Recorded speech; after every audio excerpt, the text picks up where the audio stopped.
YouTube. Let's get this going. Here, you guys come back here. You can see me fluttering away at the computer.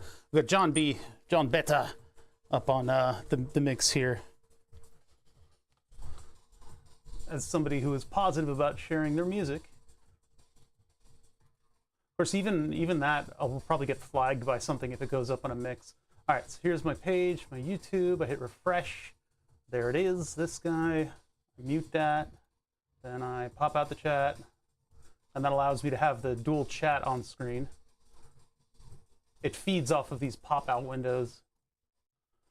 I guess I could also stream to Kick. That would be something I could do. I don't have multiple things going live. I don't know how popular my content is on Kick. I don't think that's... Stop talking. Play music.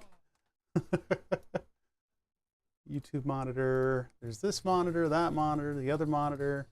What do we got over here? Let's see. YouTube comments. Yeah, Twitch TV John Beta. You guys should check them out.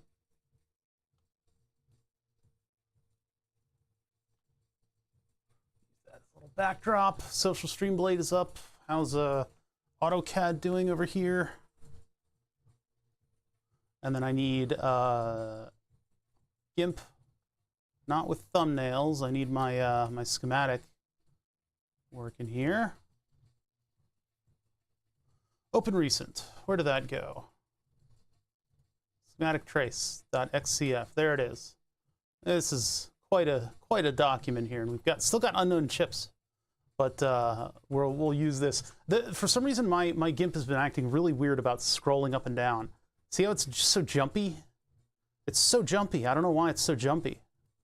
I think maybe it's just gotten confused with all the zooming and scrolling that I've been doing with it lately. Because that's how we navigate. That's how we navigate the documents. Is we zoom and scroll and use the mouse wheel and stuff like that. I think I need to use the grabby tools, however those are activated, to move things around. Otherwise, it gets crazy. Yeah, I didn't go on Tuesday because I had to sort out a bunch of prescription stuff, and it went a lot easier than it did last time. So I got that going for me a little bit. But it still was a difficult day of playing phone tag and calling people and them going, oh yeah, there is something wrong with this. It's like, yes, there is. Yes, there is. Thank you for caring about my insulin. Nobody else really cares. They don't have to.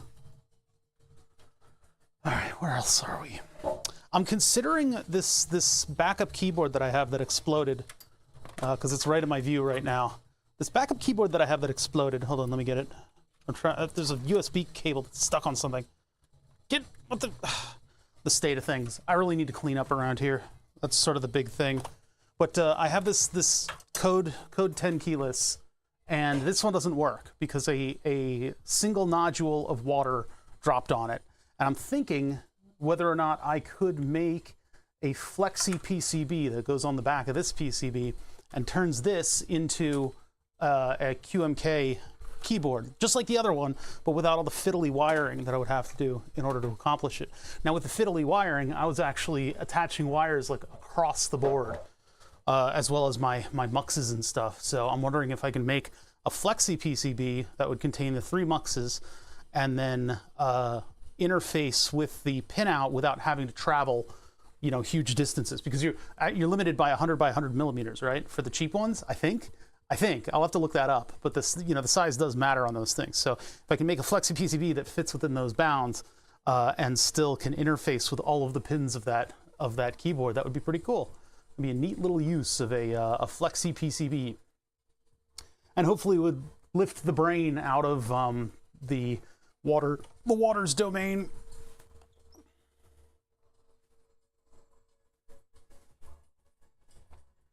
Look at how active we are. How many viewer do we have? We have viewer. Thank you for watching, viewer. The number's probably higher than that. Twitch just kind of reports weird. Did this just autofocus? Don't you dare. It did. It autofocused. Thank you for taking my settings in. Frickin' jerk off. Setup. ARM procedure. You guys check out John B on Twitch. He's really cool. He's a cool guy and doesn't afraid of anything. Where's a USB plug? I can plug in that Nixie tube and have that light up. I need to work on like a couple scenes where I've got a bunch of cool stuff going on, because I've certainly got enough like doodads in the shop where things could like be dynamic. The rack was one place to start that and kind of run with it, because I added a whole LED controller to it. Not a very good LED controller, it's okay. I think I can plug it into the PC though, and it'll function a little bit more smartly depending on what's going on. You know, make it respond to audio and things like that. I think I might be able to accomplish that. I got to think about it though. Right now it's just kind of a nice dim dynamic display, but it is RGBing, so it's got the big rainbows all over it. The cool part is the way the LEDs are ordered in the back of this thing is that they go up and then down, and the rows are kind of staggered, so you get the blotch effect with that. Very similar thing I did on the LED headgear. It just makes everything kind of blend together, and the diffusion is actually achieved using just a piece of paper. There's just a piece of paper in the back of that. You can kind of tell that it's a piece of paper, but it does a really good job of diffusing that light. So, you know, it's got that kind of like that grainy quality of light going through paper.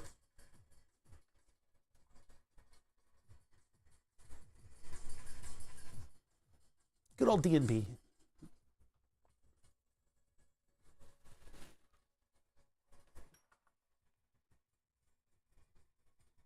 Today is going to be tough. I'm hoping we can make a lot of good progress, but today is going to not be easy because we need to get parts that I've never used before into CAD. We've got all of the connectors and stuff. I don't have the chips, so we're going to have to look at the chips, and we're going to have to see if I've got something with a 3D model with the chips, and if we don't, I'll make something with a 3D model. They're standardized, though. Everything is a standard size, except maybe for those weird diode thingies. Oh, it's the transistors. I think they might be transistors. Didn't we seem to think that this is a transistor ladder and not a diode ladder. So we can do transistors. Because yeah, they're wired up like that. Flyred up. I've not had good luck with RC car bodies lately, by the way. I've been trying to come up with a method for taking like a Thingiverse model, scaling it to the right scale, getting rid of all the interfaces that aren't necessary, and then turning it into an RC car body by using Fusion's method of shelling a thing. It can shell stuff, and if you have it shell for you, it does its own kind of like alpha wrap sort of deal. And then I was able to cut those shells and unify them as a singular like car body, RC car body shaped thing. And that worked for one model, and for the other model, it just goes and then doesn't allow anything to happen. It might be because vertices are like really close to one another, because the way I cut out the base, you basically extend the base down a little bit and fill in the wheel wells, and then when it cores it creates a hollow body that takes up the inside space. And then if you cut it from the side, you can cut off all the lower extremities and the wheel well stuff, and then that will attach everybody again, and it becomes a coherent sealed body.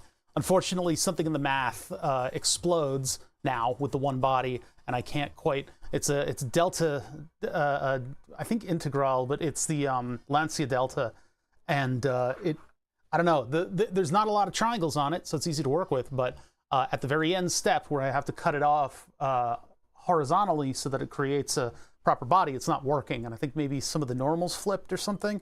If the normals flipped and the outside is not the inside, then I could have troubles. I don't know. Either way, CAD is doing stuff that I don't understand. Basically, it's my tutorial into Blender, so I know a little bit more about Blender now. But other than that, it's kind of messing with me. In other news, I've been unfortunately browsing eBay drunk, which is not a good idea. Browsing eBay drunk is a very bad idea. There's a place in Nevada or Arizona, I don't know, that sells broken photo, what are they? The resin printers. And I've thought about doing resin printers, and this is like perfect for this channel, is if I just buy a broken one and figure out how to fix it. The problem is 90% of the time, even though the shop says, you know, oh, this could be broken, or this could be broken, or this could be broken. So if you buy two, you'll be able to make a coherent one. I don't think that business model is really gonna hold up, because I'm guessing 90% of the time the screen is dead, and the screen is like $130. So the clear LCD that they put the UV light through, it's either the UV light, the screen, the lifter mechanism, or the main board is just borked. So of those four things, I am going to guess that 95% of the time, the LCD breaking is going to be the big one. We'll see. We'll see what I get in the mail. We'll put it through its paces and see what's wrong with it and see if it functions at all. I'm going to guarantee that one of those four is completely toast, and we're going to have to figure out what to do from there. I don't know what the DIY community is like with resin printing. Maybe there is one. Maybe we can find a control board.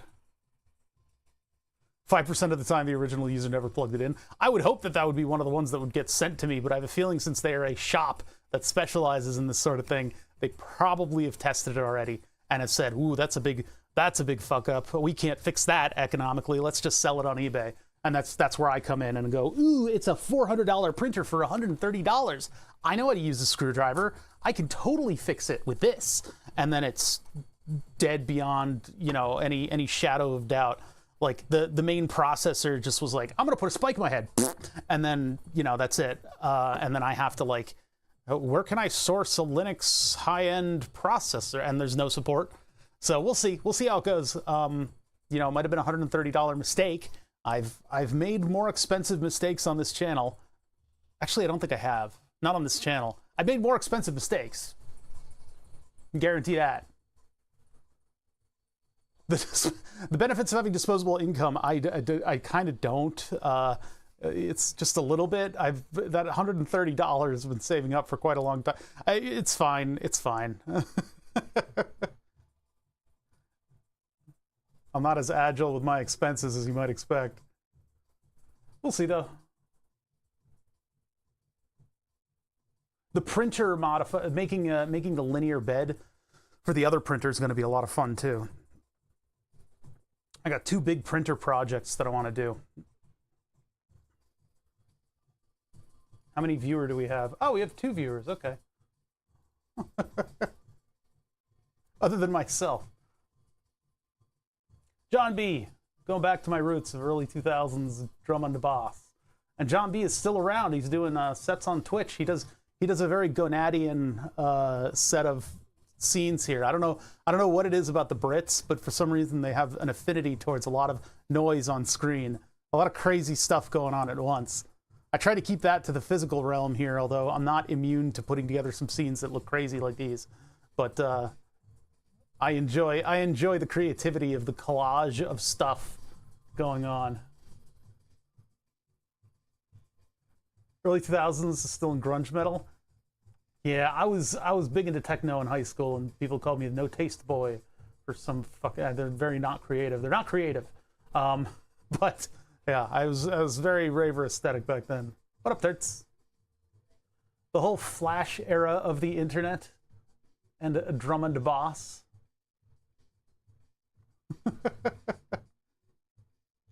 So yeah, I have no idea if that 3D print, it's probably not going to be serviceable in any meaningful way. And I don't want to name names, but I did give them copious links to this stream. Please, either give me something that's funny. Oh, I beg of you, please.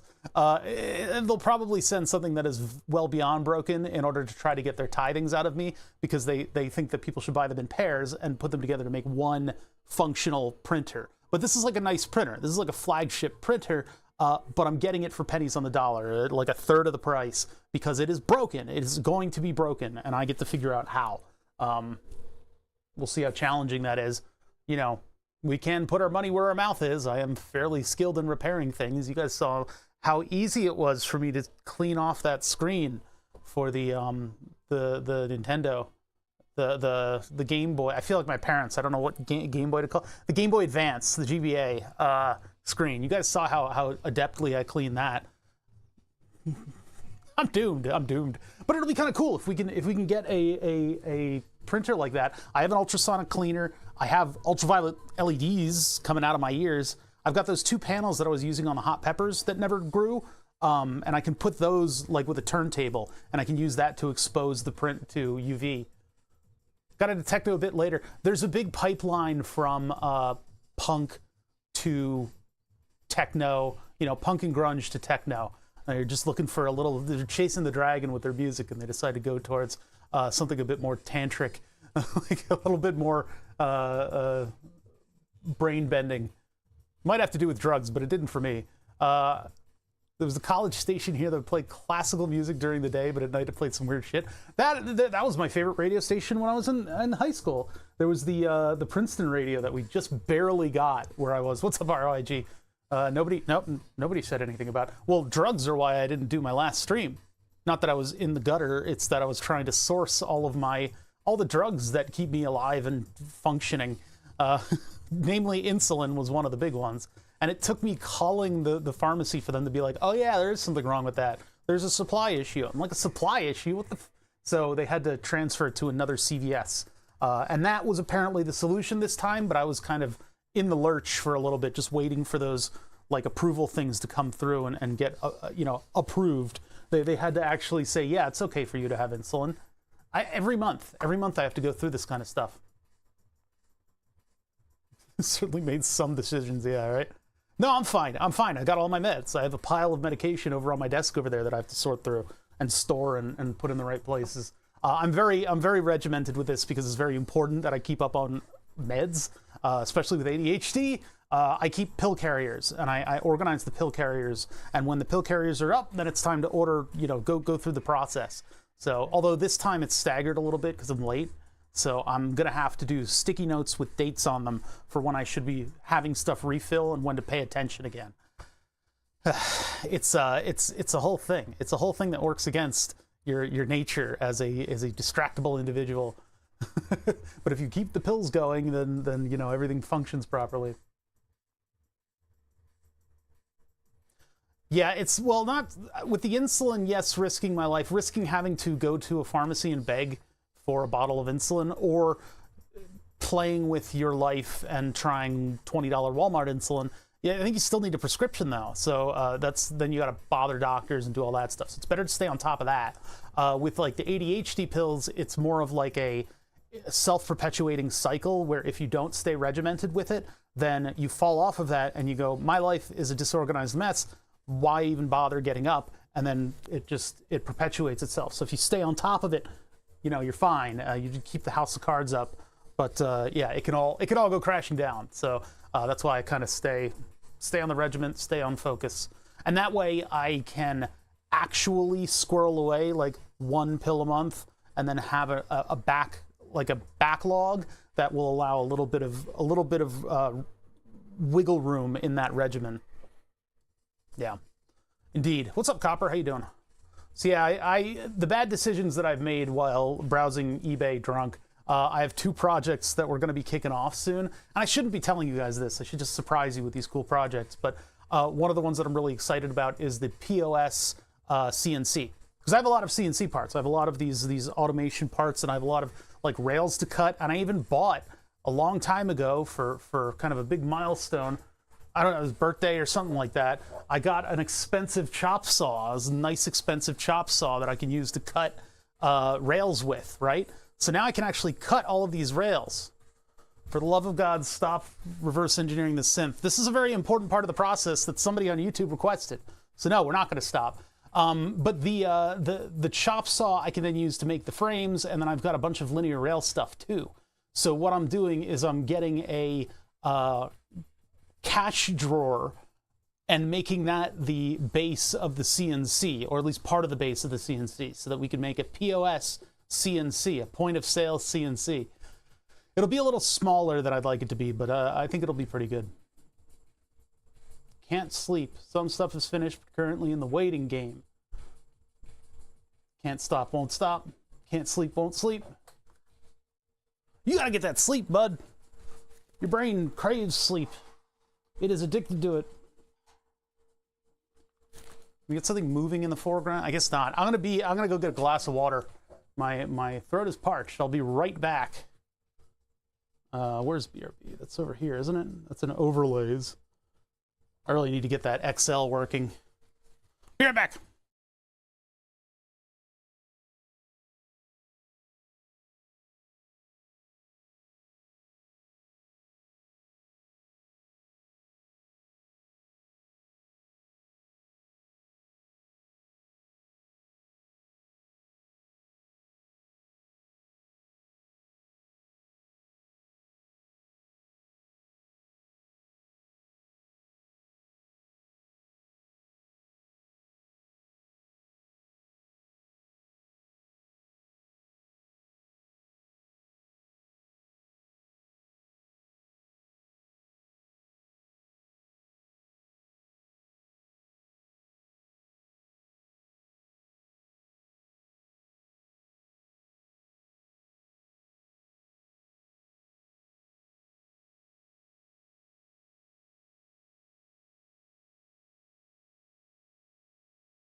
65 levels of Candy Crush? What in the hell? Who is that beta on the screen? It's none other than John Beta. It's like John Halo. John Beta. It's him. It's the guy. It's John Halo. John Beta, who I am playing because he's positive about being background music in streams. He doesn't care. He loves it. And he's on Twitch. Check out his Twitch. Twitch.tv/JohnB. What's up, FK? I only look at alphas. That just means we're both test versions that aren't ready yet. So what's the point? So yeah, I sorted out all my RXs. Those should be pretty good. I went on eBay drunk and I bought a cash drawer for a cash register and a certified broken CNC machine. Now there's no previous precedent of me going on eBay and buying stuff that I might not need for a little bit too much money. Certainly is no precedent there. I've never done that before, not even once.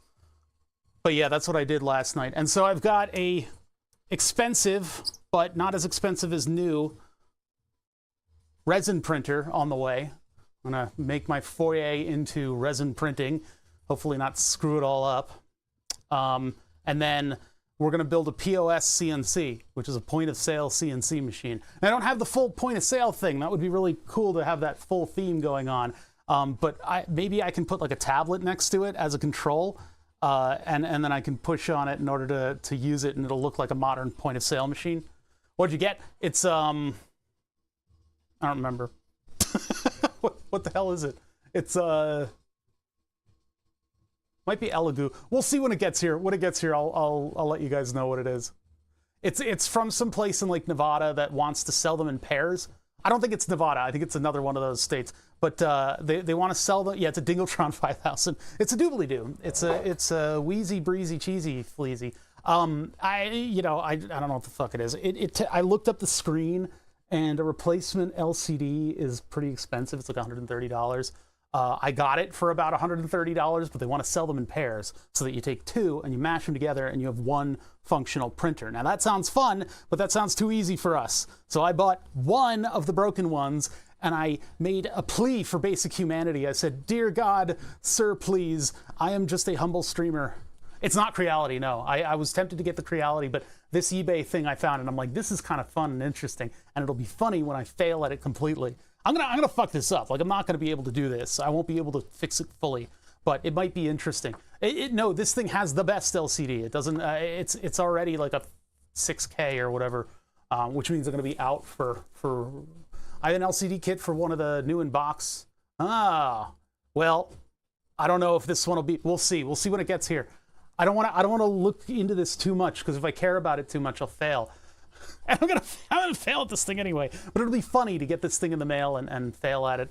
One of the things that I'm excited to do, and we haven't gotten to it at all yet, because I've got to clear other projects, is the ink vestment, the ink tank printer.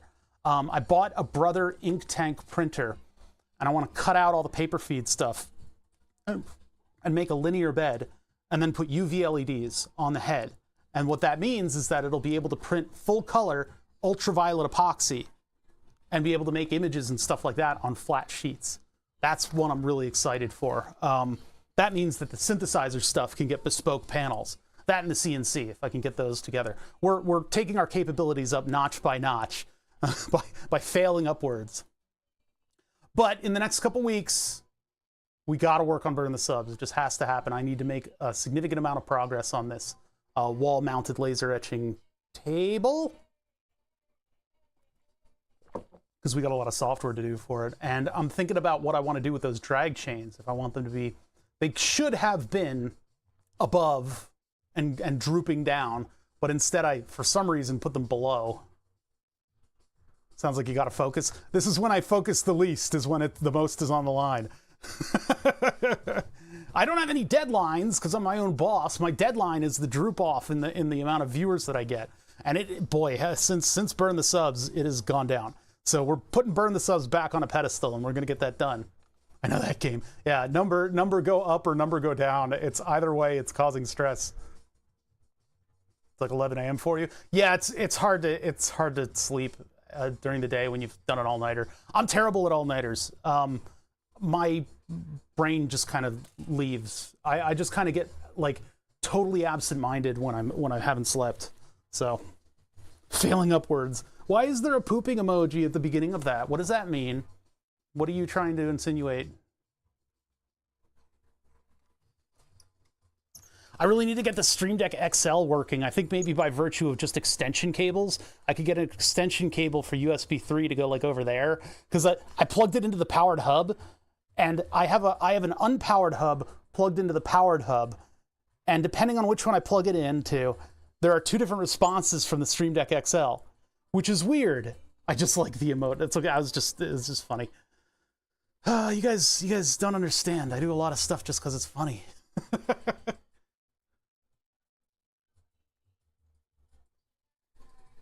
Yeah, you keep telling yourself you're on West Coast time. I guess you're actually on the West Coast, but I'm here on the East Coast, and I keep saying I'm on West Coast time. I think it's just because I'm lazy. I think I'm just really lazy, Chad. I think that might be it. I don't know if it has to do with time. I don't think I'm keeping up with LA. I think I'm just a fucking lazy person.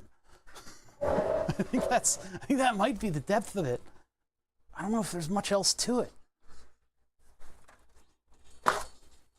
One day I'm going to be maneuvering this rack, and one of the wheels is going to drop off of the back, and it'll be an incredible catching effort that I have to do, suddenly having to lift hundreds of pounds. This thing weighs a lot more than you would think, just because it's so dense. Too dense of a rack. I should have two pieces of rack that reach from the ceiling to the desk, or at least, well, only one's going to fit, but you know, one from the ceiling to the desk. That would house all of my stuff. I don't know. So one day I'll pull this whole room apart and figure it out again. Totally redo the whole thing. Old dust. Yeah, I was supposed to be able to close the glass on this, and that would have saved it from all of the metal dust. Because, like, the computing epicenter of this entire shop and the thing that creates all of the metallic dust are oddly close to one another. That's not a whole lot of distance there for a little dust cloud to travel. Or a wayward chip or an exploding end mill could just woo, ha ha ha. Pfft. But yeah, the epicenter of all of the computing in this shop is there. I really should take this Raspberry Pi and decommission it and put all of its programs on the dusty old Ryzen server. Because this thing is bored. It doesn't do a lot. But then I also need to take the handles off of this and rearrange the distance of this rack. This whole rack needs to be kind of slightly jiggled so that I can put the front panel on and the back panel on, and then I can have better dust mitigation inside of that. But time makes fools of us all, and I don't feel like pulling my entire setup apart again.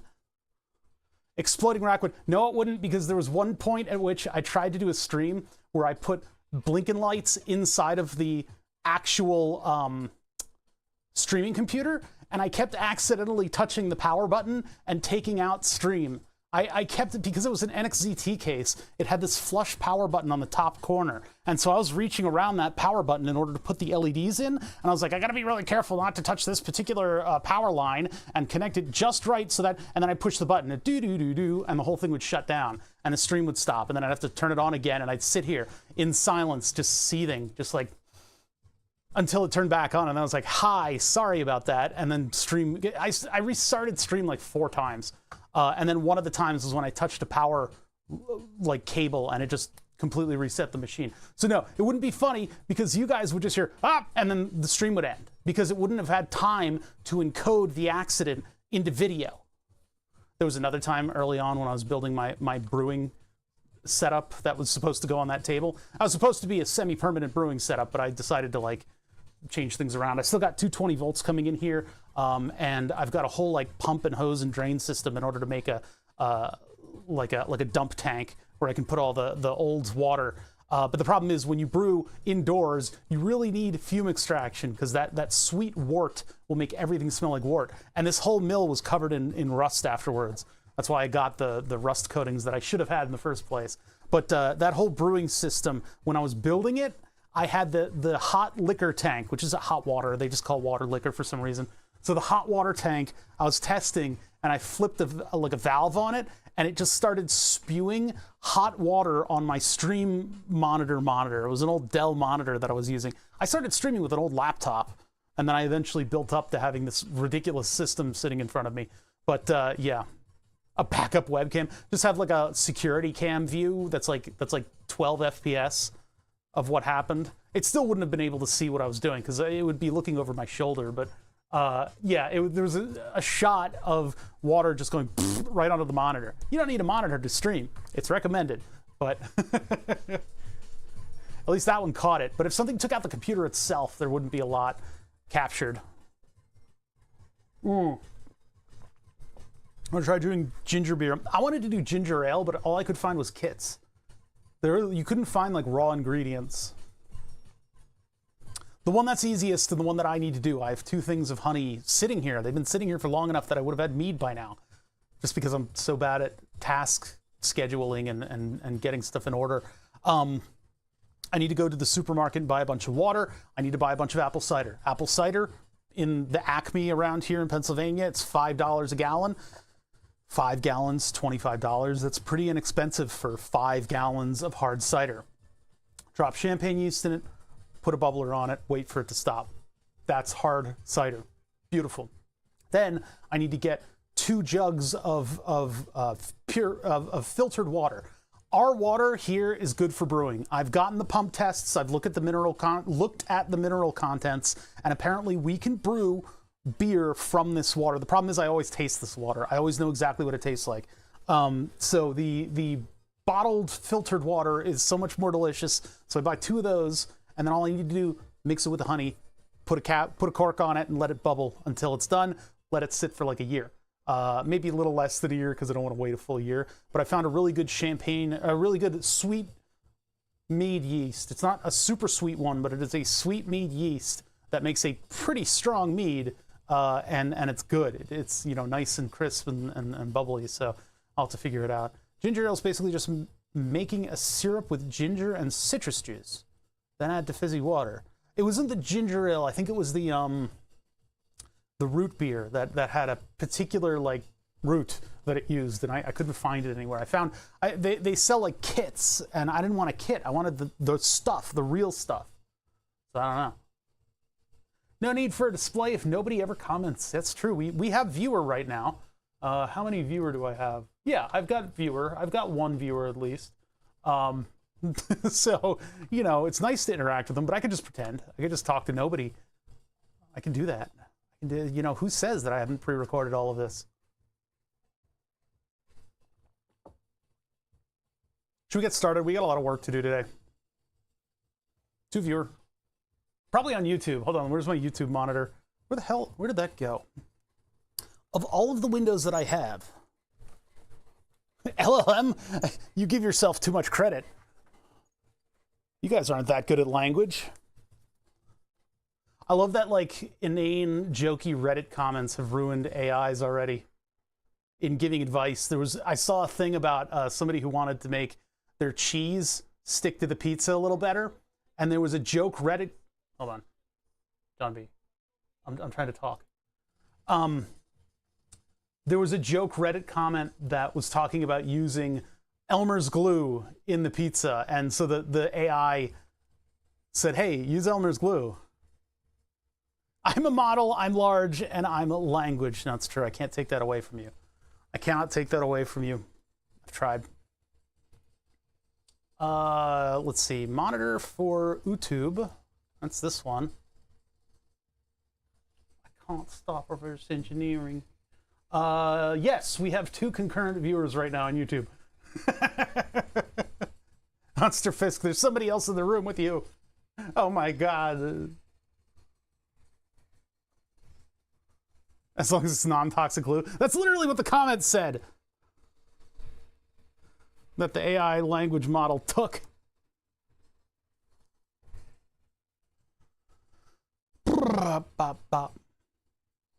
Yeah, I'm thinking we should get started here, huh? People will come and go. They'll all tell me to stop reverse engineering, but I won't listen to them. I can't listen to them. I can't let them in. I must put an end to this. The only way to put an end to this is to do the work. So here, let's get rid of the stream start soon. Hi, how's everybody doing? I wasn't around on Tuesday because I was messing with prescriptions. Prescriptions sometimes get kind of backed up, I guess. I don't know. It sounds like I need fiber. No, the prescriptions just go bad.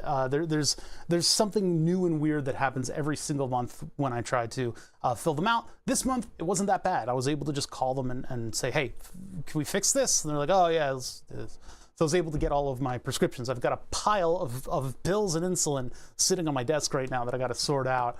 But now I'm good for a little bit. Hopefully we'll be able to do some good streams. Now, I said I was going to work on Burn the Subs. You guys are used to this by now. Oops, I hit the wrong scene. You guys are used to this by now. The current thing that we're working on is burning me. I need to work on it. I really need to work on it. We don't do that. You know, you've tried that before. You know we don't do that command. Just click on your own name.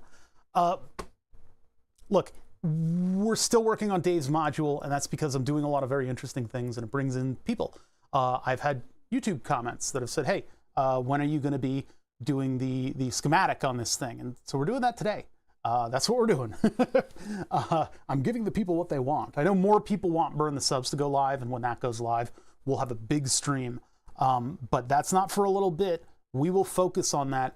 I need to get the synth done so that I can get Julian and Dave in here for when I fix my VCO, Hajiwo / Mutable Instruments VCO, so I can get Julian and Dave in here playing with synthesizers, playing with my synthesizers, my modules, not their modules, my module. But anyway, yeah, I can get this to them, or versions of the prototype versions of that to them, so they can play around with it.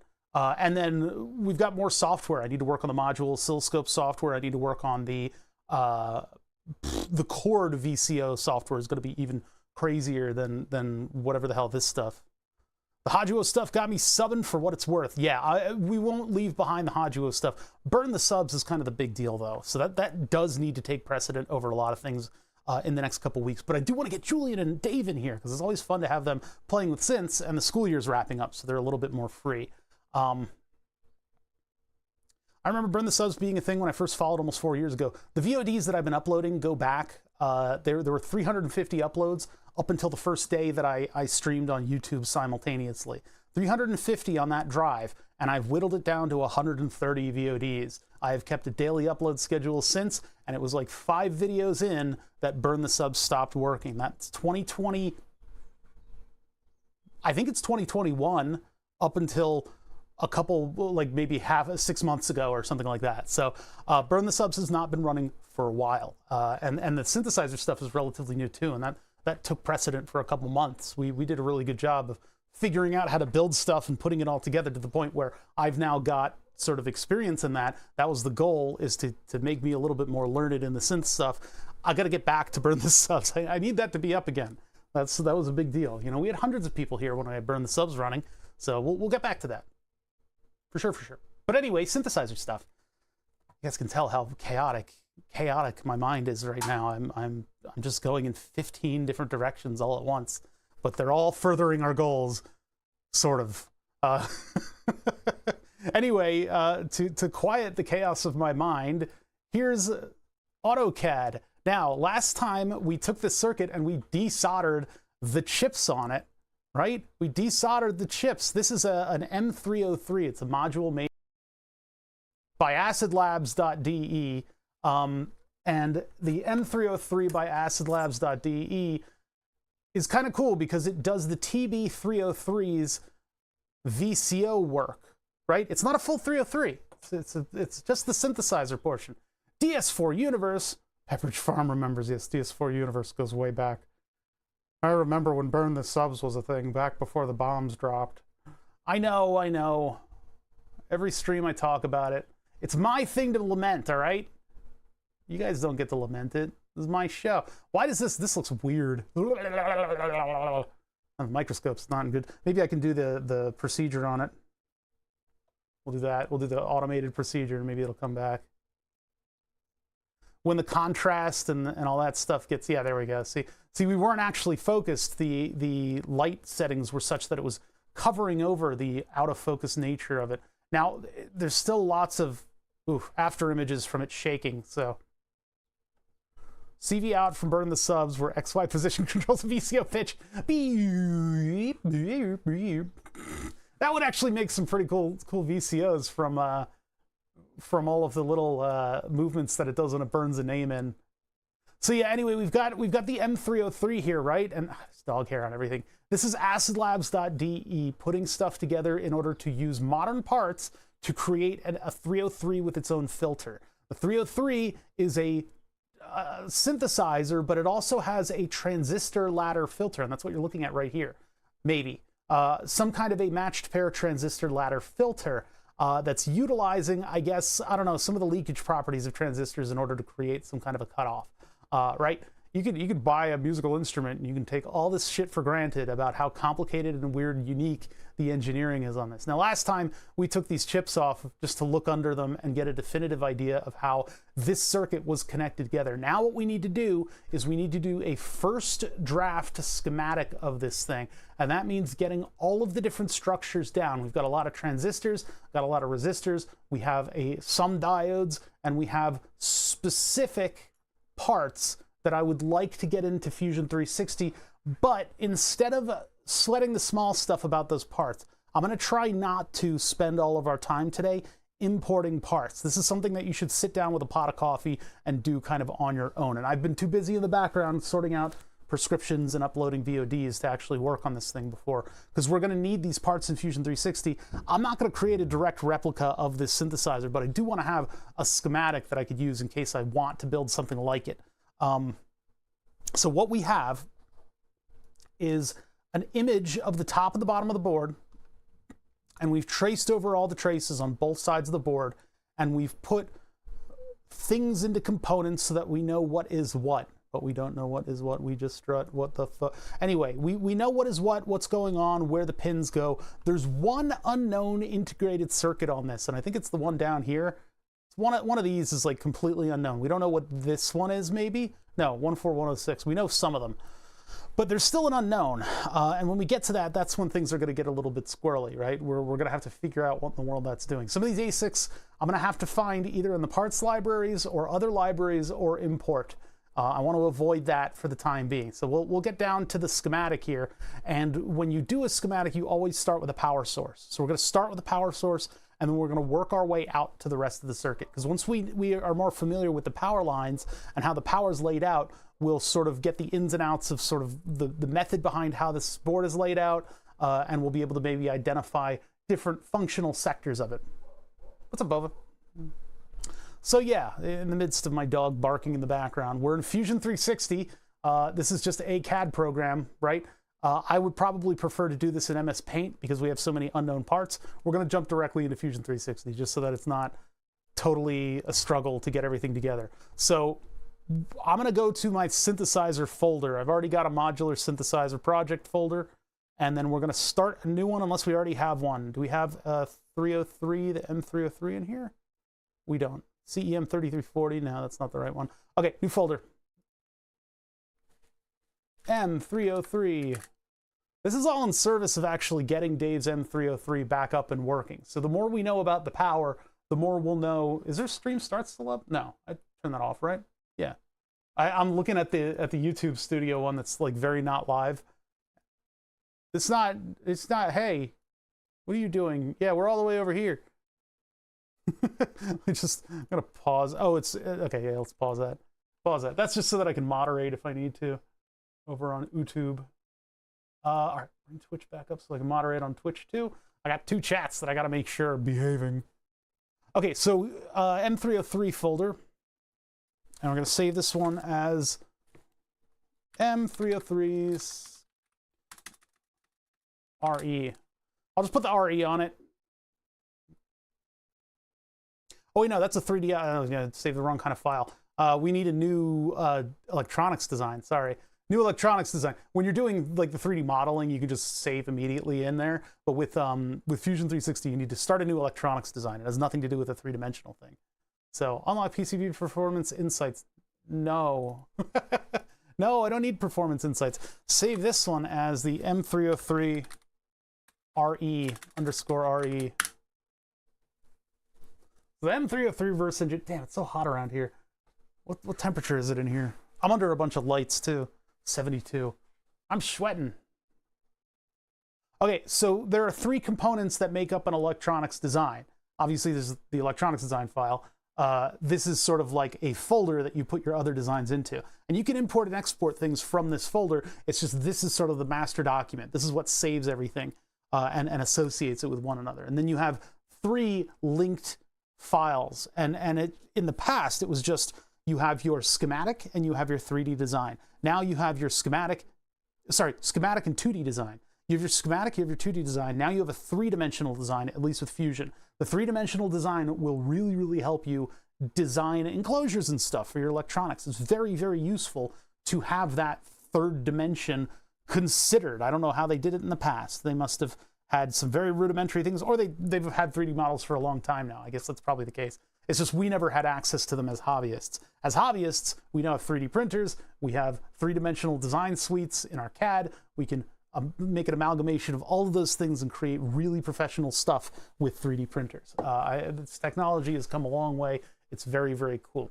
The purpose of the schematic is not only just to communicate to other engineers what goes into your design. In fact, in a lot of this stuff, when you get more proprietary, it doesn't matter how you're putting together the schematic, as long as the right junctions are connected together. That will then program the 2D board design to help you lay out all the traces, right? Or to help the AI load other. There's been AI in effect for electronics design for ages. It's been around a lot longer than the current buzzword AI has been around, because you're dealing with something that's a little bit more simplistic than a learning language module. You're not talking about what the best word is to go next based on a supposition of studied languages in tens of thousands of runs of unsuccessful results. Instead, you're dealing with an amalgamation of hard set parameters, soft set parameters that will then go together in order to influence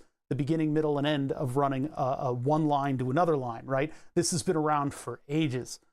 Anyway, it allows you to cram loads of boards into your RC car too. That's if you have a model of it, and I've been struggling with that one too. Yeah, so anyway, what we have a schematic, a 2D design, a 3D design.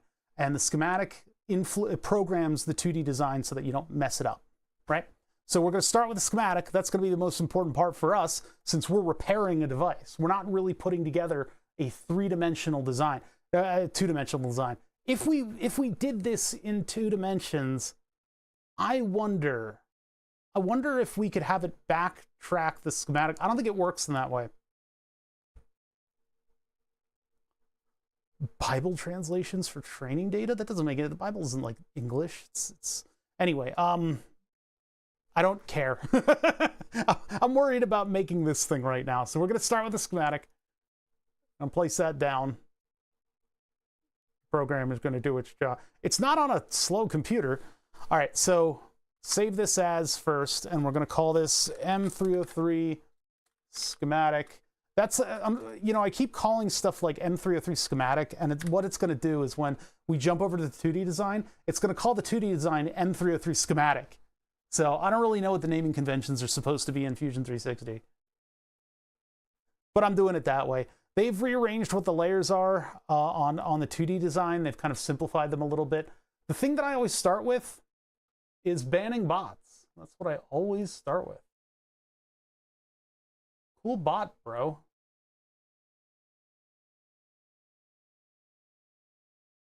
Are you designing your own M303? No. Haven't you been around, Big Gizmo? You should know this. No. We're copying acidlabs.de's M303 so that we can repair Dave's. We can repair Dave's. Now, we're faced here with the void, right? We've got the endless expanse of the void. We need to solve that. I need something to at least give me an idea of where I am. So what I do is I typically put an engineering frame around it. So what I'm going to do is I'm going to go to, I guess, not Design Master, Place Components is the sidebar here. And what we're going to do is we're going to use my library, because I've been building up my library. I haven't been able to do it much of the background. I haven't had any time to work on this. But the libraries that I have, my personal libraries, have 3-dimensional parts as 3-dimensional parts and the schematic symbols that I like using. So first of all, we've got just everything in here, and you're expected to like search and build a design out of like 50 different parts libraries, which is a real silly way to do it. I mean, this is a terrible way to hunt for parts. There's just too much in the software right now. Now, if I could start from the beginning, and if I had like a month to make my own library, I don't even have a library card. Well, you got to start from nothing. You start from nothing, and you work with parts, and you build up parts that you know and work with, and you improve those parts over time. That's why your own personal parts library is a huge asset. A lot of my stuff is pulled over from SparkFun, and then some from what do you call it? Seed Studios parts. Just it's an amalgamation of many different things. So what I need to do is I need to actually use those libraries. So the library manager, got to open that up, and then I want to not use anything. I want all of them to be knocked out. Oh God, why is it so slow? Look at all this mess. Oh, there's a couple. So let's sort it by in use. Can we do that? I thought we could. In use. Fusion Electronics frames. I don't know why that one's in there. Oh my God, my dog is going nuts at the door for some reason. It's not like she just had her friends over. Manage components, generic, specific, manage, blah, blah, blah, blah, blah. So mechanical, schematic, connectors. Why is this one being used? Oh, generic and specific, okay. Components, connectors, mechanical, schematic, modules, chips. I don't know what these are. Why are these NG Spice simulation? No, get out of here. And frames. I think during the updates they want to push these on you. But yeah, these are the only ones that I'm using.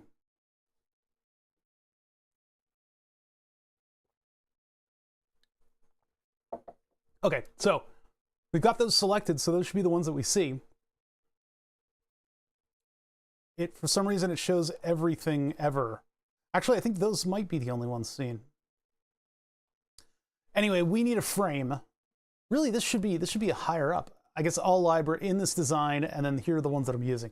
That's so ridiculous. I don't like that it immediately chooses all libraries, because it really it makes you just buried in all of it. How's Willow doing?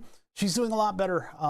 She was limping a little bit recently, but she's been limping a lot less. And we've seen more energy from the dog. I've been fighting the good fight and trying to get her to lose weight, but the other people here are insistent on feeding her a little too much. And I finally had to sit down and go, I can't do this without your help. Our dog has been showing an upward trend in weight every single visit she's had.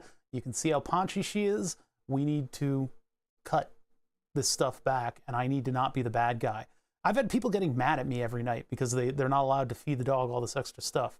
So I've had to kind of sit people down and you know, plea for basic humanity and not to constantly be on my case.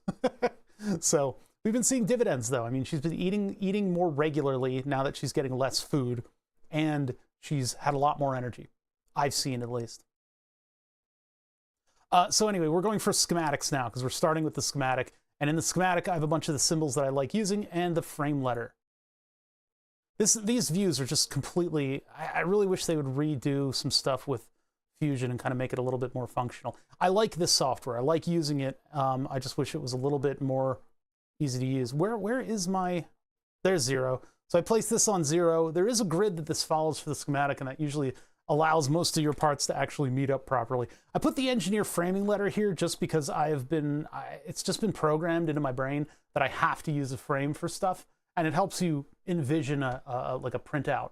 So I find it nearly impossible to keep treats away from her. And it's not, you know, the treats aren't the big deal. It's just big dinners and stuff. Feeding your dog hot dogs and chicken nuggets and stuff. Yeah, that's the thing. It's just one French fry, you know, that kind of stuff. I mean, one French fry is fine, but it's when you start prioritizing her eating at all times. When the dog was originally raised with an open bowl of food at all times, and her weight was perfect.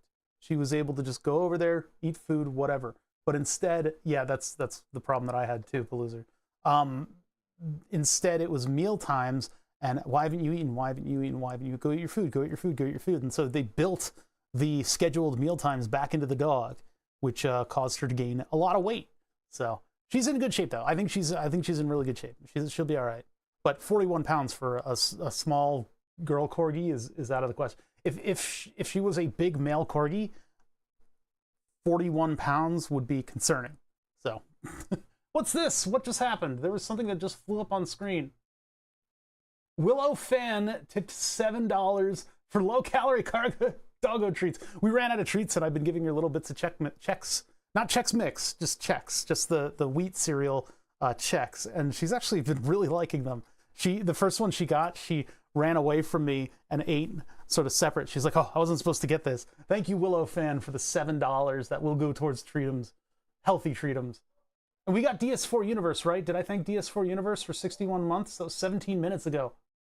Oh, that was the Pepperidge Farm Remembers When Burn the Subs was the thing. Yeah, that was a 61-month sub. Thank you. If you listen carefully, and you shouldn't, there's a dog barking in the background. Okay, so we've got our frame letter in here, right? So we need to start where things start. Where it all starts with electronics, what we're managing here is voltages. So we're going to have plus 12 volts. We need to put down a symbol. We need to put down a symbol for plus 12 volts. I got this thing from Wegmans the other night that's dragon beef on a stick. And in Wegmans, you can't hear it. Okay, well, she's barking. It's well into the background of the audio, which is good. That's how I try to do it. But it is dragon stick kind of thing, and it's just like a stick that you grill with beef that's had some kind of a spicy like teriyaki on it. And I had leftovers of that for lunch, so I am borping today. I don't know if we'll have 5 volts, so I'm going to put down 5 volts. We'll start with a power supply and just see where we get to. We're going to have a ground, though. We have ground, but then we have something that's not ground. We have V negative, and that's going to be minus 12 volts. So I specifically put that in here because we are doing negative voltage now. So V neg is going to be minus 12. So we got that coming in from a 10-pin connector. We need to find a 10-pin connector. A year or two ago, I was really liked cheese. Was run the house for a few, and they changed the recipe, and now she doesn't care for them. Our dog gets all this stuff in her dinner, and it's mostly to appease the humans. I don't think she cares about what's specifically in her dinner. I did grill some chicken breast, and she got little bits of chicken, and I think she really likes those. She likes her chicken. Okay, so my kitty is a cheese fiend. We used to give it to give him his pain meds and cheese. Yeah. Dogs love cheese too, apparently. What about second ground? That's what that's kind of what it's like, below ground. It's a little number line stuff. I mean, really, ground would be negative 12 at that point. We'd be dealing with 24 and 12, but we've decided on the 0 being in the middle. That's electronics. It's all just potentials. When you boil it down, it's all just charges that allow electrons to flow in a particular direction with a certain amount of oomph behind them. So we've decided to call a certain amount of ass behind the electron 0.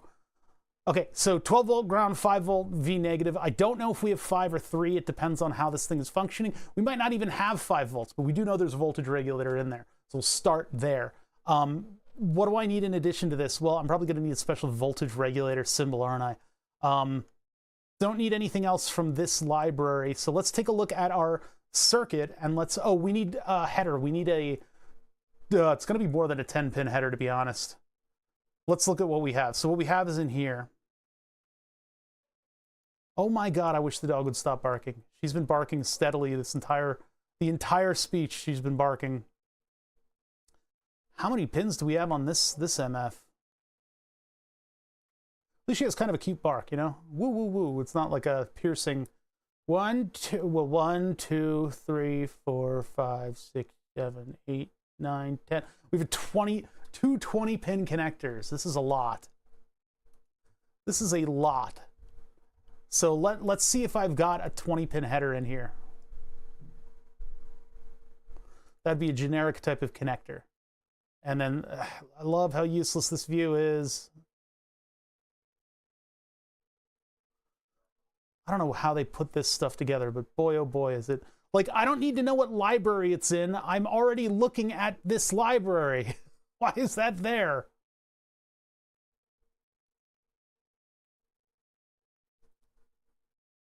And I can't put it away. That's great. That's just great. Okay, so we're looking for a 20 pin, a 2 by 20 pin. 10 by 2, that's what we have. Yeah, it's not a 2 by 2. Yeah, this one. This one is what we're looking for. So I'm going to put 2 of these in, even though I don't necessarily love this symbol. The symbol is not that great. I wish I could split it up a little bit more, but we'll start with the power input. And so we'll do that, and then I'll put one over here like that. So we can name a lot of these traces too as what they're what they're supposed to be according to, you know, the power input plug. And that'll give us a good, you know, now I'll have a master copy of where all of the symbols are, and I'll actually be able to read it because it won't be one of my chicken scratch MS Paint schematics. So I'm going to put a 12-volt symbol on one side, I suppose, and actually these should be flipped around because they're actually flipped around, turned upside down. We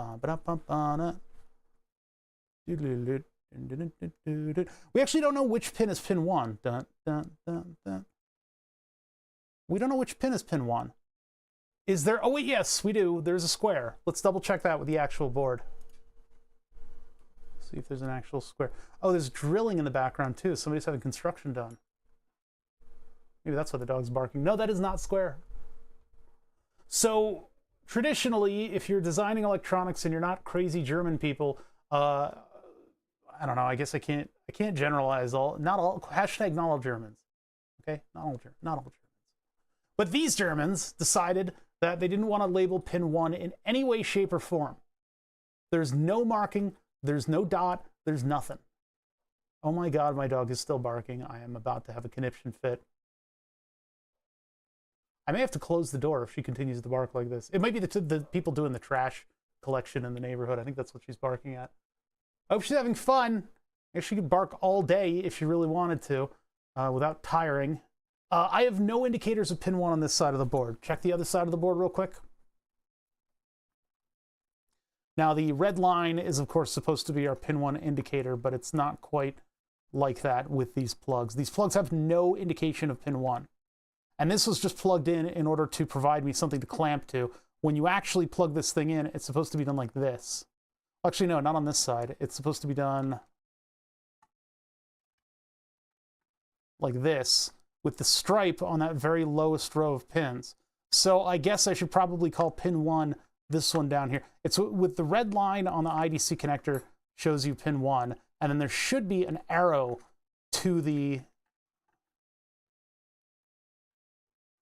pin 1. See, arrowed. That pin 1 is arrowed. So that'll be our pin 1. Our pin 1 is down here to the left. So down to the left is pin 1, so we will go with this scheme right here. Even though it's down to the right, depends on what direction we're looking at this thing in. Now we're going pin for pin. Actually, I'm going to mirror these just so that they match what we see on the back of the board. So I can grab this and I can middle click the mouse, which is just something that's left over from the Eagle days. So middle click the mouse and that flips our plug around. Now these two plugs are the kind that are run in series with one another. So all of these horizontal rows are connected to one another, and I'll get that done. Let's just put down a trace. We don't really need to do a lot with this. It's not like we're putting down a trace on a PCB. Trace on a PCB, you have to think about the current. How much current's going through this? How much, you know, where is this going? What is it doing? What size vias am I going to put on it? We don't have to think about that. We just draw the lines. I will not be putting the smile down.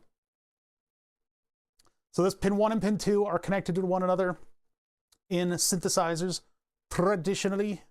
So we're just going to go through and connect the horizontal rows of pins as they are in the actual design. Now I leave a little bit of space in between things. And I guess what I could do is I could do this. Oh wait, no, that's the trace. I could grab this. This is totally irresponsible. Okay, hold on. Grab this and just place it like that and then pull it away. And now all those middle ones are connected. I don't like doing that. I don't know. It's just a thing. There to there, there to there. These are all a mess. This is just how these things work.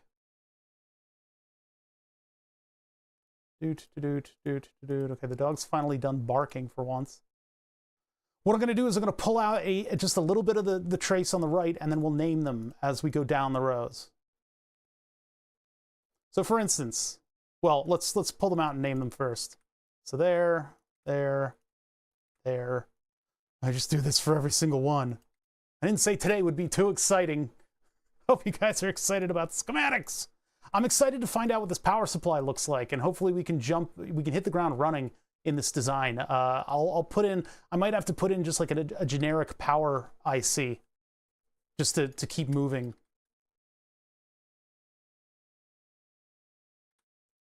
All right, so our connections are all over the place. And we do know what some of them are supposed to be. They are named by Acid Labs. And then there's others that are defined by the standard of synthesizers. So if we look up the Acid Labs M303 pinout, what do we find here? Here's a bunch of data sheets, and we did a bunch of research on stuff. I'm gonna make this big so I can see what's up. So SMD stuff, this stuff. Here is the connection. And if I go to all, oh, I know what that sound is. That's the garbage collection going on. So that's why the dog's going nuts. There's invaders on her territory.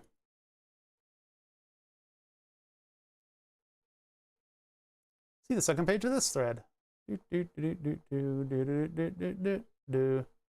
What is my pinout? This one does have a special pinout, and I've seen it before. I've seen people name what all the different pins are. Yeah, this is how to plug it in. So there's no what do you call it? No keyed connector, even though those are nice and cheap. There's room for a 10 pin. If they could have put a 10 pin in, they could have put it in like here. I mean, there's the design does take up a lot of the board, but I think they probably could have wedged like an additional 10 pin on there so that you know what you're doing. Or at the very least, just put some markings on this piece of copper right here, just to tell you what it is.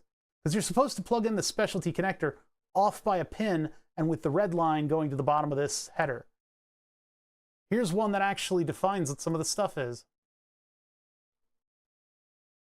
Gate CV +5. So that's the traditional 20 pin or more pin, I forget. Yeah, it's very easy to plug in wrong, and they didn't put any diodes on it in order to keep it clean. Nobody's talking about what those pins are, because Acid Labs has their own kind of bus. So Acid Labs bus pinout. Here we go. More threads about how people have been blowing up their synthesizers. So gate CV 5 volts, 12 volts, 0 volts. That's just normal synth stuff. Well, all right, so we'll start with that. I mean, this is obviously -12. So what we do in order to rename that is, well, you can do a variety of things. You can name it, I believe. Yeah, so this would be what is that tool? I'm doing this for your benefit. The naming tool. So you can name the trace. When you name the trace, it'll let you position the name on it. So this would be -12. So hit that, click -12V. And now I can actually place that. Now, if I were to actually print this, there would be a line over that -12 because it would be in monochrome. So if I hit Alt, I get an alternative spacing, and I can lift it up just a little bit so that I can see that it's -12 volts. And I'll put it up at the end of that line just so that I have enough space for whatever text I'm going to be putting on these. So that's -12. This one is GND, capital GND. It might actually get mad at me when I try to put VNeg to -12. That might cause some strife. We'll see. If it doesn't cause problems, that'll be nice. But we got 3 of these, so we're going to name this one ground again. And it'll ask me if I want to connect it, and the answer is yes. And so I'll just place these nice and neat. I said nice and neat.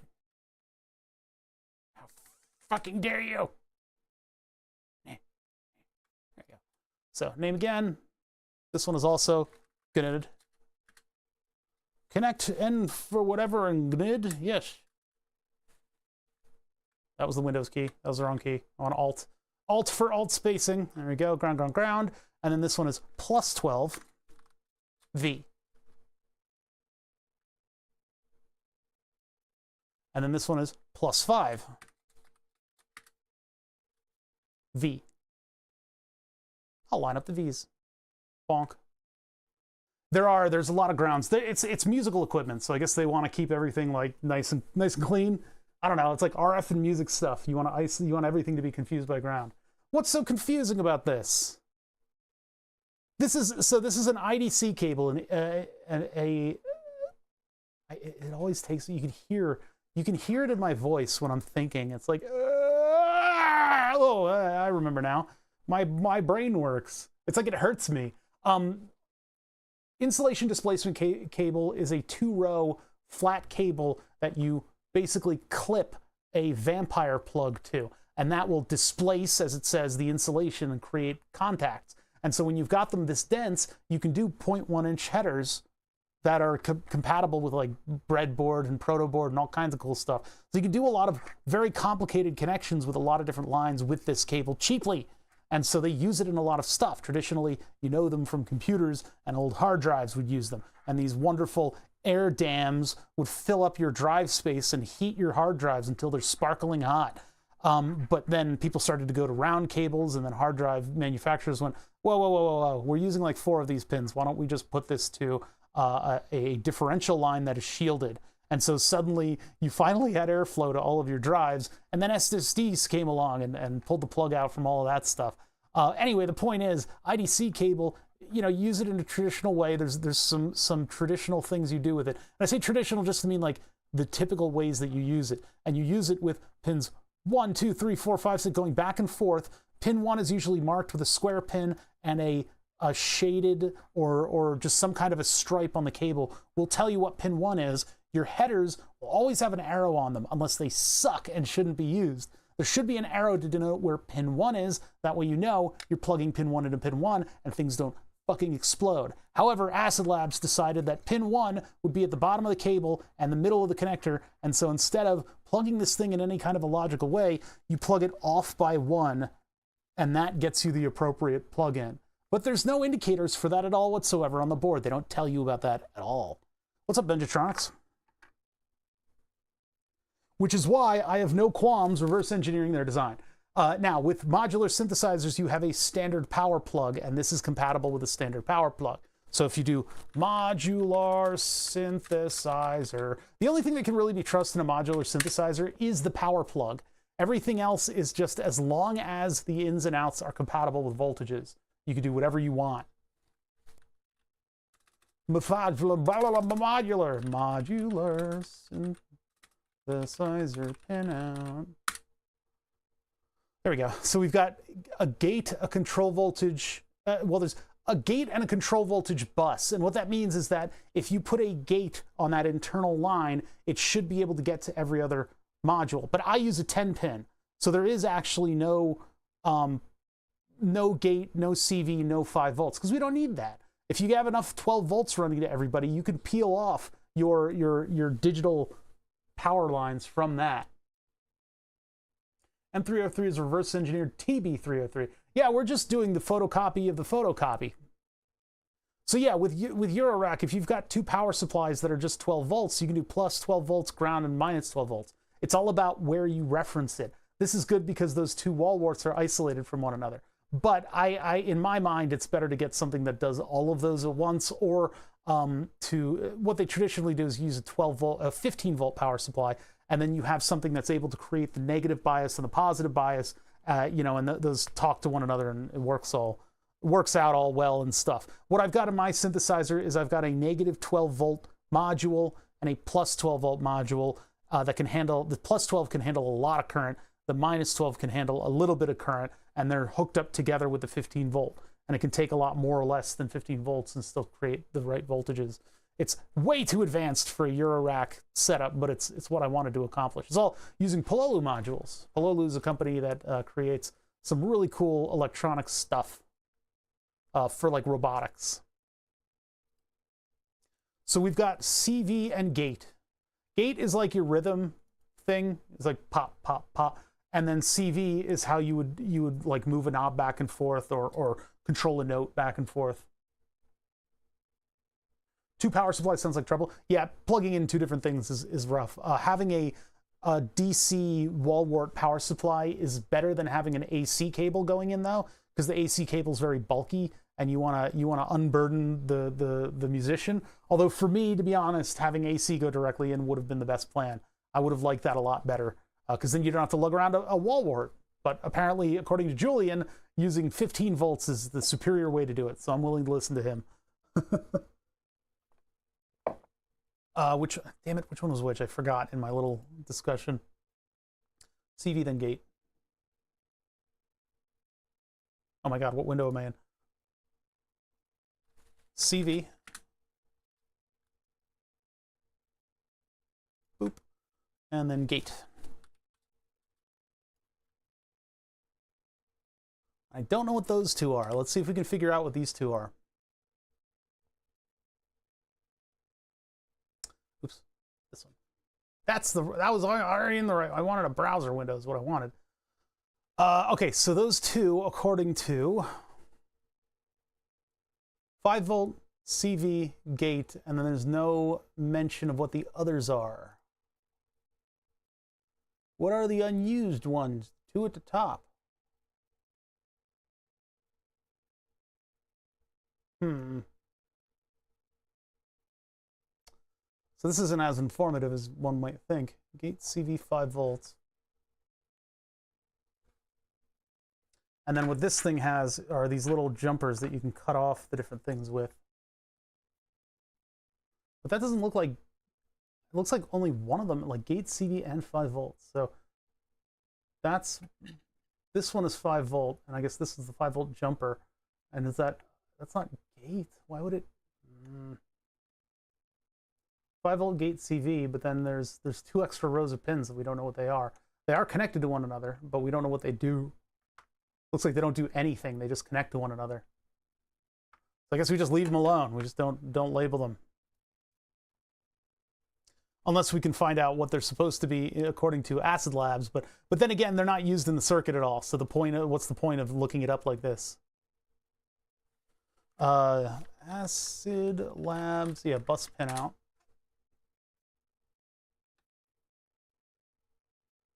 Now, it looks like Google's getting confused and looking at a bunch of other stuff that's not related.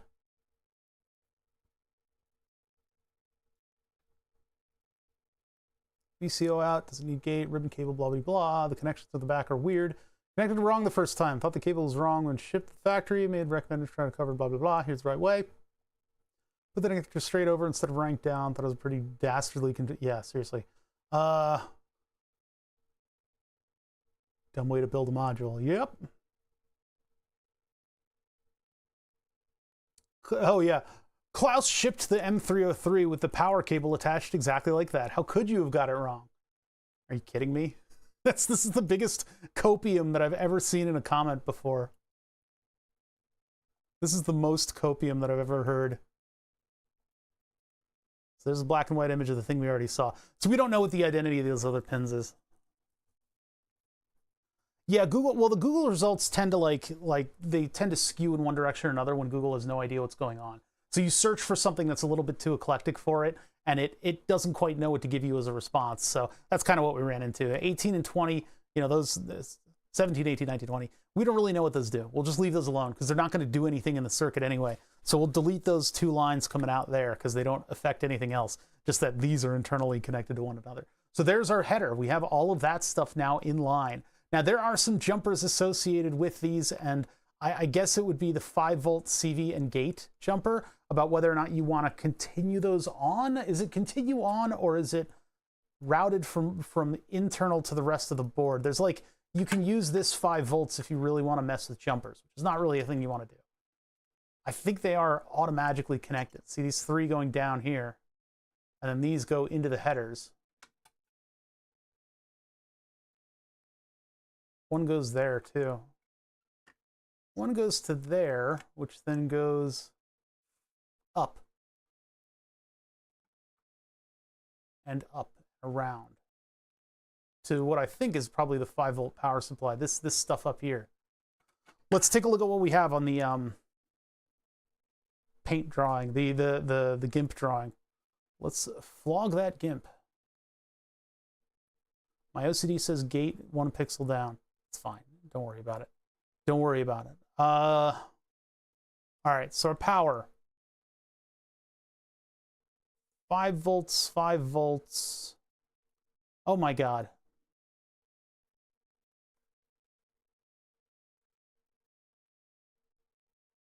I don't know if this is correct. That's correct. Okay, so -12, ground, ground, ground.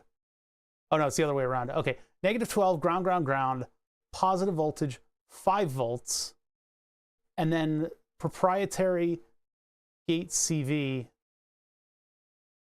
5 volts does not go anywhere else. Double check that. Yeah, 5 volts doesn't go anywhere. Huh.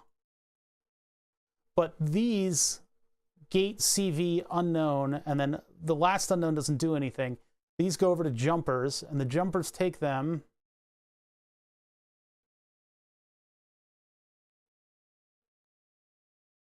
to another header. To another header. What the okay. Plot thickens a little bit there. So they go to the header there and go to the front panel. So that's a strange one.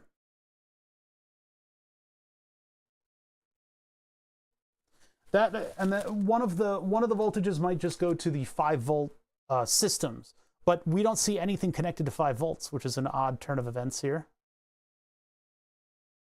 That one goes around here, down, over, under, once more to the front panel, but then it also comes back over and hits one of these circuits here. Capacitor to ground over here to what looks like might be a singular op amp. Maybe, we don't really know. We'll figure that one out later. So it has its own little circuit over here. Okay, so we won't worry about these right now. These are something about routing control voltages and stuff like that internally to all the different modules that are plugged into one another. So you can, I guess, get it externally or not, or you can cut it off. I thought one of those would be sort of a break for, you know, if you bridge it, you would get 5 volts from the connector, but I think we're creating our own internal voltages. So, all right, start with the power supply. Negative power coming down here, branching off, going immediately to probably a TL074. We'll look that one up in a little bit. And then it also goes to a big capacitor. So these big capacitors are here in order to make sure that our supply lines are in good shape. So we have these 47 oof capacitors. Now I do have the exact part, so we might as well put the exact part in. And we'll start over here with our plus and minus lines. So plus 12 ground and minus 12, I will be taking from the outset of all of this stuff. So after the filtering, I'll have it go to the arrows. I think. Maybe would that be the good way to do it? Or we just start with like a ground flag coming in, just to keep it clean. I don't want to start piecing the circuit together like on top of this. I'll start with the, I guess I'll start with the signals coming in and then going to the arrows. We'll try that. So like this one would be plus, and we have another one coming in, ground, and we have another one coming in, minus. Although I think ground to ground is probably happening immediately on this board. That's the what? Huh?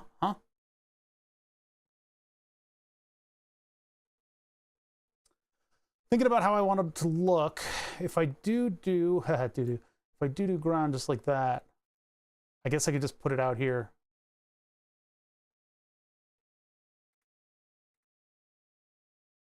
Like this. Yeah, maybe we'll just do it this way. I can pack that in. And then have this go to VNeg. Actually, well, VNeg should be the first one, to be honest. Bring that out. Bring this one out. Too close. Bring it out more.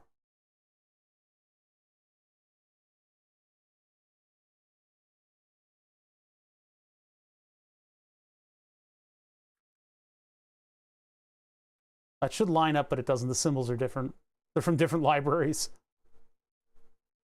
12 volts over here. And then those will just be signal flags that lead elsewhere. So maybe that's the way to go. Because it does appear like that those voltages are going directly into everything. Like if we trace positive 12, we can probably trace it directly to a chip.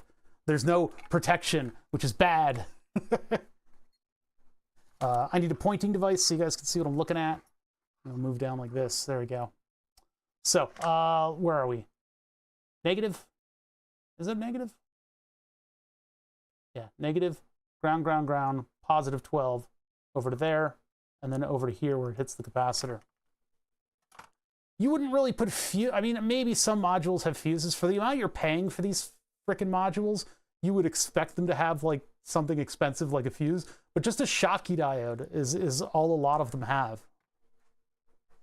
Yeah, nobody, why would you plug it in wrong? That is impossible. That is the incorrect way to do it. So we don't know if there's 5 volts or not on the circuit, but we do know that it's feeding these voltages directly. So I'm good to put the symbols like this right next to the connector. Now we can double check that just by following, I guess, the other corner of this, because the other corner of this would be connected to positive 12. Capacitor to ground. This one goes over here like that, and it goes to another RC, back over to here to a 4016. This one also goes to this pin of the header and nowhere else. Then we go back the other direction. It's like following a maze. We go here, which goes here. That's ground. Is that a ground? Oh wait, negative 12 to ground. No, there should be a plus on this one. Think about this a little bit. All right, let's follow our positive voltage and see what happens. Positive voltage, yeah, it does connect to this juncture here.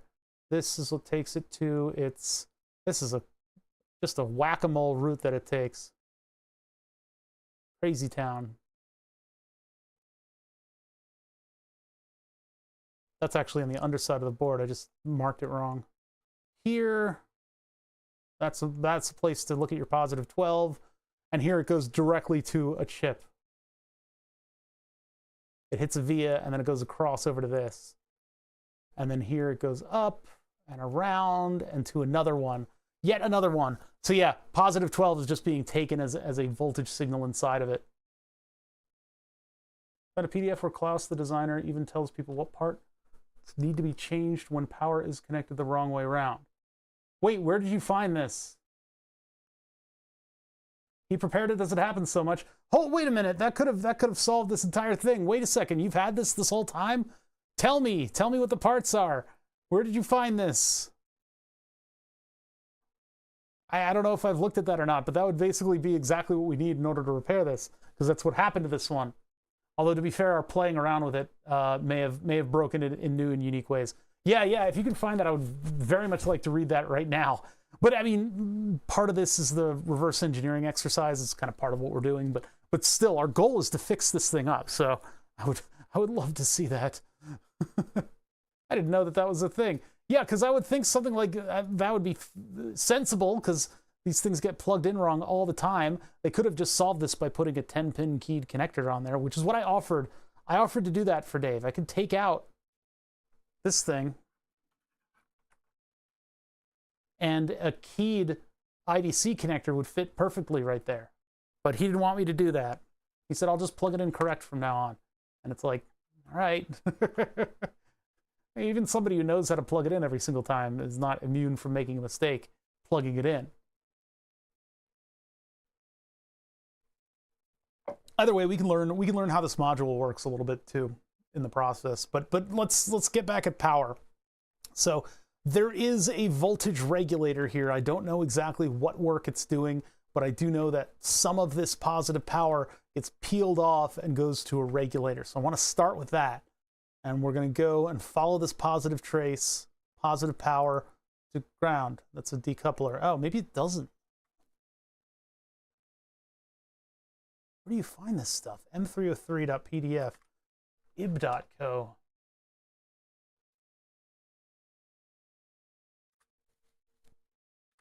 That was my title. Hold on, I need to copy. The social stream thing doesn't really operate as I'd like it to.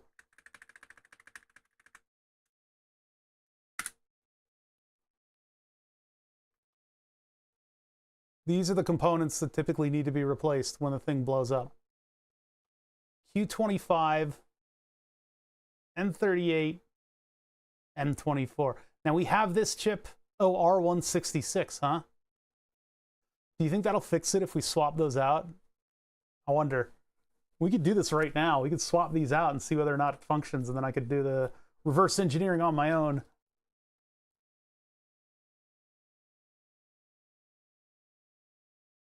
Verstoshed means reversed, so it explains what to do when your power's been reversed. Well, we see heat on the board for this chip and R166. Those are heating up. So it kind of seems like that's something that happened. I think it was also like a home row error. I think maybe it was off by a pin, but I don't know if that destroys the module or not. That should just short out to the ground plane if you do that, if you're off by a pin. But at the same time, I mean, this thing doesn't work, so. Do we know what that 14-pin one is? I think we do. You have to change them all in one go. We didn't do that. All right, let's get to work. Yeah, I remember Big Gizmo. I remember now the last time we were working on this, he said, oh, that chip is this. And I'm like, how the hell did you know what that was? You're like, oh, I've used them before. Like, what the hell, man? If I had been Gizmo looking over my shoulder this whole time, we would have been able to fix this thing much faster. But my goal is to fix this thing. We can get back at the reverse engineering if this works. But if this is going to work, then we'll do it right now. I'll just do this. This is the document that I should have had a month ago. Whatever, we got to learn how to reverse engineer. The rest of it is going to be to get the circuit structures down on paper and actually lay them out in a sensible way that looks like a typical schematic would look. Fake it till you make it. If it looks right, it is right. We got hot air to do the desoldering on these, so let's get cracking. I've got a purpose now. Sorry, YouTube commenter. I guess I'm not going to show too much of the reverse engineering process. I can explain it. But we'd basically be going through chip by chip, part by part, and getting the structures down. And you get into a groove with it, but it takes a lot of time. Yeah, the parts are listed on the image. I see. BC847B. We got that one right. Hey, Ben Gizmo. Bovinet. Bovinet is gift. Bovinet, thank you so much for the generosity. Was Bovinet new as of like today? Did I see that? Hold on. I think I'm crazy. I think I'm going crazy.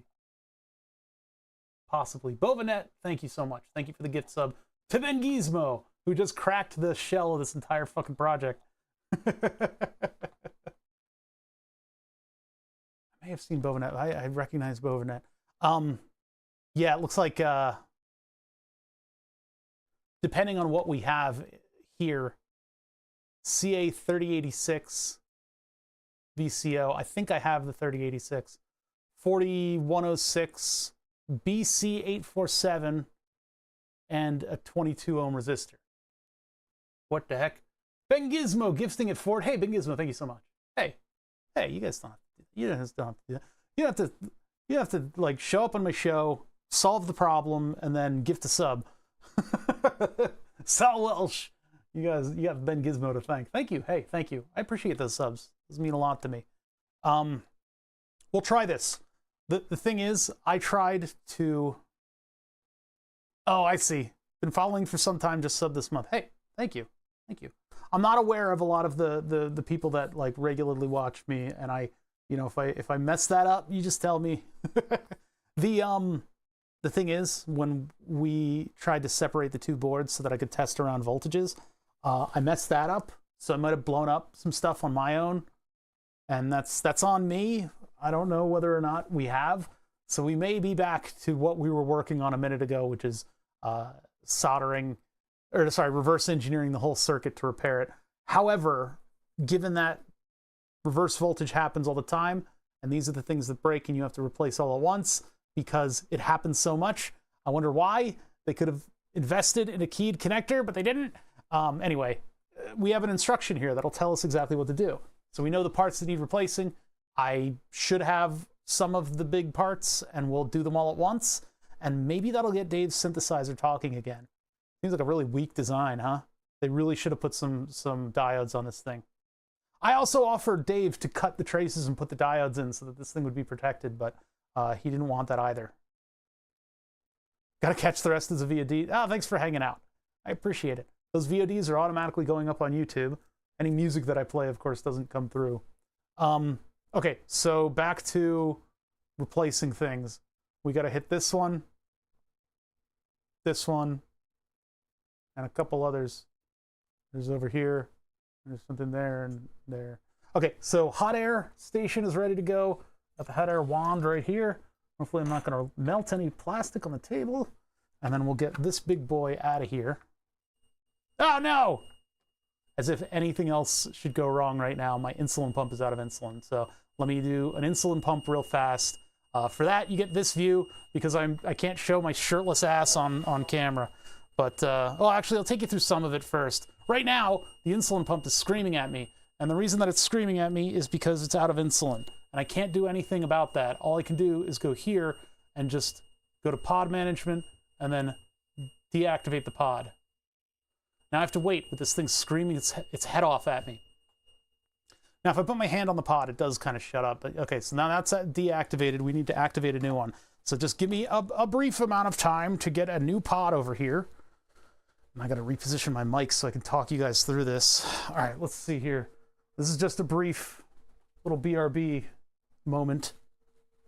All right, so I had a box of pumps that I opened recently. Where did that go? It's all the way over here. Okay, all the way on the other side of the shop. I got to go all the way over here and find the box that I've already opened. There it is. Grab that. I have a place where I keep the current active box, and it didn't end up in that place. So we need a box with a pod in it. There's that right there. That's the new pod. You guys can write down that Bluetooth information, break into my house, and cause it to do all kinds of havoc. And insulin. This is all we're going to need. I'll wait to take my shirt off on this one. The current pod is on my left arm. This one's going on my right. Some of you have seen me do this before. This is my whole integrated glucose management system,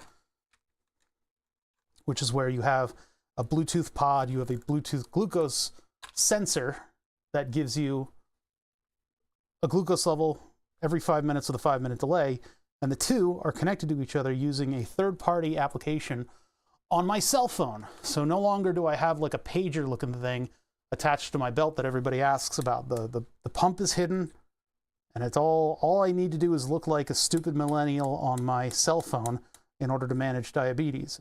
But I don't even need to do that. It manages itself as long as I do what I'm doing right now, which is refilling the pods and putting new ones on my body. This level of automation is something that's pretty unprecedented. We probably could have achieved this many, many years ago. I would be remiss if I didn't mention that insulin pump companies have really no incentive to do all this stuff. They just want to sell you the same stuff over and over again. They have, however, been helping with the third-party applications that tie everything together. I think they saw the writing on the wall. It's like, we can't stop this. All right, so that just beeped at me. So I've filled it up with insulin, and now I need to activate it because right now it's searching for a Bluetooth, whatever, controller. So activate pod, fill the pod. I've already done that. Click next. And now it's going to talk. These two are going to talk to each other. And this will start clicking. And once it starts clicking, what it does is it releases a spring that grasps a threaded rod. That threaded rod has been advanced into the spring by my injecting insulin into it.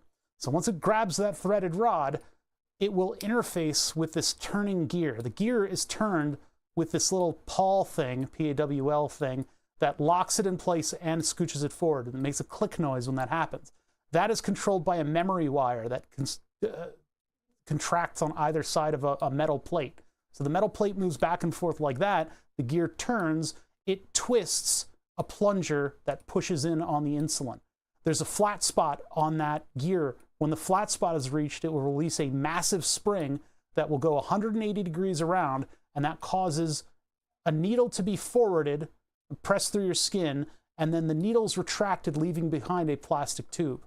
And that plastic tube is where the insulin will be delivered underneath the skin. So once that's done clicking, we're ready for the next step. And the next step is for me to paste this onto myself, where it will then bite me. So let me, I'm gonna mute and then put this thing on my body.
All right, that was pretty easy.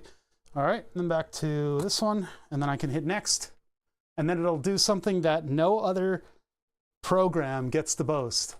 It is actually there to warn you that it is about to hurt you. It's actually going to break my skin. Go. So now I get 5 clicks and then pop.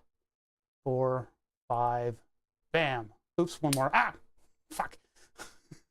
So now there's a plastic tube under my skin to deliver insulin to try to fix my glucose level after lunch. I've got a bit of a blowout here after having a little bit of rice with lunch.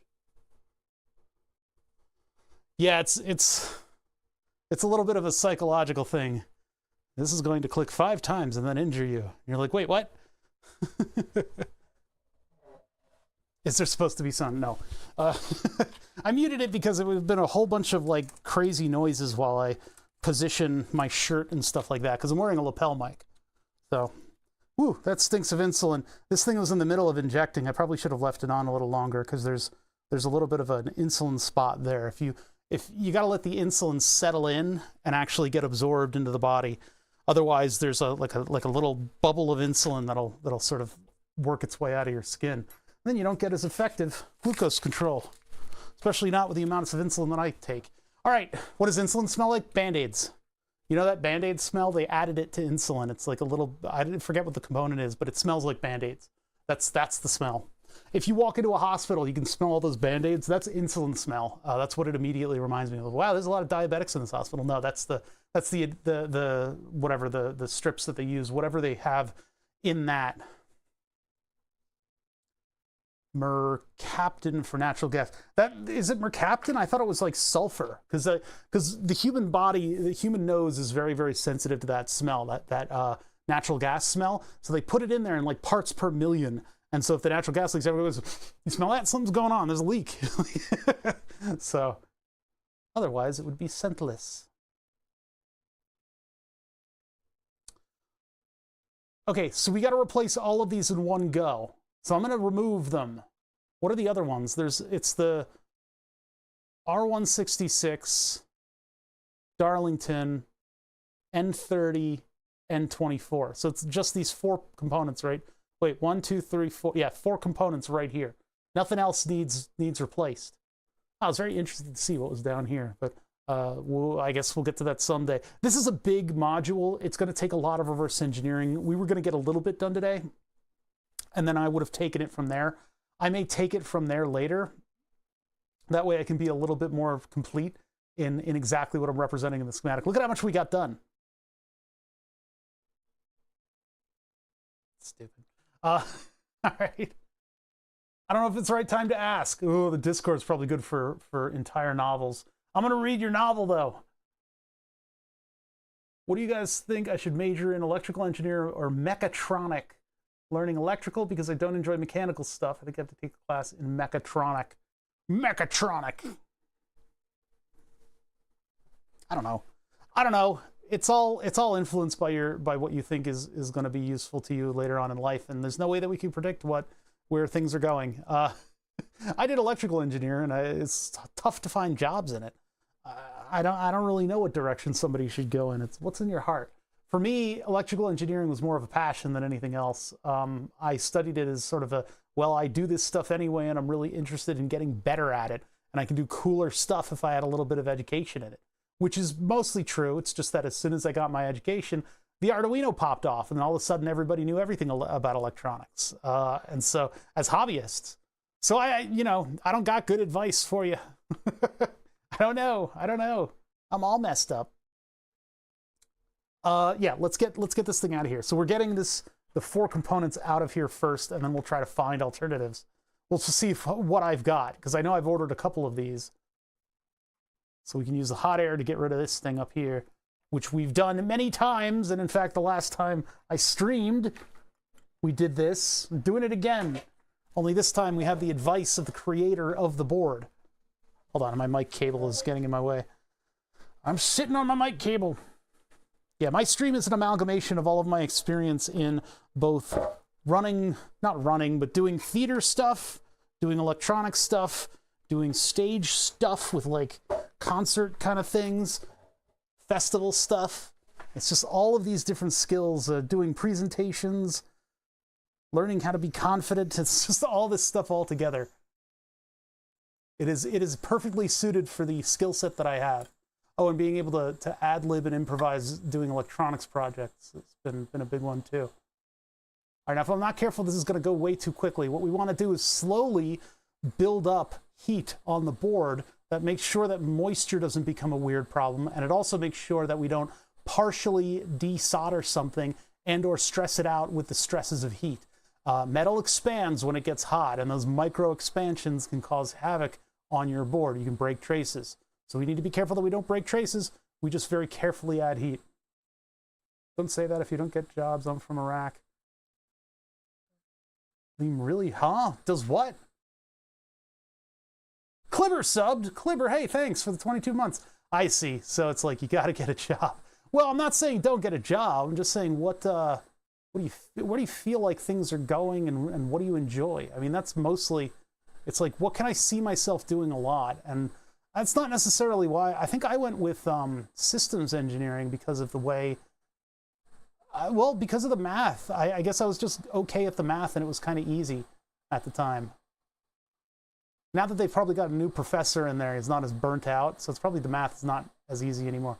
See how it's wiggling a little bit? I just need to be real careful not to break traces. All right, so that one's out. Here's that one. We can clean up those pads and move on to the next piece. I'm going to assume that that's broken because it's not an expensive part. I'm just going to say that it's dead. Whew, even my tweezers are hot. Hot tweezers. Vroom, vroom, vroom, vroom.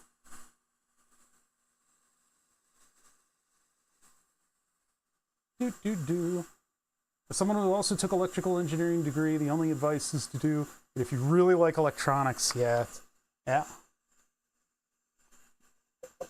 And for hobby stuff, electronics has been super useful. Why is there so much flux around that? Did we replace this? I think we replaced it with something. Was it just a generic diode? I hope it's a generic diode. We don't have their parts list, so all we know is it's called D20. Actually, D20 and 21 are the two down here. That one is called D3, but we don't have the identity of all of those. We could ohm test them, and it's probably going to be a 0.7 volt drop. Why is this uneven? Something on my vise? Nah, it's my desk protector I need to change. So next one is R166, which is going to be right there. That would be the 22 ohm resistor, that 22R0. I could use hot air for that. I could also use just a soldering iron that I think would heat through it. Let's just use hot air because we got it out anyway. So I'm not even, there's not a lot of flux on this right now. If I add a little flux to it, that will hold in the heat better. XY tester. I have it sitting in the drawer next to me. I could take that out, but I don't really need to. We know it's a diode. It looks exactly like a diode. It's just what are the specific specs on the diode. And if it's just being used as a barrier diode, then we can just appropriately put in a barrier diode. That was the whole reason why I wanted to do the reverse engineering and schematic generation on this thing, so that we could sort of get a sense of what all this stuff is doing in this board. But then we were, of course, sidelined by Ben Gizmo, who had the exact working document that would tell us what components to replace in the event of a reverse power event. So now we're just going to do that and see if it fixes the module, because that means that I can be freed up to work on the other stuff that I really need to work on. I still want to get a schematic of an M303, of a you know. You don't happen to have that, Ben Gizmo, huh?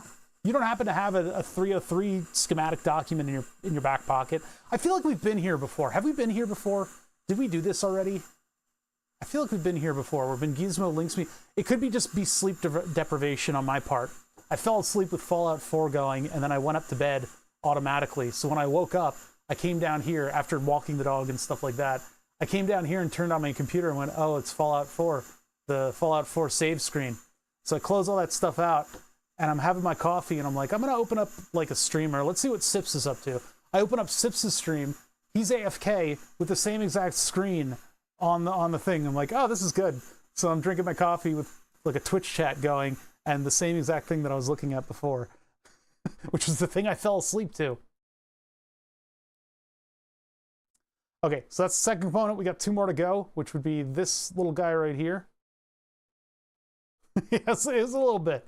It was a little trippy. So that's this one on the left, and that one is a, that's N36. N24, oh no, that's N30? It looks like 38. No, it's 30, which is a 4106. Is that what we put in here?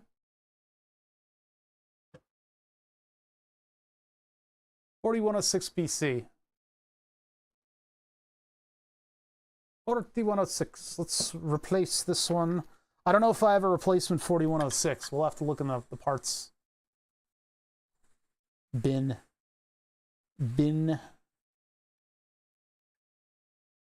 I wish I had known this before I accidentally put voltage in the wrong way on that big connector. What does an operations engineer do? I have no idea. Probably the forest for the trees kind of stuff. Systems engineer, in my case, would be putting together components in order to perform a task.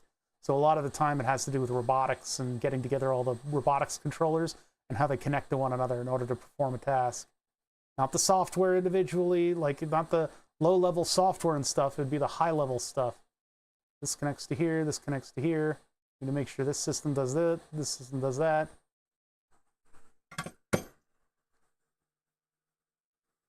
But you needed to learn control systems math in order to be in that major.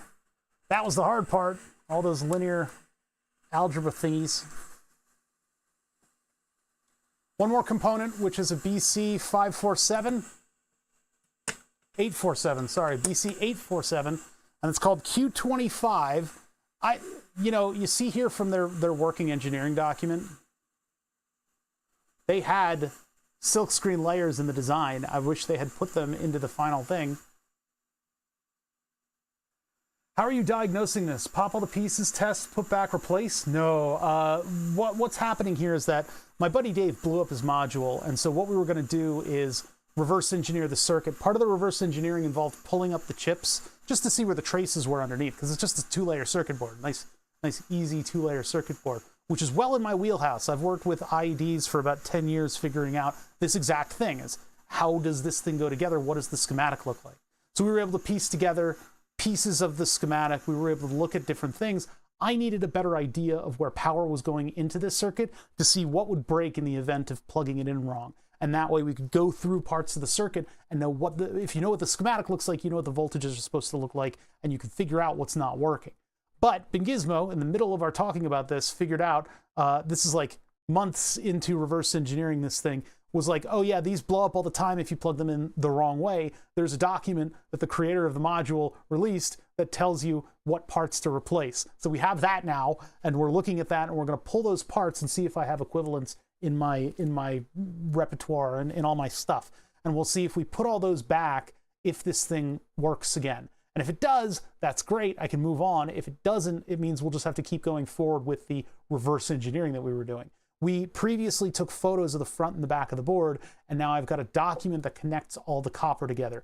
So now that we have that, we can put together a schematic, and if I can make it readable by me, it'll be readable by many other people, and we can also just piece through it and figure out what the stuff is doing. This is part of electronics analysis, schematics, and engineering, like, circuits 101 kind of stuff. Hey, NeanoCat, how's it going? Yeah, so Bing Gizmo has sort of pulled the carpet out from that, and we're doing something else today. A 4+ layer board, I have, and they're not easy to do. Basically, you would ohm stuff out until you got enough of an idea of the circuit that you would know what's going on intrinsically, and you wouldn't have to go through trace per trace. Otherwise, it's just impossible to work on. They're very difficult 4-layer boards. Mercifully, typically when you have only 4 layers, you're not routing a lot of traces on the internal layers, and if you're going to components, you're going to be doing that on the outer layers. So the inner layers are typically reserved for either a point-to-point signal or power and ground. So economy shipping, but you got a FedEx package overnight? That's impressive. That is impressive. Okay, the last component that we need to do is Q25. This one, the upper one. Double check N19. It'd be nice if we actually had labels, but we don't.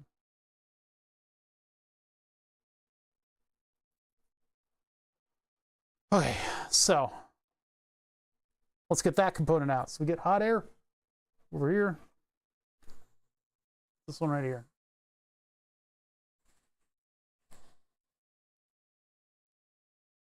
We just add heat to the general area. Make sure that the rest of our board comes up to temperature, so this is nice and easy. Of course, my tweezers are also getting heated. I probably should have some long tweezers would help. Until we start to see those pads flow. Not yet. I could come in here with the hot air and like really apply this close, but that kind of stresses everybody out. And since we're working with this board a lot, I want to be gentle. Luckily for us, there's no glue.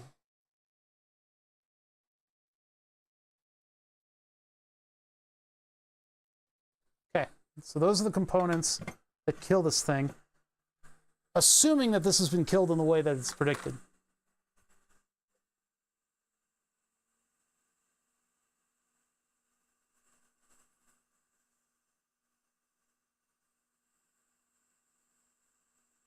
Drop all the components from a multi-layer board using a heat gun, and then successively sand through the layers and photograph them.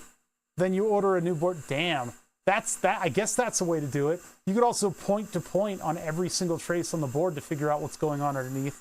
If you drop all the components, you could go to your dentist and beg them to take a quick X-ray, and that'll also show you the various layers of board. And like here. You don't even need to remove the components for that. Like, they really could have done this very quickly if they just got a dentist to X-ray the board. Because look, that's like that is the perfect image to reverse engineer. There's so much there. The only issue is that all of the traces that are internal to the epoxy packages kind of cover things a little bit. But like, if you have a 4-layer board, like, hell yeah, just get it X-rayed. And, you know, your balls will glow. That'll be kind of cool. All the microplastics in your balls will be glow in the dark. All right, let's clean this up. Now that we removed the components, we need to make the pads like new.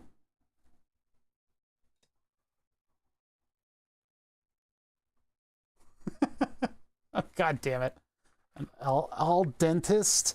That took a walk around the block. That one took a walk around the block. That took a lot to get there.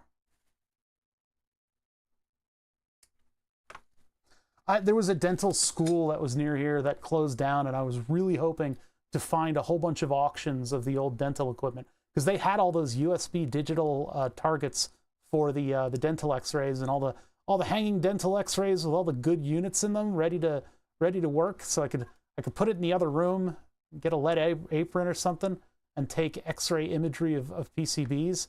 That would have been really cool. Desolder braid. You add a little bit of flux, and these things will basically wick. Well, it's also called desolder wick. It will wick away all of that very viscous solder. The very high surface tension liquid metal will get into the area of the copper, the interstitial area of the copper, and wick it away from stuff. Now, you can never remove, unless you use mechanical means, you cannot remove the solder because it's made a nearly molecular bond with the other piece of metal, with a piece of copper. But you can remove a majority of it, and that leaves these tinned pads behind that are flat and easy to solder to. Boy, howdy, do I wish I found that document earlier. And I feel like Big Gizmo wanted to link me to it, and I was being too pretentious. And I was like, I don't need that now, but maybe later. Well, now is later. Good thing we have it.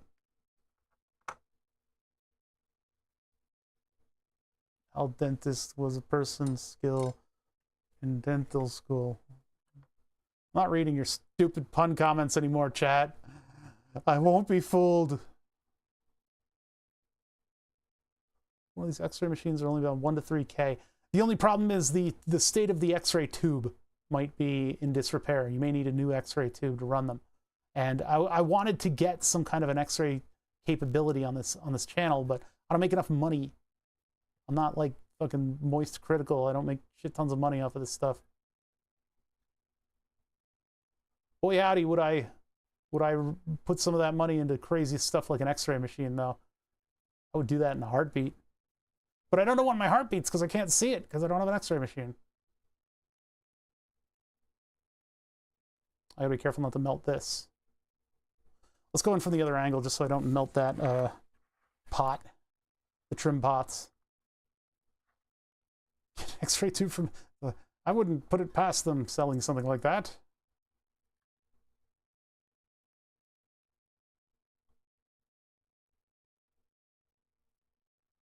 Ish, a little bit ish, a little bit ish. All right, so with all those reworked, all those traces nice and flat of these 4 components, I'm going to come in here with goof off. You don't need to use goof off. You can use isopropyl alcohol. You can use a variety of different chemicals in order to clean flux. I just like goof off. I think it works pretty well for my purposes. I don't let it linger on the board. Otherwise, it is an acetone type thing, so it'll eat away at stuff. We don't give it time to eat away at stuff. We just wipe it on, wipe it off.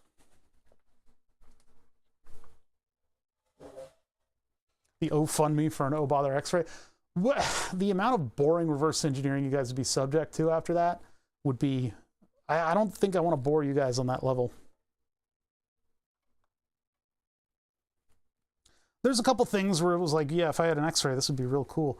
And if I were more serious about like reverse engineering stuff, like some of these people who reverse engineer the Wii, if I had like an organization behind me that really wanted to get something done for like the free sector of the internet, I would absolutely consider just throwing a $20 bill at an X-ray tech for like a dentist. Like, hey, I really like, could you do this at the end of the day? And they'd probably be totally receptive to that sort of thing. Like, hey, I just need a couple images of this. Give you like 40 bucks.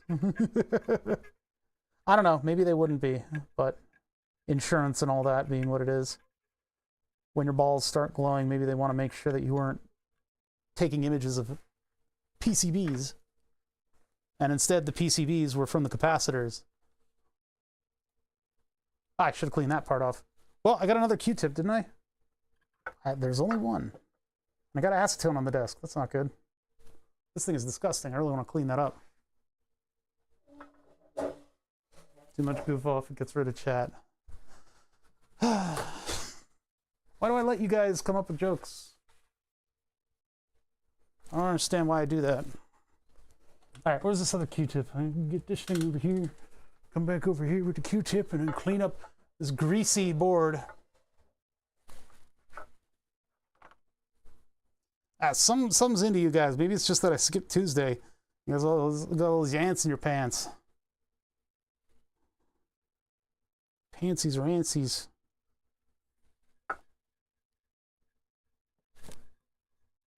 So yeah, this stuff pretty quickly breaks down the flux. It helps a lot in cleaning, and it smells like oranges, and it smells like oranges until you pass out. I don't know. I guess there is better stuff. An isopropyl alcohol, electronics alcohol, would probably do just fine. And then I like using Q-tips because they're renewable. I think I'm fully out. This thing is dry. I've got more in the cabinet over there. Solving your ant problem with X-rays. I like the smell of oranges. Aggressive oranges that make you feel lightheaded? That's what this is. Yeah, it's called goof off. It's just one of them hardware store chemicals, but it is nice at removing flux. This is a lot of buildup of flux over here. Now, I'll have to clean this out more later. I do have an ultrasonic cleaner that I've been wanting to test out, but there's just a lot of flux buildup around here from when we desoldered all this stuff. Are there still a bunch of dogs upstairs? What's going on? Okay, so we need to find these components, these magical... There's still flux on the board. Damn it! I have to redo my... everything. Today is one of those days of sidetracking. I'm getting completely sidetracked by every single side thing that could possibly sidetrack my sides and send them into orbit. So we need to pop this top off. There. I need to fill this up with goof off again. Pine Sol goof off. Chemtrails. I still miss that DVD that I had of the chemtrail conspiracies. It was from some hardware store. And oh boy, that was fun stuff. That was back when conspiracy theories were fun and not a damaging fucking sidetrack for the whole nation.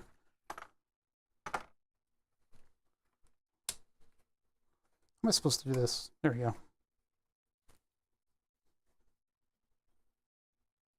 Do you use 65 kilovolt power supply for an X-ray tube?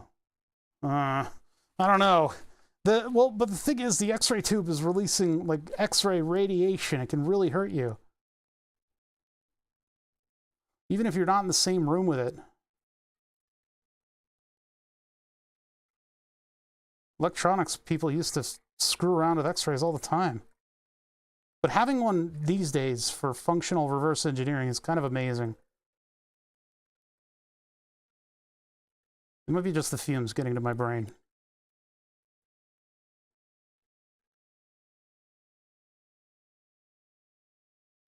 I've gone through a lot of this stuff, haven't I?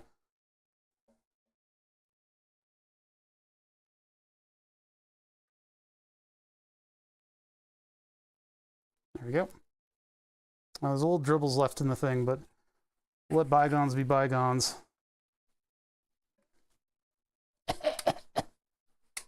Don't light a match. Okay, Q-terps. Let's put this. This is going to make a big splash when I snap it back on.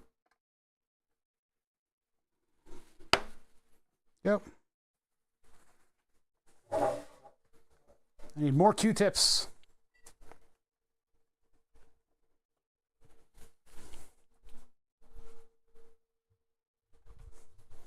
Yeah. X-Files, The Lone Gunner, Area 51, all that stuff didn't used to be complete piss. They're kind of fun. You're like, haha, these people are crazy. And then over the years, it became, oh no, these people are crazy.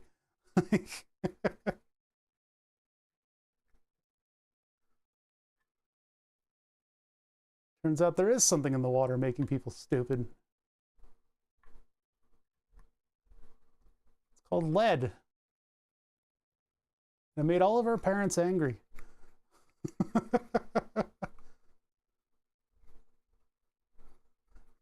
There were some conspiracies going on, huh? Weird. All right, so the goof off is just cleaning up this excess of flux. The excess of flux came from our reverse engineering efforts. We just kind of went a little bit ham and decided to remove these chips in a previous episode. So I'm dealing with the consequences here. I'm just making it a little bit cleaner. It doesn't have to be super clean for me to do this repair, but it just makes me feel a little bit better about putting this on camera if things are just a little bit cleaner. So I use goof off. I don't use a lot of it. I apply it with a Q-tip. I rub it on, and that usually dries off by air, and it's not on there long enough to harm any plastics. Most of the stuff here is a little bit more robust than your goof off damage. But if you put goof off on something like a plasticized or a rubberized plastic like shell of a device, then it will melt it. So, you know, I like to come back in here with the dry part of the Q-tip and come through and just kind of brush things out to make sure that it's not going to be in contact with my stuff long enough to cause huge damage. You know, the real way to do it, if you're Louis Rossmann, if you're using tons of this stuff a day, you use an ultrasonic cleaner on it.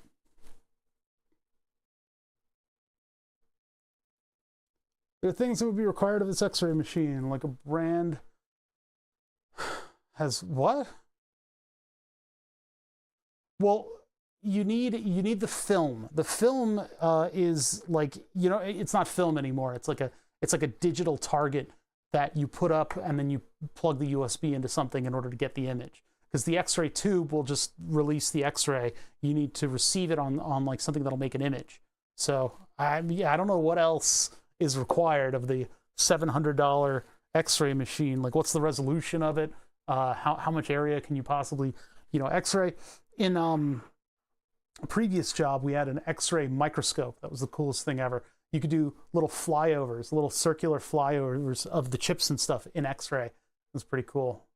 You can see all the bonding wires and whatnot. All right, so what are our components that we're replacing? There's 4 of them. They're in this area up here. And I might have replacements for all of them. We just need to make sure. So what are they? Get rid of these. CA306, 3086, CA3086. I believe that this is LM13700. That's the transconductor amplifier. That's from a different part of the board. No. Do I have anything like that? CA3086.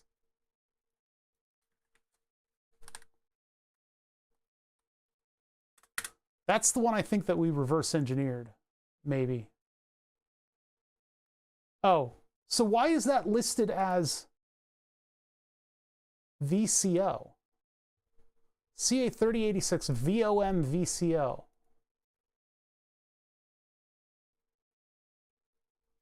Five general purpose silicon PNP amplifiers, general purpose NPN transistor array. Well suited to a wide variety, blah, blah, blah, blah. We do have this chip. Power applications, general purpose use in signal processing, temperature compensated amplifiers. Maybe that's voltage controlled VCO, voltage controlled oscillator. I guess that's just the oscillating part of the rest of the circuit. R166 is a 22 ohm resistor. Let's get the 0603s out to replace those. High frequency oral x-ray machine. Not sure if that's compatible looking at PCBs. I'm not sure. I mean, I think those are, but I don't know. I hope I am not encouraging you guys to go out and buy x-rays, because you really shouldn't.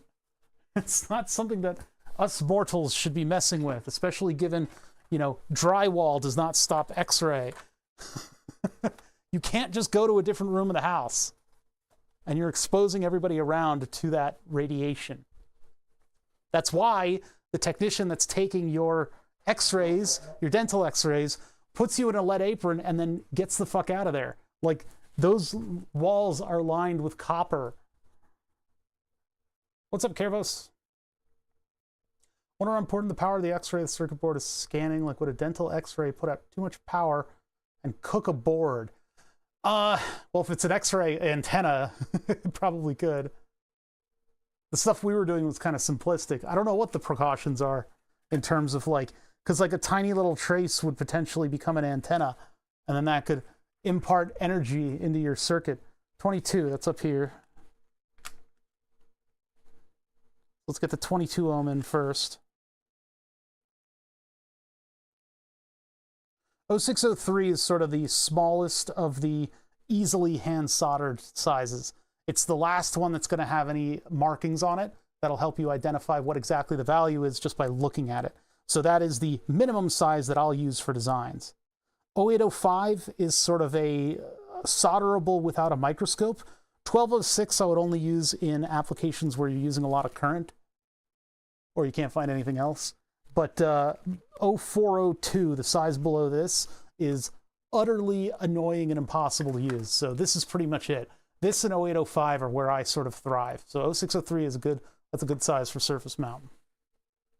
You should learn how to solder that stuff, and it requires not necessarily steady hand. It just requires a good setup where you can brace your hand on stuff. No, I don't use an asset tracker. You need to use the asset tracker, and that's just another thing that I wouldn't use. And it would just confuse me. Like if I find a resistor and I put it somewhere, and where do I mark it down then? No, I don't do an asset track. Some people do. Some people are organized enough to do that. I just have my sort of loose memory of where everything is. Survivorship bias.png, yeah.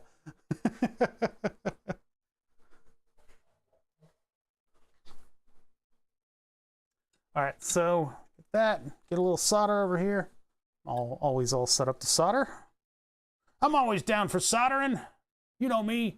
Looks like they used 0805. Well, we're gonna put an 0603 in here. Oh well, Dave will have to manage. He'll be like, this doesn't weigh the same as it did before. I'm like, how would you know that? You replaced something with a part that wasn't meant to be in there, didn't you? But Dave, no. Dave, what are you doing? What are you reaching for, Dave? Wait, no, no!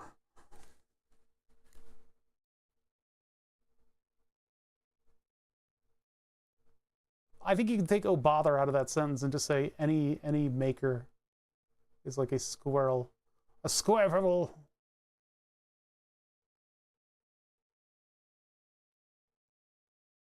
Where's this going? Go up here. There you go.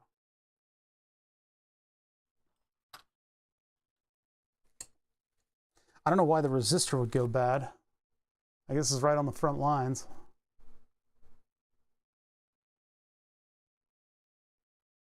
Okay, 22 ohms in there. This one's the challenging one, the transistor BC847B.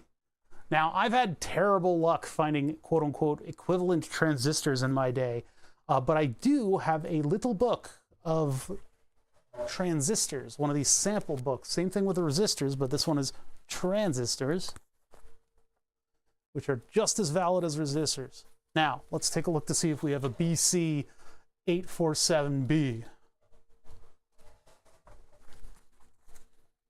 We do have some BCs, 807, 847. It would be such luck if it was on. This is a very limited number of transistors in here, so we probably are going to be finding an equivalent. But 847 is what we're looking for. BA. Nah, I don't have it. Of course I don't have it. All right, so let's find out what the BC847B does.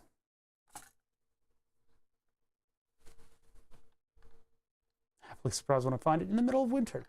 I mean, I could look to see if I've got it in the collections of parts, but I don't think I have too many transistors marked out for that. Now, what did I order? What do I have here? I don't think I ordered a transistor. I ordered a special resistor. Oh, 4391 this was for the through-hole analog stuff, so I don't have that. And then these are the chips, hopefully all the ones that I'll need in here. I haven't sorted these yet, so these need to make it back into all their appropriate locations. Okay, so let's take a look at what the BC847 is like. BC847B, Von Darlington.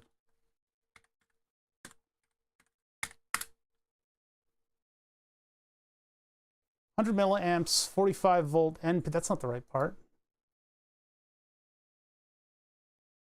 That ain't the right part.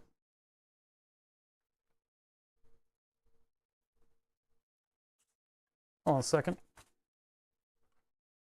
Yeah, there's no 6-pin in this area. Huh. We got this one. That's the part. There's only 3 pins, and there's no 6 pins in that area, and it's very clearly circled in the drawing. Hold on a second. Oh, here's BC847B. Wait, when did we look this up? Oh, that's for the, I don't think that's the right part. Interesting. So the BC847 is what we looked up when we looked up the 6-pin Jim Jams. That's these over here. That's the, wait, hold on. That's these over these over, that's these over here. These are the ones that I got with BC847. Maybe it was the wrong part number that went in there. I'll call you whatever you wanting, whatever I wantington. Twintington. That's number wang. So those are the BCs. You do BC847B, I get 3. So is it different packaging? This one's the BS. Does that mean it's a dual? We got DigiKey and Mauser here too. BC847B. Maybe they're just using all BC847s. Not a diode array, what the heck? Photo not available. Bipolar, fixed inductor, diode array, single FETs. There it is. In stock, 300,000, but I don't have a DigiKey warehouse under my stool. This is 847ML. Yeah, it's possible they put the part number in there. It's just the wrong. The fun of buying parts. I know, it's a skill in and of itself. Finding out exactly what $10. What the? Oh, you have to buy 200 for $10. That's pretty impressive. I don't want 200 BC847s. What are the specs on this thing? Hold on. Let's get rid of some of the cluster here, the clutter. There's a lot of weird windows open with a lot of part numbers on them, and I just need to we need to start over and clear this all out. We'll figure it out from there. That feels a lot better. Clutter fudge. Bipolar junction transistors. Data sheet. I just get the loose description. 0.5 watt, 5 volt, 0.1 amp, SOT23 on the prior page. What? First category, bipolar junctions. Oh, single bipolar transistors. Ah. Yeah, there we go. There's more stuff. So BC547B, etc. They got a data sheet. NPN general purpose. 45 volts, 100 milliamp. DC current gain. This is 847. Wait, what are we looking up? We're still 847, yeah. BC847B. Okay, so let's see how the transistors that I have stack up. Or we could, I could look up BC847 and then the wonderful keyword equivalent, and I'm gonna get all kinds of misinformation. I have a grocery bag in the garbage, so it's trying to, there's only one place where stuff will actually go into the garbage. And so I throw stuff and it bounces off the grocery bag. Be filling the paper bag, not anyway. Equivalent and cross-reference. This is from All Transistors. I don't know anything about this site, and I don't know if I can really 100 for $8. Look, I don't need 100 transistors for $8 to replace one.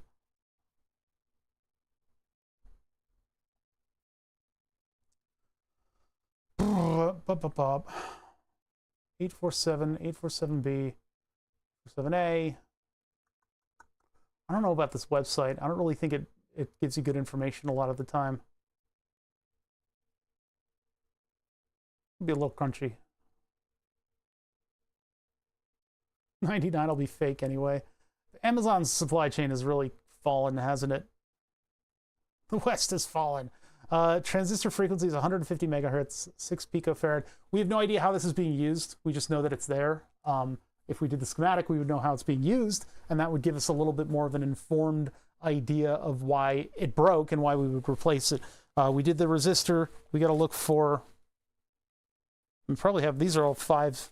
Let me take a look at what I've got in the surface mount bins to see if I happen to have an 847. I really don't think that's going to be the case, but we have to excuse this one. We have to make sure that we're doing the right thing. Schottky, 400 volt triac. Maybe I could use that. XY caps, N channel MOSFET, P channel MOSFET. These are specialty. These are for the RC car, and they didn't work. We've done a lot of stuff that really, really didn't work out, and it makes me sad. 3904 NPN transistor. So is the 3904 going to be a good enough equivalent? And maybe the B80 whatever was used because it was cheap. 1N4 and 4.8, no. Because I don't typically stock the British, the B transistors. Bees!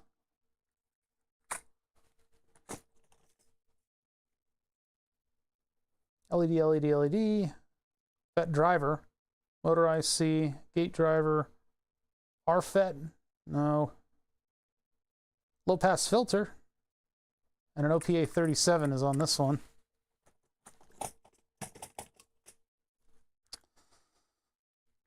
Voltage, voltage, voltage. I think we passed over the transistor one already, and it doesn't look like I have it.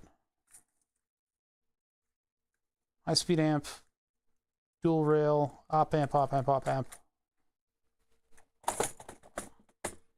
These will be like ASICs, stuff like that. Yeah. Max, ASICs. I think one of those first ones are the ones that we went through. Desoldered MISC. Ugh. Miscellaneous SMD, there'd be no way to know what's a transistor in there. Low dropout, regulator, regulator, regulator, regulator. Trim pots, desoldered, nope. Omnipod IC, fucked AT Tinies. At Mega 328s, 8-bit shift register. Okay, so I don't have that particular flavor of transistor.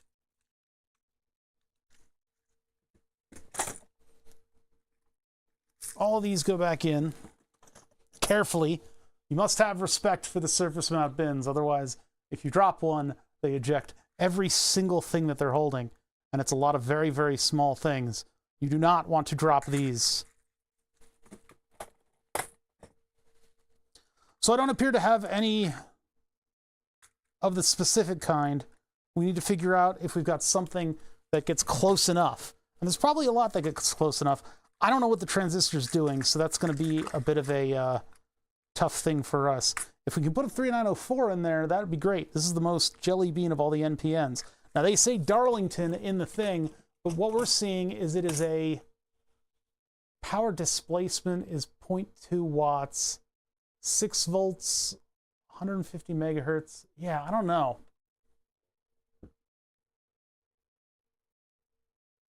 So the only BCs that I have, and this is not necessarily the way to do this, because if it's got some similar part numbers, probably going to be completely different. Can you test the component? I'm not going to do that. I mean, I do have a transistor tester. I got one for the oscilloscope, but I haven't tested it yet, so I don't know if I'm going to do everything properly. So it's not necessarily. It's just like you don't need to know German. NPN BC 84760 Vom Darlington. I mean, like, it's a Darlington.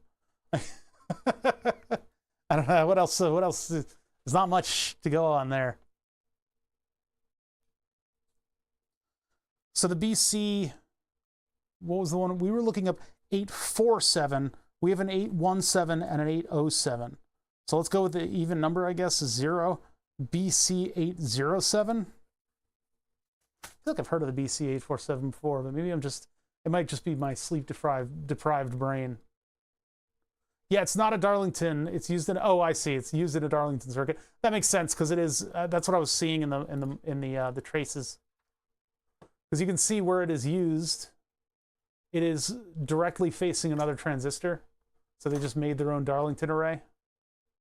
When you see stuff like this, two transistors facing one another, it's either a Darlington or an oscillator.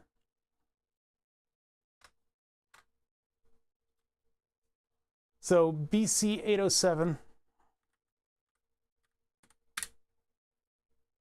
general purpose PNP. So we want the 817. We want NPN. This one is 45 volts. Let's not use that. I hate that website. 45 volts, 100 milliamps. Emitter base is 5 volts. DC current gain, VCE, 5 volts. Open base, 45. Collector current, 100. I don't know how to compare transistors properly. I need to read up on this a little bit at some point. How do you figure out whether or not they're equivalents? What's so special about these stupid... I wasn't paying attention during that whole time of my education. I was just trying to get through the next day. An AI-based information extractor. I don't know. I don't know. I don't like giving AI all this responsibility. I mean, the voltages are the same. The collector emitter. Current on this one is 500 milliamps.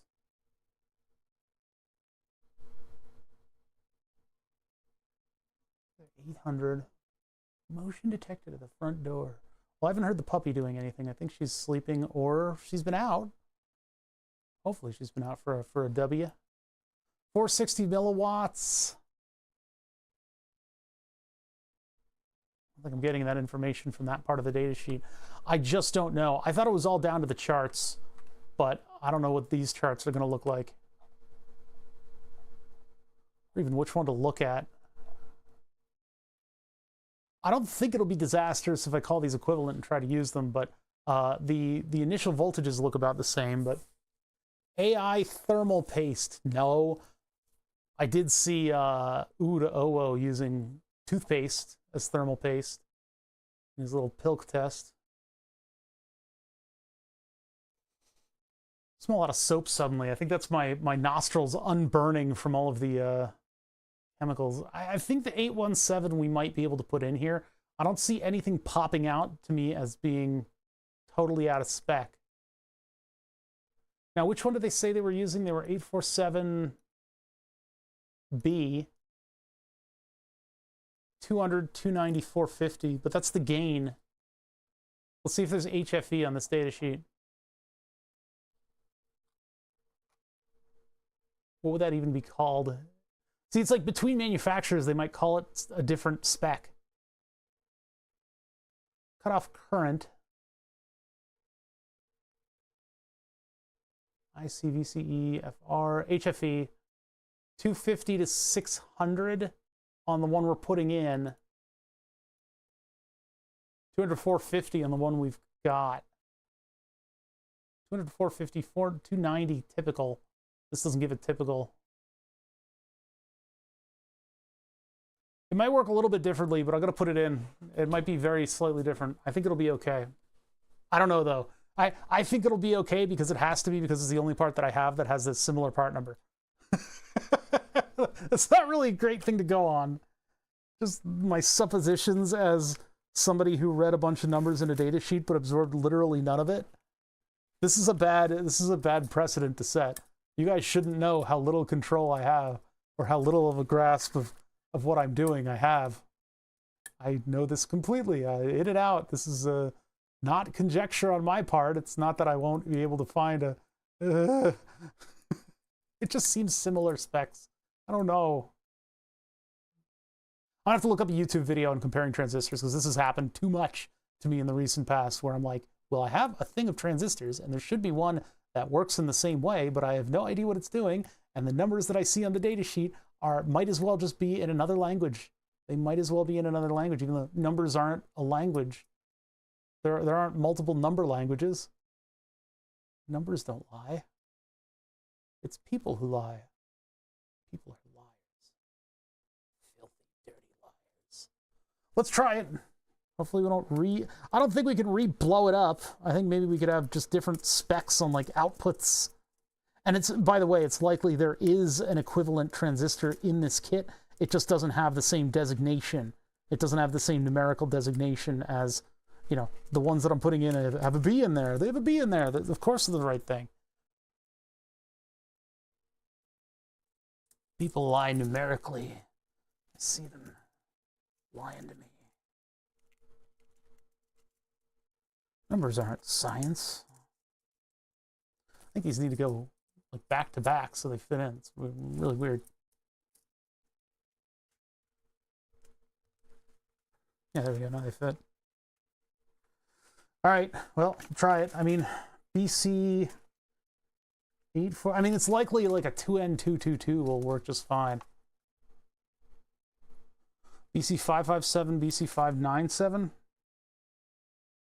I don't think I have those. I have 54. BC. I feel like I bought BC 557s recently. Anyway, we'll try the one that I put in. We have no choice. I don't even have 957s, I don't think. They wouldn't be BCs anyway.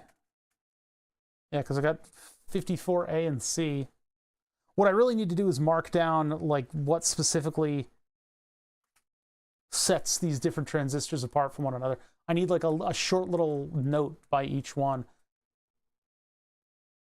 I do have a 3904. Is the 3904 an equivalent? Is that a direct equivalent? Because we have those.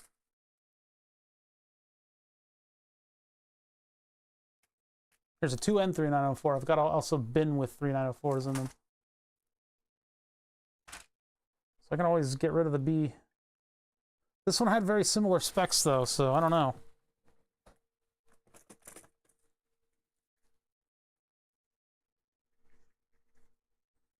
Shocky, Triac, Caps, 3904, SOT23. These, I've got a whole bin full of them.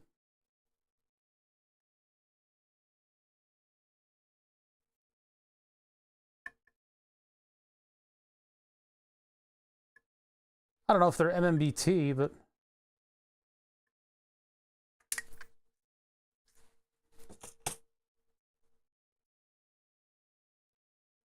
yeah, I'm not as good with subbing in transistors. I don't know what the individual ones, what the specs are and stuff like that. Is that coffee on this one?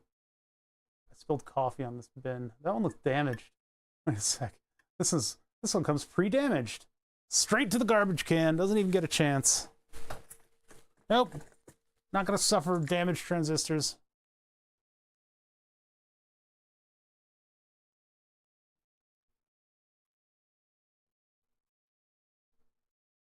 Where is that? Where'd it go?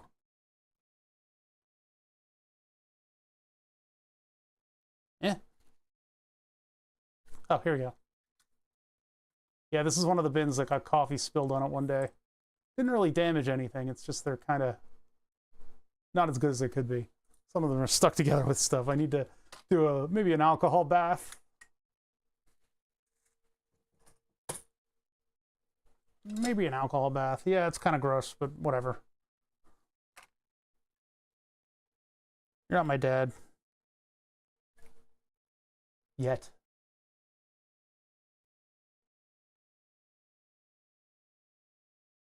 Okay, yeah, just go right onto the soldering iron and not the pad. That's exactly where I wanted you to be. You've fallen directly into my trap.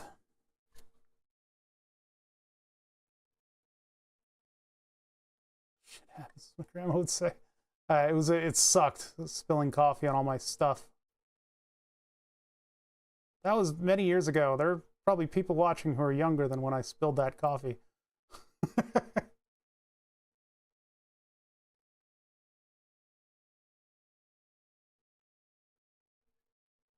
Damn it. Why did it do that? It just went psycho. Get off of there. Come on.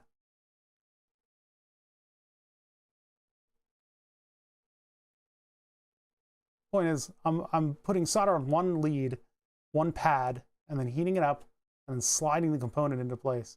And then I try, unsuccessfully, to push down on it in some way to flatten it out so that the other pads are also flat. It's part of how you rework stuff. So now I need to add solder to the other two pins, and then we get to see if we've got both of these ICs, which are hard to find. I don't know if we have them both. I know I've got the one because I ordered 1,000 of them. Well, I ordered 5 of them. Hard to tell by the data sheet whether or not they're truly equivalent. Oh, I hate that.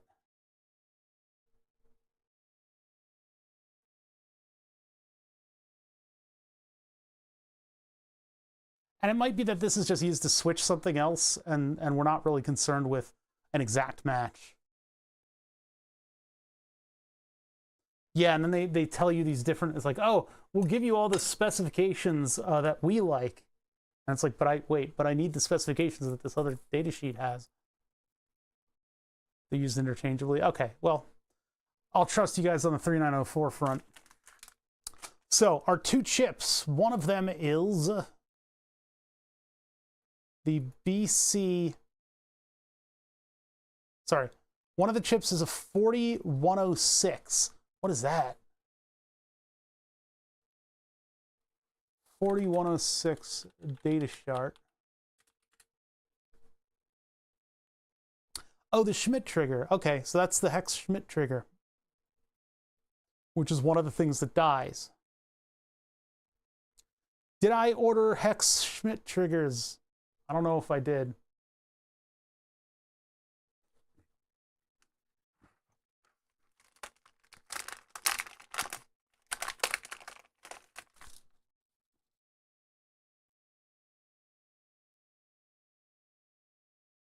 LM3046. Now, is that the other one? Go back to my repair thing. No, it's 3086. Wait, 3046 versus 3086. LM3046.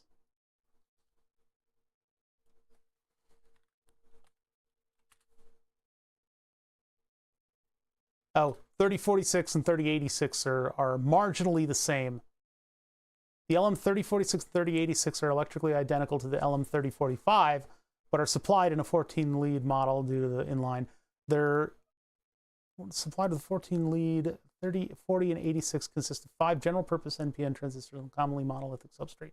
2 of the transistors are internally connected. So 3040 versus 3080. Let's just make sure the transistors are arranged in the same way. I don't know what the part number difference is.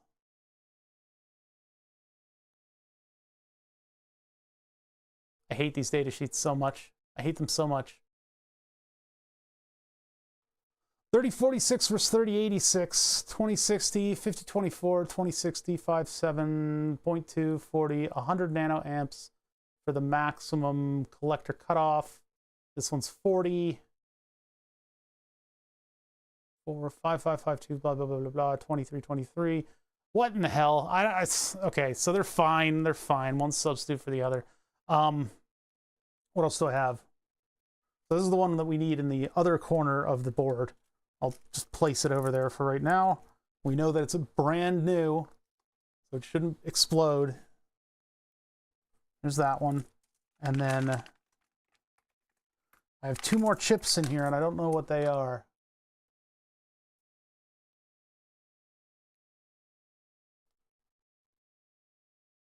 What's cool is being able to focus on what you're looking at.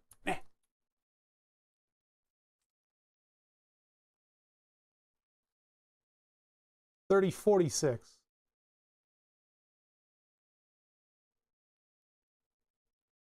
HFA 3046 B7. What are we looking at? We're looking for 401 and 3046. So this is the exact part number. Well, I don't want to put this one in there because I only have one of these. And if we end up blowing things up, I don't want it to kill my last remaining fully equivalent. So this is the fully equivalent. We'll put this aside. Maybe I'll swap it out if I feel like it. And let's see what this one is. This one better be that Schmidt trigger.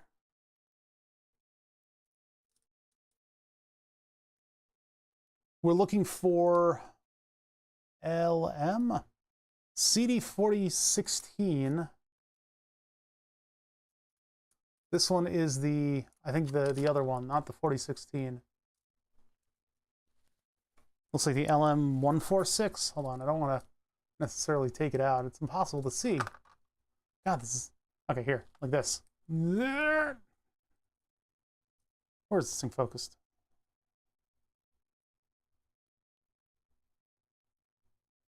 LM13700. This would be the transconductance amplifier. This is not the right one. So I need to find a hex Schottky CD4106. I don't know if I have that. Have I ordered that? Because that would be the thing that we have to replace in order to get this running now. So I will have to order parts in order to make that happen. And I don't want to proceed with a lot of stuff here because I don't want to blow things up out of order.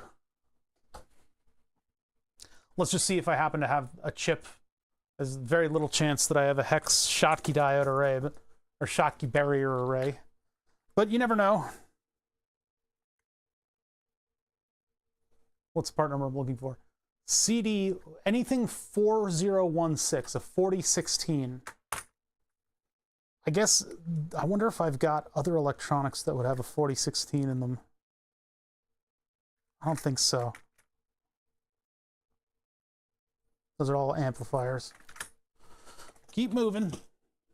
4016, huh? Schottky diode. 3904. I could have sworn that I've seen this part number around. Maybe, I think I probably have it in through hole. I think that might be what it is.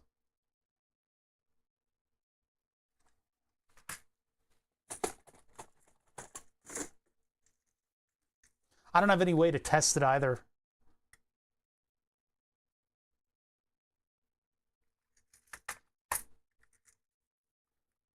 $4040. Well, those are close part numbers. Maybe that's why I'm so familiar. 4016 is the part number we're looking for. The famous Schottky barrier array. Sorry, hex Schmidt trigger inverter is what I should have said. I keep calling it the wrong thing. Not quite. Digipot, dual pot, hex. Wait. HC 4050 hex inverter. We're looking for the 4106 74HC 4060.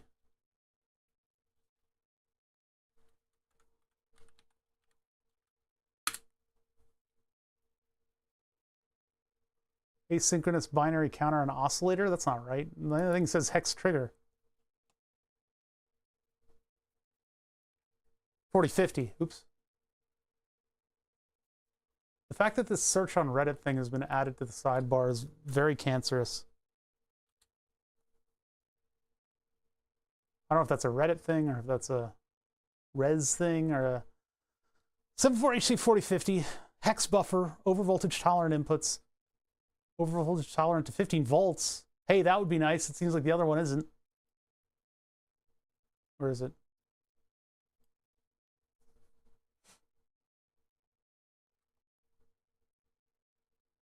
Six Schmidt trigger inputs. Oh, Schmidt versus hex inverter. Yeah.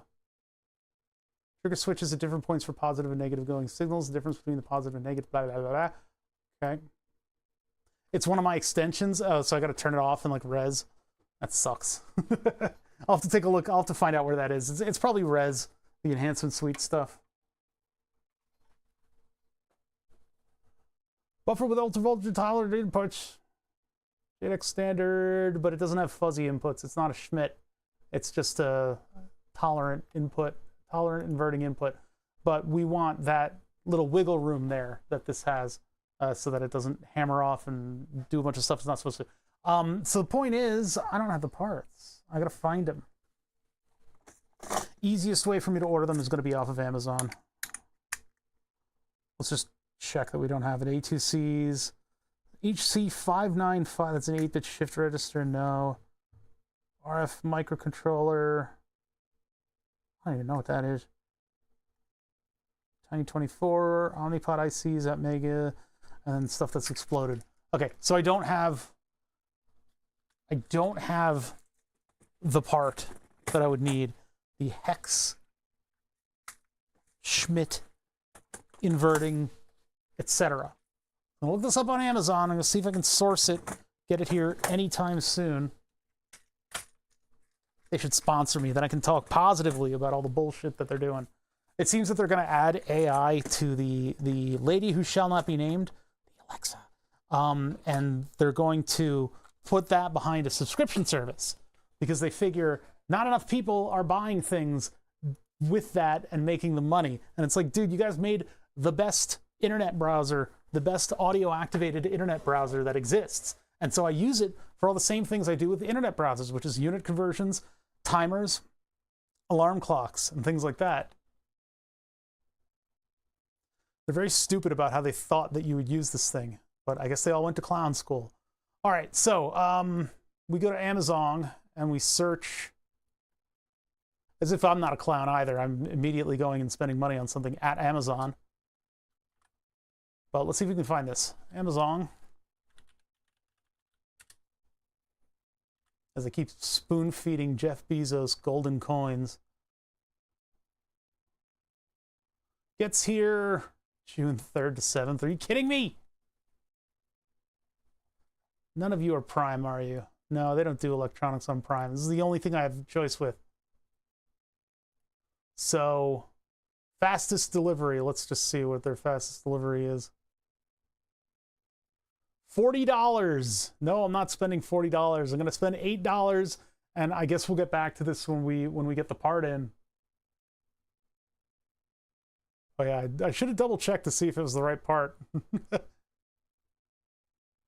10 pieces, CD4016BM, CD4016B, and we need the CD4016. Well, we just need a 4106. Uh-oh. Well, let's try 4106. Oh, I did search 4106, but 40. Oh, this is 4106. I was removing the 0 in my mind. Need a local dealer, the kind that first gives you a chip for free and then hooks you. They'll eventually get into this. It's true. You know, all those PSAs in like the early 90s and the 80s, they really made it think like we would be constantly under the threat of like free drugs.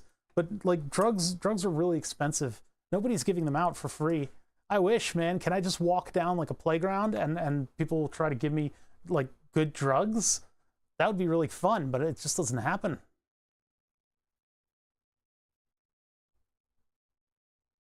That's too bad. 4106.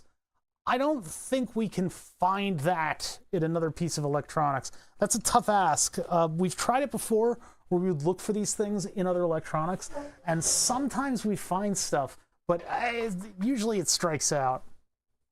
Like what would they be doing with that chip in some of these units here?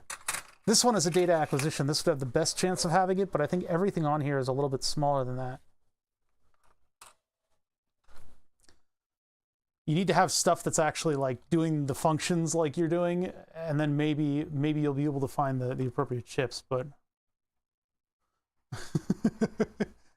hey, if you come to my place, I've got a free 74HC595. You know, like 595. I'll get my keys. Yeah, and also you're going to be finding a lot of proprietary stuff on these boards. We're not necessarily going to be finding what I'm looking for in these kinds of things. This is my example of the best 1995, was it? Circuit board?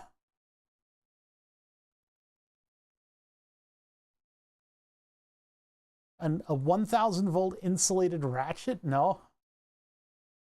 I've seen some crazy ratchets with some really nice ratcheting mechanisms. There's a date code somewhere around here. There we go, 1997. So National Instruments made this data acquisition card in 1997. And so this would be the technology that goes into something that is sort of at the top of its game in 1997. Code Rush!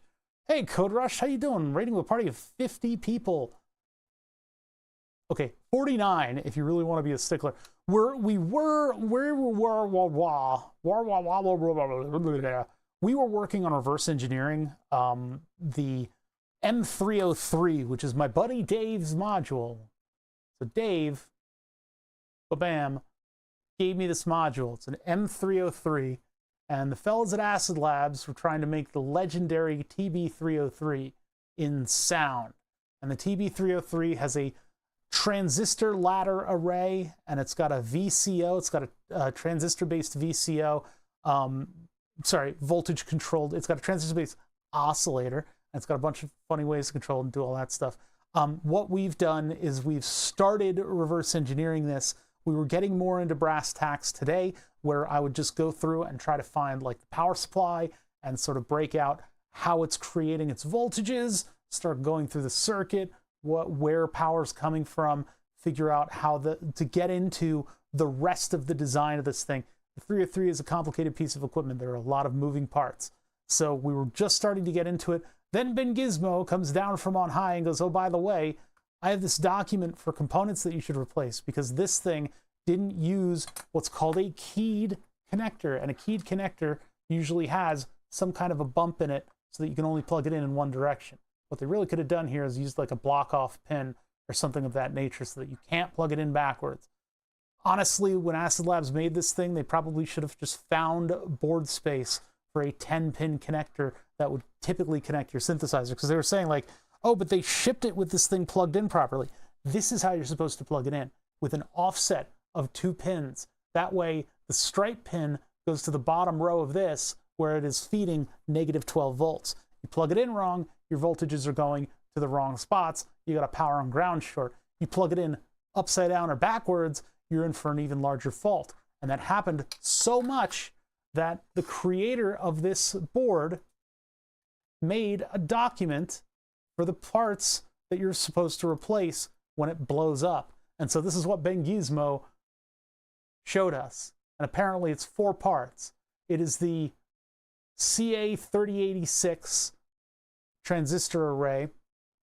It is the 40106 Schottky barrier diode array. Q25, a BC847 used as a Darlington. And then R166, which is just a 22 ohm resistor. Yeah, really. That's if it was plugged in backwards. The problem that I'm facing here is that I kind of screwed up. When we were reverse engineering things and we were trying to figure out how things should work and trying to repair it, before I got a full schematic, I decided that I would take a look at voltages around the board. And so I tried to plug it in so that I had IDE connectors between the headers that went to the front panel and the board so that I could poke into the board. When we powered it up, things were backwards and they exploded. So, oh, there's a chip that, okay, we need to solder that chip in. Let's get this chip soldered in and then we can lick our wounds. I just ordered the parts that I would need, the one part that I was missing in order to do this. I don't know. I mean, once that comes in the mail, it's going to take a while to get here. Then we'll come back to the Dave synth and hopefully fix it. I'm really hoping we fix it. And if we don't, we're going to have to do the reverse engineering thing again. And this is not a simple circuit. This is a lot more complicated than I thought it would be. Actually, I never thought it wasn't going to be uncomplicated. Wait, I need to wait, I think I flipped over the number line 3 times there. I was never under the pretense that this thing would be simple. There we go. Oh, this also tells us the direction of the ICs. Oh, that's nice. There's no markings on this board. There's no like directionality markings, and I guess that's why this specific printout would have been necessary, so that you could see what direction things are supposed to be facing.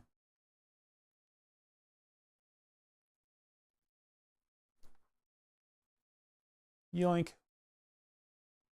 Yeah, kid named complicated. Okay, so let's get this thing soldered in before I drop it again. And I will not power up this board until we do all of these repairs. I need one more chip in order to make it happen.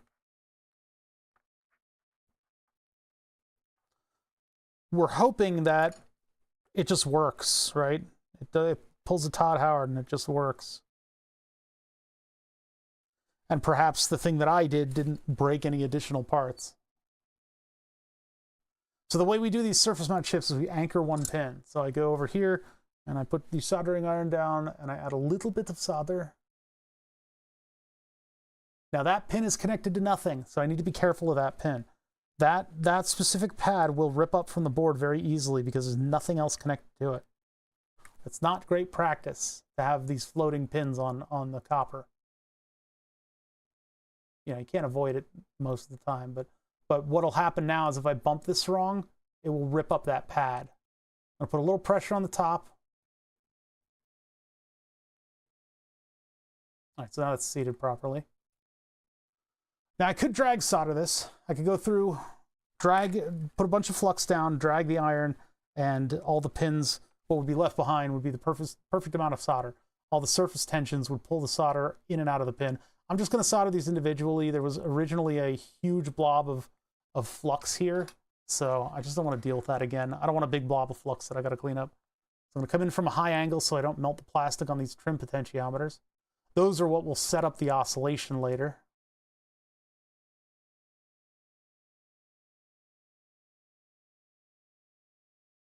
Can't believe I have to drag this out for a full another part number. Yeah, how's it going with Code Rush? You guys doing okay over there? I've been doing my uploads and all this Code Rush raids I'm trying to give credit to.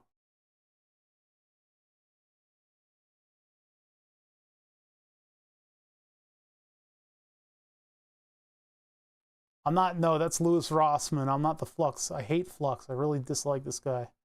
I mean, no, I don't hate Louis Rossman. What? I dislike using a lot of flux. It's fine if you have an ultrasonic cleaner, but I don't like cleaning everything in the ultrasound booth bin. So I tend to avoid it unless cornered, unless I'm backed into a corner and I have to use it. I was almost drag soldering. Wink. There we go.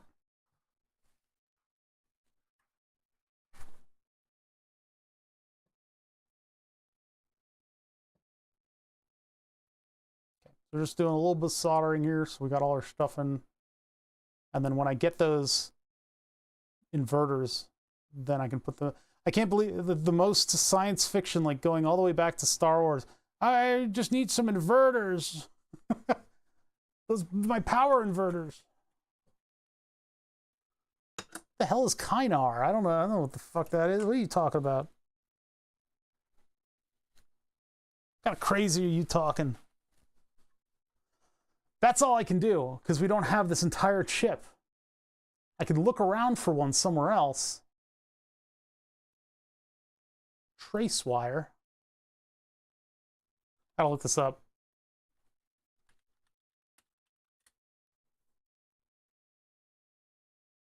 Kynar wire wrap. How do I turn this off?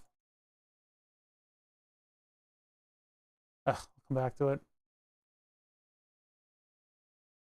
Is this specifically for a fluorine-based polymer like Teflon? The wire covering doesn't burn. Oh, so this is like what I should be using in order to make those circuit layouts. The perf board things. How much is this stuff? That's not cheap. I think I've run into this stuff before. Yeah, it's got that like PVC feel to it. $11. Magnet wire I found very tough to take the jacket off of. I use wire wrap wire, which is just a plastic case, and it gets melty really easily. That's what I use. But if you are doing like a semi-permanent repair on a PCB, what is it? Enamel-coated motor wire is the way to go. This stuff is really good because you can glue it down with ultraviolet glue, and then it'll be like it's part of the circuit. And it'll be very minimal, and it'll be hard for somebody to brush up against it and break it. Never cleaned the original Xbox controller. They contain a conductive pad that is semi-glued down and destroys the... Oh, I see. Yeah, the semi-conductive pads are cheap, right? They just put that down on the board, and then you have your button on top of it, and it's just a rubbly thing that drops down a conductive pad. And so you've got your trace that's exposed, and they put this rubberized conductive coating on top of it that's really cheap. It's not like this stuff, which has like a solder treatment on it to keep it from corroding. And so if you put that into an ultrasonic cleaner, it comes off super easily. Yeah, the magnet wire, enameled jacketed wire, motor wire it's called too. It's this stuff. It's the headphone wire that's very hard to solder to. Some people advocate just straight up using a torch and using an open flame in order to burn it off. I don't like doing that. Sometimes what I will do is I will take a file or sandpaper and just pinch and pull until it's exposed. Sometimes you can drop it into a blob of solder, and that blob of solder will eventually work away the stuff where you scrape it with your soldering iron, scrape it with a knife. There's 1,000 tools to do it, and none of them are great. You could have a whole bath of solder and deposit it in there. I need a better way to do that, because this kind of wire is very fun to work with because it's all shielded against itself. So if you have 50 wires in there that are all on top of each other, it takes up no space and it can all sit on top. But stripping it and tinning it is obnoxious. Yep. Had all those problems before. And then when you overdo it, like if you put it in the flame for too long, it'll break. So the people that work with this stuff usually is freaking these like skill challenges out of like Japan. It's like the Japanese Twitter loves this stuff, and they'll build all kinds of cool circuits with it. And then you go, whoa, that looks awesome, and it's so clean. I'm gonna try it. And then you throw your circuit against the wall and you never look at it again because it's so frustrating to try to get that stuff to work for you. A jar with acid. I don't know. I don't think I want jars of acid sitting around. Been asking around in shops for that little vise you use. Oh, it's a miniature precision vise. A miniature precision vise. It's for metalworking.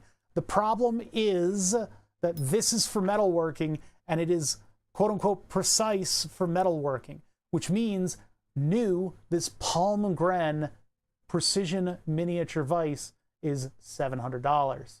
It's not exactly something that you would source specifically for working on electronics. You might be able to find miniature vices. This one's miniature precision vise, and I got it from some dead guy's tool cabinet. So really low-grade insulated magnet wire in China that breaks down easier in a solder blob.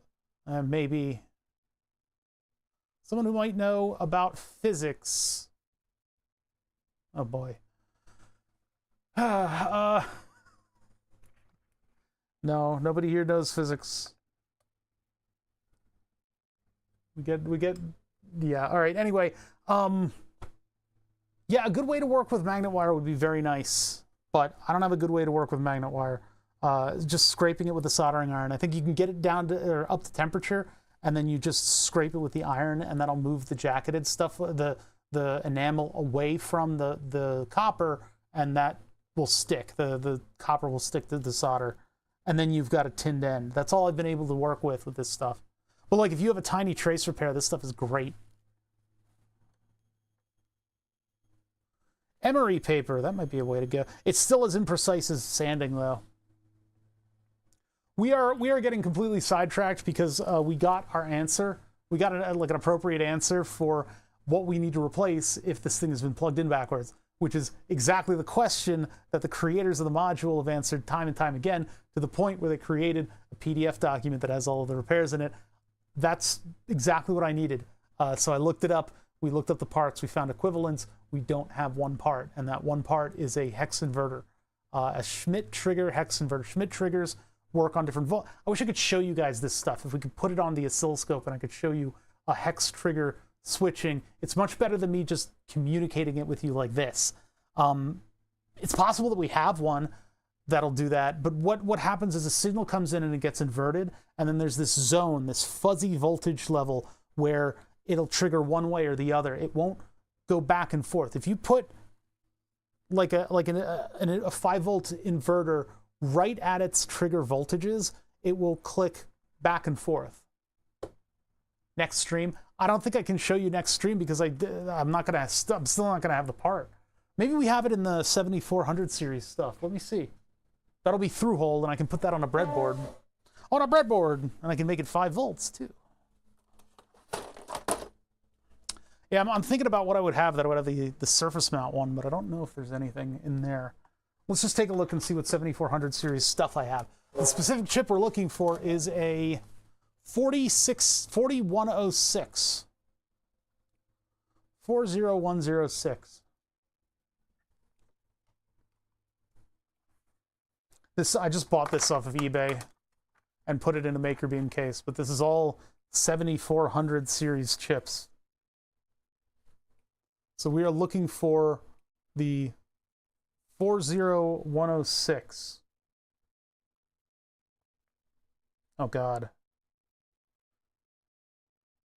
Well, it wouldn't be the 740, would it? Or it would be 7440? It's not really a 7400 logic chip, so maybe it's not really going to show up. 740? Yeah, that might actually be it. 740 or LS. I'm doing it from far away because I don't want to shove these in your face like I did the last time, because I'm not going to comprehensively go through these. Or LS HD74LS. These are all 74LS. I think that's the specific thing that I bought, so I don't know if there will be exceptions. There's possibly a 74LS equivalent of the hex inverting Schmidt trigger barrier.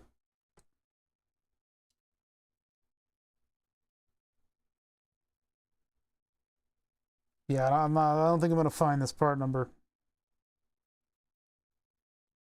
DM74LS, blah, blah, blah, blah, blah.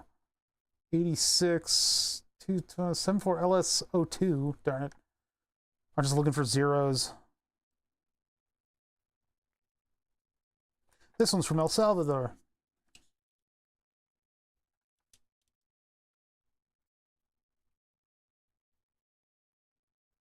Nah, nothing. I don't think I have it.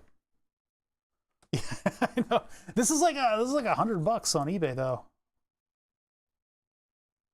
I once gave a guy an STM32 blue pill and an FTDI adapter who promised to give me acid, but hasn't returned with acid.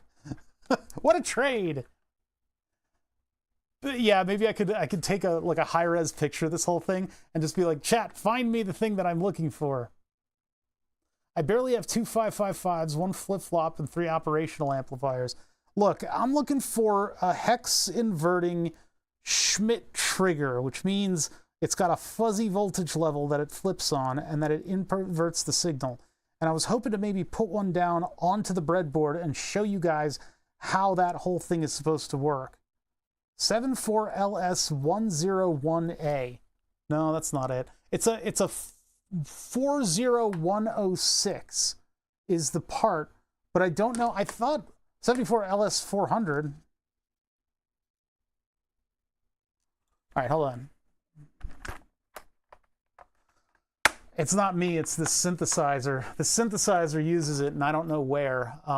This is Dave's 303, which is a TB303, which is a synthesizer that can create its own wibbling waves and has a little filter on it. And it's got a transistor ladder filter, and this one breaks it out into a voltage-controlled oscillator and a transistor ladder filter. 2 in 1. However, what they did is they scratched over a bunch of the parts, which is funny because they had this problem so prevalently, this problem of this connector being able to be plugged in any orientation, because it allows you to plug this thing on the fringes, because when you actually plug it in, you have to line up pin 1 here with the stripe pin, which is not all the way on the edge of this connector. It's pseudo 1 in, because these are split open plugs. So when you plug it in, you're plugging it in like this, with the red band at the bottom and 2 pins up at top. The fact that that's allowed to happen is a crime, and that they haven't corrected it makes them very German. They say, but it is not the right way to plug in the plug. Why would you plug it in wrong? But it's so easy to plug this thing in wrong, and they've had so many problems with musicians, because believe me, a musician will find a way to break electronics. They will find a way. There's no doubt in my mind that they are capable of that. They've plugged it in so wrong so many times that Ben Gizmo comes into our stream and goes, hey, by the way, here's a document from the original creator of the module detailing the 4 parts that need to be repaired when this happens. I wish I got this 6 months ago, but we have it now, and I've ordered the correct part for the one that we didn't have. We had the other ones. Why would you not use a Strata receptacle? I've got a bin full of them. They were like $1. Yeah, why not? Or why not add another connector to this thing? Because it costs money, I guess. But boy howdy, would it have been nice to just add another connector and just have this thing capable of protecting our intrepid musicians who are required to plug this in such a weird way. So now that we have that working document, we have a nice little detail of what we need to replace. One of the parts that we have to replace is the CD4106B CMOS hex Schmitt trigger inverter. What that means is this is like a logic element. So in logic, in TTL logic, TTL is just the voltage level. TTL is a 5-volt on-off signal. So in 5-volt on-off logic, this stuff, basically you have symbols that mean different types of reactions to signals coming in. So you have certain ones that will output a 1 if it gets a 1 and a 0, or it output a 0 if it gets a 0 and a 1. That kind of stuff. It's that table-based sort of if this then that kind of logic. And so with a with an inverter, when you get a signal in, it gives out the other one. So if there's a 5-volt signal, it'll be a 0-volt signal. If there's a 0-volt signal, it'll be a 5-volt signal. That's just how it works. When does it trigger? Well, if you've got analog going into it, you can have from 0 to 5 volts. You may even just have invalid signals. You may have signals that are sort of on the cusp, things like that. So as things start to climb up in voltage, you want a fuzzy zone where it's going to decide to flip to a positive or flip to a negative. So if you ride that line, you don't get what's called chattering, where suddenly you've got a weird output. 1 0 1 0 1 0, if you're just sitting on that voltage. It'll also clean up that transition from one to the other because it'll be happening more definitively. So that's essentially what's going on inside of this chip. Now, where you would use one, you could use it to like debounce a trigger, or if you have some analog thing that's then supposed to go over to digital, you could do it there too, and that would help clean things up. That's generally what you should be doing. And that is the very reason that both Uwo and I have never used them, because dirty signals are hilarious. And you know, for the purposes of cleaning up like a professional thing, there are other ways to do it too. Like in an Arduino, I'm not going to add a whole nother part to my project. I'm going to debounce the trigger instead. So I don't know where you would necessarily use these. There's all kinds of places. I don't know, model rockets or something. I don't know. But yeah, that's essentially what this thing is doing. You know, you can use inverters to make oscillators and stuff too. There's a lot of like astable oscillation that you can do with logic chips by just plugging them into themselves. Yeah, that too, and the fact that they're completely obsolete. Well, you know, CD4016 is in this chip. Let's see what the 7400 is. So 4016 datasheet, and that should probably come up with. Well, CD, is that like a different?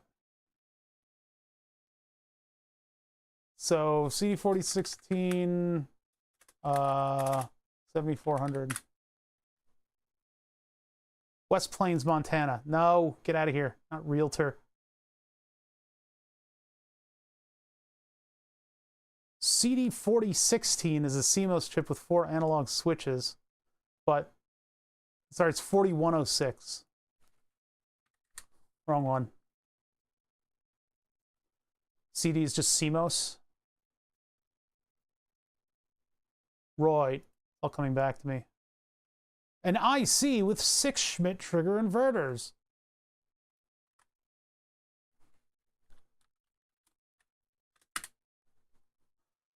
List of 7400 series.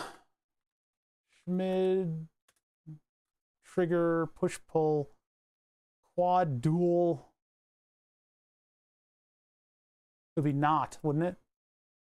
Inverter.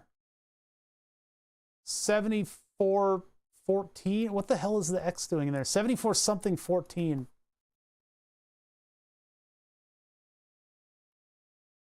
Something 14.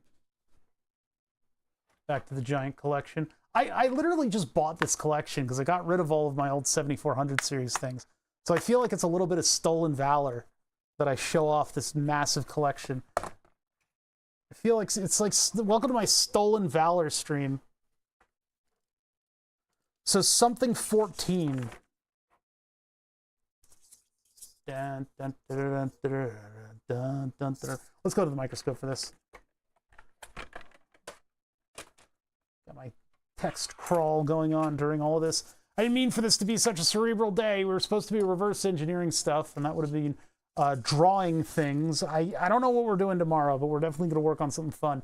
I did prescriptions on Tuesday, so I wasn't able to stream, which is just the most fun. Yeah, I grew these in the ground, and I bought them from a farmer's market. I got them on eBay. You got to earn your 7400 series. I had bins that were full of 7400 series, like legit ones that were from like, I mean, these are legitimate too, but they were from like Radio Shack and just stuff I've collected over time. Something or other 14 at the end. 74, 17, 16, star B plus. The hell? 164, 61A. What I would like to do with all of these is I would like to make the logic chip drum machine. Oh, I did something bad. I was on eBay and I was drunk, and I ended up buying a broken resin printer that is certified as broken, and the place says you should buy 2 so that you can make 1 fixed resin printer out of the 2 broken ones. That's idea number 1 that unfortunately got put into fruition. Idea number 2 is for my CNC machine that I want to build. I'm going to build a POS CNC.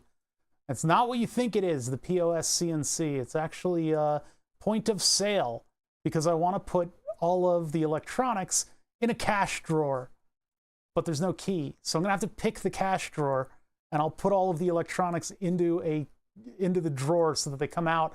They shoot out and they can go ding. I don't know if this one will ding or not, but there's no key that comes with this, and it's only the drawer. I should have probably gotten something that had more buttons and stuff on it too to make it a little bit more thematic. I didn't want to totally stick with that theme though. Yeah, it'll be my POS CNC, and then I'll put a bunch of like the 20mm rail on it in order to hold everything up. I've already got a router. Bought that a long time ago. I've got one of those DeWalt routers sitting in storage. I haven't seen a single 14 as we've been scrolling through these part numbers. I should have most of the other stuff to build a CNC, so I'm not really allowed to consult PNC in order to get money for my CNC. 41. Damn it. It should be 74 LS something 14 or 74 blank 14. If I'm correct about this page, and if this page is correct about what it has on it. And then I could hook this up to a perforated prototyping board. I could show you it function. 164. Well, we looked that up last time. 165, 122. This is just, I should just write all these down in a document so I can control F them. VCO with a 7414. We can look at the M303 circuit and we can see what that logic is being used for, assuming that it is similar to what Acid Labs did. Because remember, Acid Labs took a TB303 and they redesigned it to have modern parts. So all the same functions are being performed, but some of them are being, like, there's like an ASIC and stuff like that. A6 and stuff like that are doing some of the jobs, like a VCO ASIC. Actually, I don't think they're using one of those, but made a questionable eBay purchase. I bought a neon sign transformer. Oh no. For Euro power because it was a third of the price of the US one. Wait, does that mean that you're going to be creating like that much more or less high voltage? I don't make weird non-functional eBay purchases for things that sit on my floor in the corner for multiple years at a time. I don't do that. And it's not because I wanted to do a bit where I could pick up a phone and it would sound like a phone, and then I could slam the receiver down and you would hear that little, what are you talking? No, of course it's not a payphone. It's not a real payphone. It's not a real payphone that's made out of actual metal and it has metal keys and a safe in it that I can't get into because it's a real it's a real payphone that cost me like $300. I really want to get into that. I don't know how to get into that. That's exactly what I wanted to use it for, is Discord calls and stuff, because I can then pick up the phone and it would do the phone quality audio bit, and then I could have it beep boop beep bop bop or make funny noises, and then if I really wanted to, I could actually slam the receiver down like you cannot with, you know, cell phones and microphones. That's what I wanted. I wanted to hang that on the wall next to me at my computer setup, but I can't get into it because you need a specific kind of lock pick that I need to figure out later. I need to look up stuff on how to break into this thing. But then I don't know if you want to do like a voltage conversion. Just do like an Arduino with an audio input on it or something, and then I can go back and forth from that. No, it's not so bad. It's like 50 pounds. Weighs as much as my corgi, who's fat, and she's got to lose weight now. This one's a little bit. It's a Verizon one, but there's not as much like looseness to the whole thing. It doesn't make that like residual ringing noise when you slam the receiver down. It's a weird kind of lock. It's like a dual, like a two-sided like safe key, and then there's one from the side too. And this one's the one that I want to get into because that one opens up the main chamber. I don't think I can lock pick my way in, although I can dig up my lock picks and I can see if I can get in there. But ooh, there we go, a nice PC phone. It would be kind of awesome. Hold on, let's make room for it upstairs and let's see if we can put it on the desk and take a look. We can see what we're up against here. I could pull out some garbage and have fun with that. This would be hell if I was still cutting this into a VOD.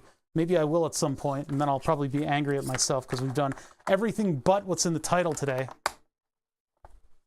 Lockpick struggle stream. I don't like the adjective in there. Why would you put that adjective in there? There's not a lot of stuff on the desk, so we can clean off pretty quickly. Uh-oh! No. Don't move the hot air gun while it's powered on, because you will separate these two, and then 500 degrees Celsius air will come out of that tip and burn the shit out of your hand. Boop. Don't move that thing. Phone jack to voice over IP. Ah, I could look that up. Although, you know, you need 75 volts in order to power the phone hardware. I don't even know what the industrial, because that's home phone voltage, 75 volts. What's the payphone equivalent? How many volts is that going to be?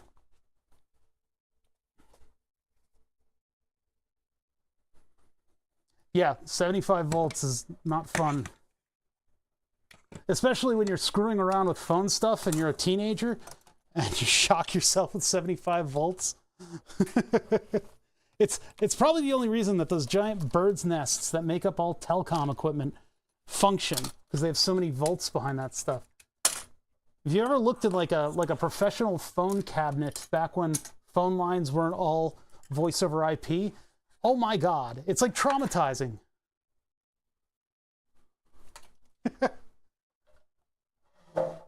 Yeah, they're not just 48 volts. Use the power lab supply off ringer voltage. God. There's like no current, but there's all the volts in the world. Posted, what are you posting, Kirvos? Okay, so payphone. I'll walk it over here, lift it up to the desk. It's covered in dust. This has been sitting in the corner of the shop forever. It's a bit that I wanted to do. I got drunk. I went on eBay, looked up prices. I saw $150, and I said, cool, $150 is like nothing. Ugh. It turns out the shipping was just as expensive as the payphone itself because it is metal. Yeah, I've watched the lock-picking lawyer one, but yeah, this is metal, and it is a small safe because this is designed to keep people from open up the electronics portion of it. Hold on, I gotta fix my undershirt after I did the insulin pump swap. All right, there we go. Now my undershirt is all over the place. So let me get a wipe. Things you can say when you're working with weird electronics, and when you're at a hospital.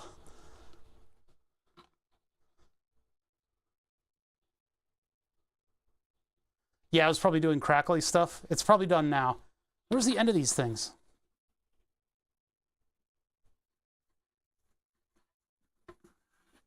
All right. Let me get a wipe. This will just get the dust off. But my problem with this is that I do not know how to get into it. It uses a lock that is a little bit different.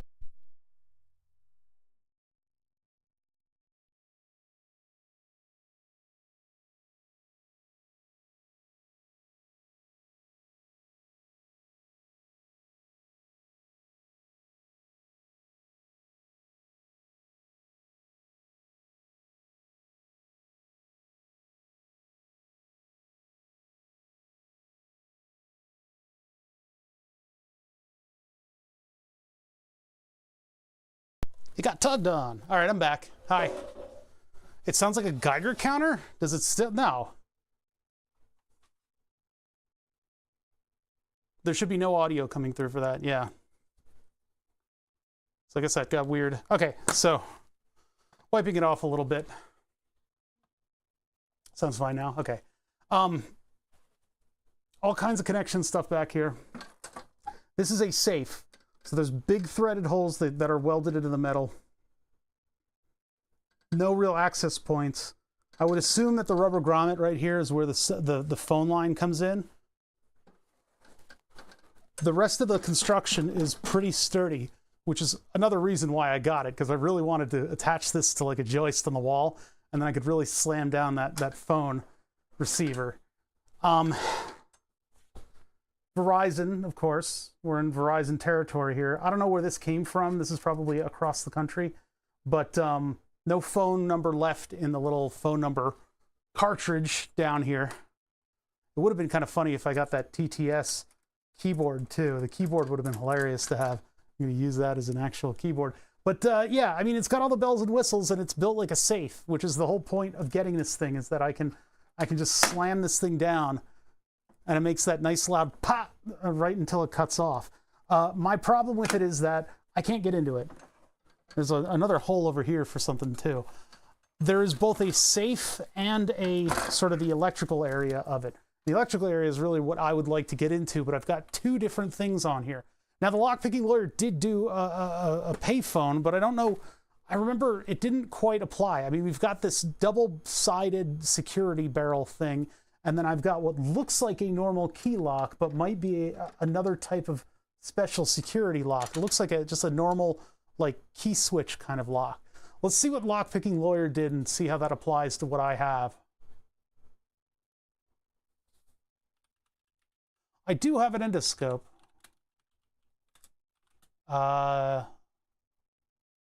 What were these things called? Payphone. More reliable than hoping to charge battery. There are these stupid things that you can buy that are payphone, or cell phone rechargers, like temporary batteries that you plug into your cell phone and it charges up your cell phone. But what's inside of them is a rechargeable lithium-ion battery, but there's no way to charge it. They took that part of the circuit out. So they just sell you this temporary lithium-ion battery and you throw it out. Ridiculous. There are some payphones left. I don't know where. This is like a crazy four-sided barrel lock. I don't think we have that, because this does not look like that. And I don't know what, like, if this were in use in a school, I wonder if this would be something where you could turn on and off the external phone line. Like, you turn off your payphone with this key, but this one is the one that actually gets you into the shell. Why don't we have video payphones? What, like in, yeah, what movies was that? That was like 90s future. That was, everything was a video phone. RoboCop and Robot Jocks. Anything with robot in the name. So we do not have this kind of key. Everybody thinks, oh, just look up the lockpicking lawyer thing. Well, no, he's got very specific stuff. Whoever thought video phones would be a thing is like, absolutely not. Yeah, and then he uses some kind of a ridiculous security lockpick on it that I don't have, nor am I gonna like source. What the hell is that thing? You probably buy it for $50 from him. Well, maybe it'll also be on Amazon. So what is that thing called? Doesn't show it. That's not the type of lock this thing is.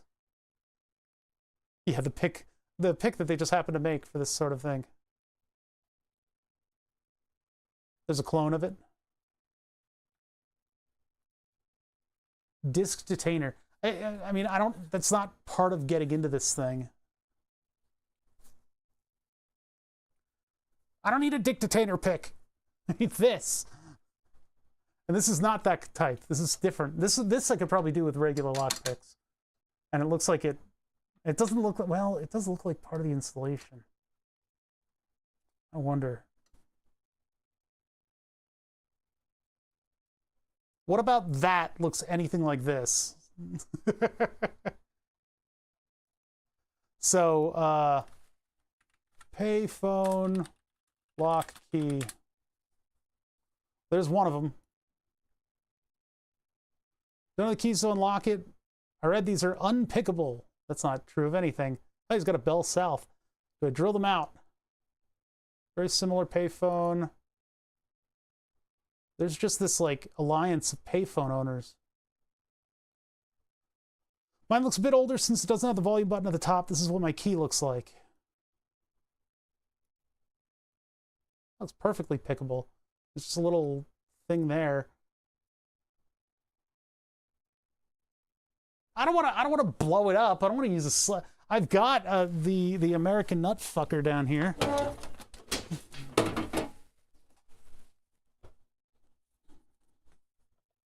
I don't want to have to use motivational techniques that I have in my repertoire. They get a little bit too far in one direction. The other side of this used to say what was it called? Something or other. Oh yeah, the high-speed linear motivator, and I had the anode and the cathode marked out on it, but all those labels fell off because we've used this thing. Well, I've used it on cars. But yeah, we're not going this far. That goes away. That tool is a temptation.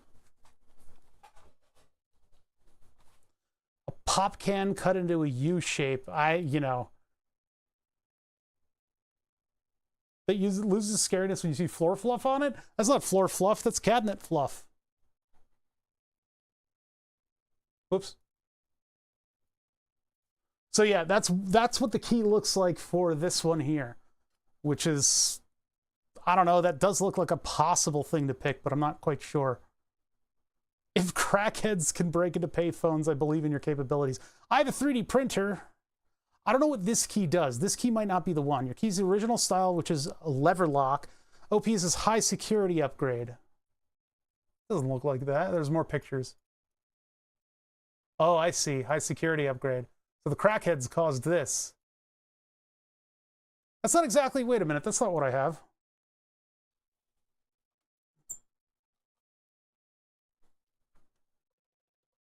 Not so much light. Not so, how could I, where did,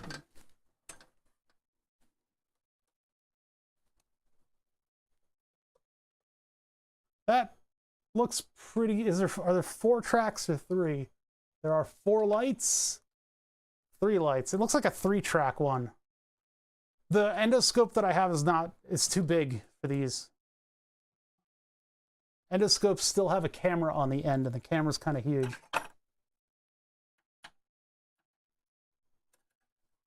Is this just a twist? This doesn't even look like it's a lock. I think this is just a lever. Yeah, this might be just a thing to twist. So that might actually, this might actually be the lock that I need to defeat.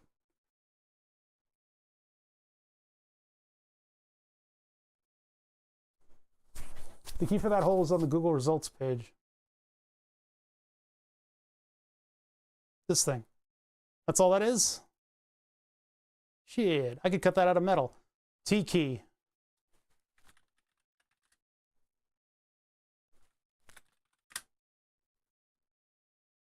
No, no, no, no, no, no. I'll probably have to cut it out of a sheet of metal then. Yeah, I don't think a pop can is gonna work on this one. T-handle. Everything is T-handle. It's so simple that you can't buy it. I have a set of these. Actually, wait, in the set of those, do I have, okay, let me look for my little security keys. I think I have them somewhere around here. I bought these because you can buy them. That's a simple fact. You can buy them and you can get into like billboard holders and stuff. I think they're in my, they might be in my bag. Yeah, they're not there. It would be in either this drawer or this drawer. They're in neither drawer. So let me go look at my bag. 1 second, chat. I got this. Might have the key that'll get us into the side of this thing. How about this stream? That's Twitch for you. I mean, the fact of the matter is I wanted to actually get work done, and I guess my ADHD nature says, hey, why don't we get work done in this other direction? And I'm like, you got a deal. It is something that I've always wanted to get a little bit more work done on. So what do we have in here? Syringes. That's the wrong compartment. Let's see here. I've got like my day-to-day bag that I used to carry around with me. And I used to keep all this stuff in there. Yeah, there's a couple lock picks. Those aren't quite what I'm looking for, but they're close. Those 2 things, and then over here in the corner. There it is. There it is. This is the exact tool that we were looking at. I don't know if this thing works for that, though. For these specific T-holes. I have a payphone. What else are you going to do with it? Yeah, exactly. So yeah, here's the exact tool off of Amazon. Focus. I don't think this is quite the right thing, because I don't think this will fall into the... Yeah, it's not quite the right thing. The picture of the one that's cut out of a sheet of metal is what I'm looking for.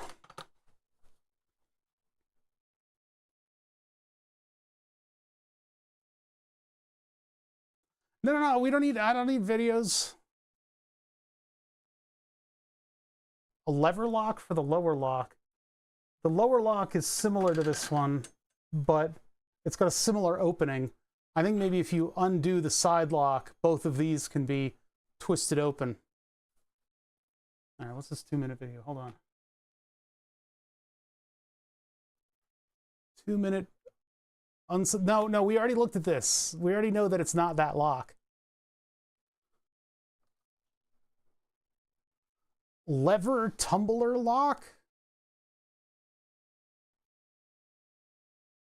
Hold on, we'll look up lever tumbler. It's wrong. Okay, lever tumbler. Don't make me look up tumbler. Lever tumble. Tumble leather. Lever tumble. I'm not sure if that's what it is. A type of lockpick used to pick lever tumbler locks. Well, that's a neat one. I see. Warded, mortise, and lock picking. The type of lock, I don't really know if it's quite like that. We need to look up payphones, and I know that the top one is this because there's a, you can see the end of it just right in there, and then you don't necessarily need this key in order to undo this type of mechanism. It would help, but I can get in there with other stuff and do the same thing. But I do happen to, I've got plates of metal, so I could probably make something like that. But then the other part of this is just looking up how to open up a payphone. And we had some pretty good resources on here that people were talking about. They're talking about drilling out locks. I do not want to drill out the lock. So some of these are 3-track. They've got like 3 indentations on them. This one looks a little bit more basic than this. We're not going to drill it out. I'm not going to look up, I'm not going to look up the fundamentals of the type of lock that I'm using in order to get into this thing. We just need to look at what other people have and what they've used. And so if we look on like Reddit, we'll be able to very easily find this kind of thing. You both the T key and the lock key at the same time. Well, I mean, you undo one and then you undo the other, right? Do you need them simultaneously? Locks are Medico brands specifically designed to resist picking and drill attacks. Yeah, okay. And they have hardened tungsten carbide inserts designed to break drill bits. That's funny. They are not unpickable.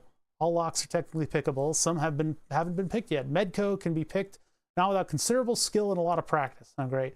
You will not likely find a key to the top lock, the silver one. They're talking about this. Most likely never find the key to the bottom coin box lock. That would be the one on the front here. This one. And then, again, this is just another Reddit commenter, so we don't really, none of this holds particularly. Ask ChatGPT. What about what I'm doing right now? Okay, no.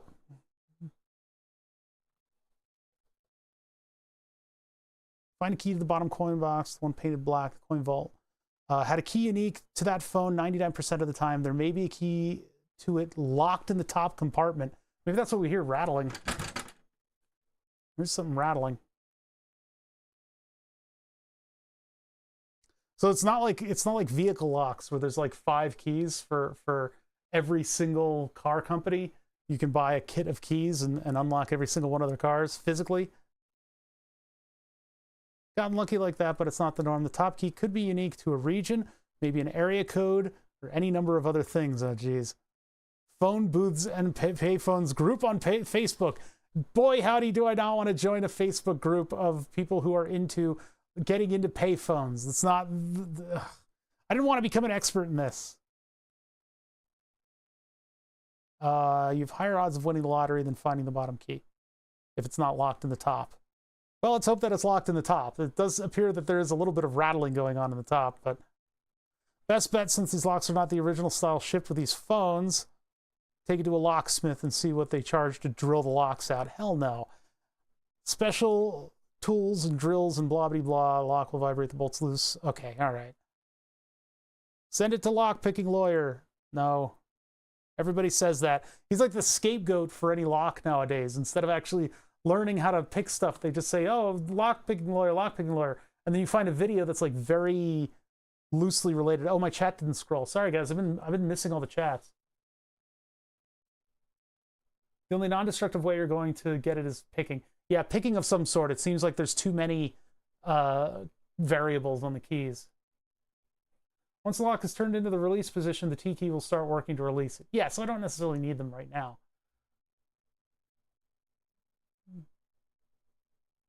ChatGPT has vision. It can tell us the right. No. It may be pin tumbler. I need a better look down the keyhole. Red Dog, it's the same shit as this thing is.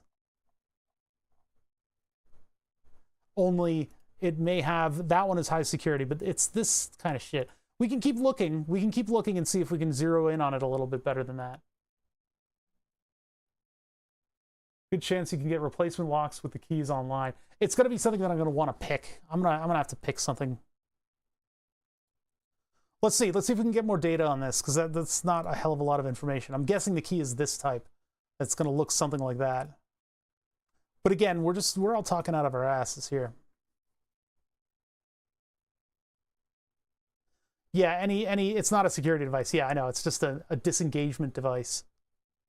But that shape of the T key, the little bumpy shape of it, is something that I'd probably have to replicate, because it's not exactly right. Like I don't have a tool that's that shape, is what I'm trying to say. Western Electric, keys, get keys, here are pictures. No, not next post. Oh, he's trying to get into that one. And then this is not what we have. We have a much lower security lock. Alloy disk detainer, very excellent lock system, most likely not pickable by the great majority of people here. Okay, so, oh wait, what was that link at the bottom? That's about it. Sorry. Thanks. Thanks for the snark. Trying to get inside this payphone. That's still on somebody's wall? Drill the locks. They only make two keys. They only make two keys, duplicate keys for each payphone, a master and a regular. If they want the phone off the wall, you should be able to slide a Sawzall blade behind the mounting plate. Jeez. Payphone.com, T key. Yeah, no, we don't need that. Beatrice? Nothing found. It's too old.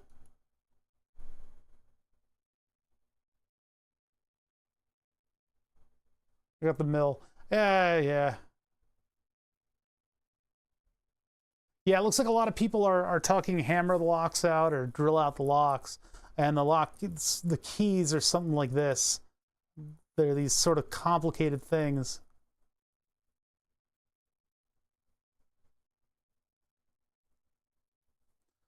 You don't get disk detainer with a keyway that are shaped like that. Look, you keep asking, and I don't have a way to look inside of this. I just don't. I could put the whole thing on its side and look into it in the microscope, but I'm guessing it's just yeah, it really doesn't look like anything too crazy. You guys are throwing out lock picking terms that I don't know. I'm not an expert in locks, but you know, if I get in there, something of the appropriate shape, I feel spring posts, I think. Although there might be some other kind of security thing at the end of it. Yeah, that's definitely a horizontal spring. You don't need pick, you need to order key. I don't think that this one, well, they might not be able to. Oh, wait a sec, we could just get this. Hold on a second. I need something to put pressure on it. Let me see if I can just bounce these into place. On a typical lock, you have barrels with springs behind them, and the thing turns against that. That's why they're so easy to pick, is you just bounce them out of the way, and they'll eventually catch until you've released the lock mechanism. I'm not sure if this is that type. Yeah, pin tumbler. I'm going to get my car keys where I have the tensioner.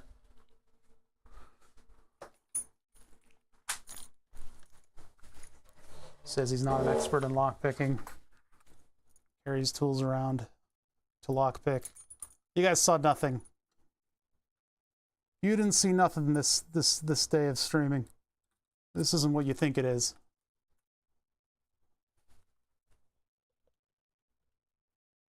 There's way too much light on the shot. Hold on. We got like stuff that's painted black right next to light metal, and it's hard for me to get a good image of what's going on here. There was one time that they're locked out of the office, and I managed. Here, I'm gonna try. Managed to break through. Like a coworker had locked their lunch in the conference room, so I broke back in using a card in my wallet. The dumb things that you can do: set up, lights toggle. That's all the lights, well, except for that one. At least now we can kind of see what's going on. It's like really dark in here now. It's hard for me to light this. It's like it's super bright or super dark. I don't know.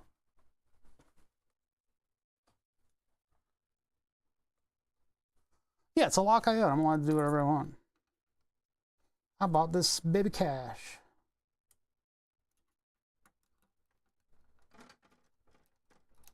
All right, so I'm just gonna like broadly bounce on these boys.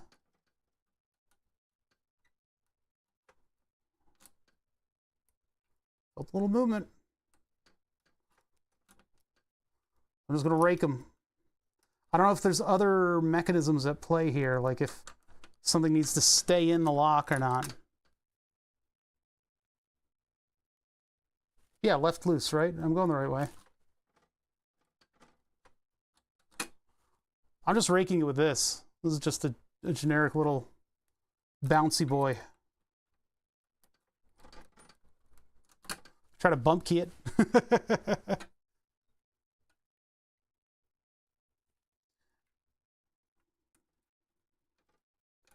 Guys, I know this gets into the territory of like, I know this. I have to prove that I know this. It's going to give me a little breathing room here.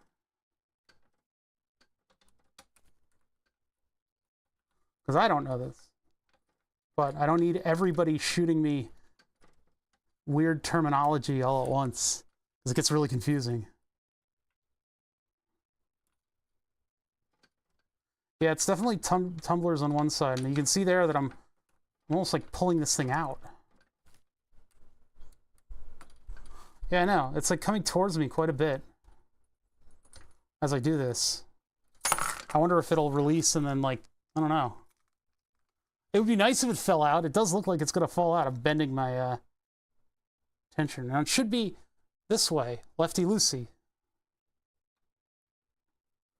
Anyway, that's how I'd do it. Make it easier to pick. Is there anything down here that I need to worry about? Nah, I don't really feel anything. Also don't know what I'm looking for.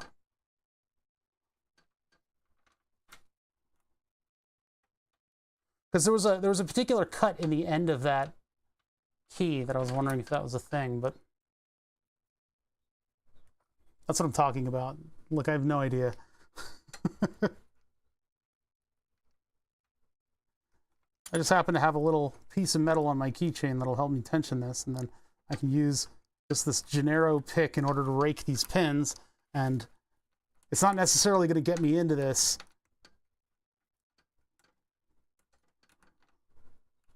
There's tension from my keys actually on it right now, so.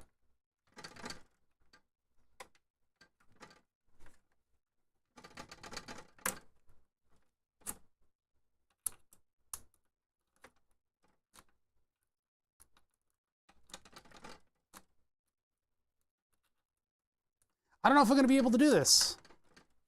I could sit here for hours and try to... Let's see if we got anywhere with it. Nope, it's not moving in either direction. Usually if you get somewhere with it, you'll hear like click, click, click as you move back into the original position, but this thing I don't think moved at all. There may be other things at play here, like the back of the lock might need to have something pressed in order for it to, you know, I can only pick locks as well as a crackhead. Actually, I'm not even on that level. Toggle the lights back on. Boop. What type of a lock do we think it is? Do payphone. Damn it. Lock types. Oh my god, this is a whole world of stuff that I didn't want to learn about.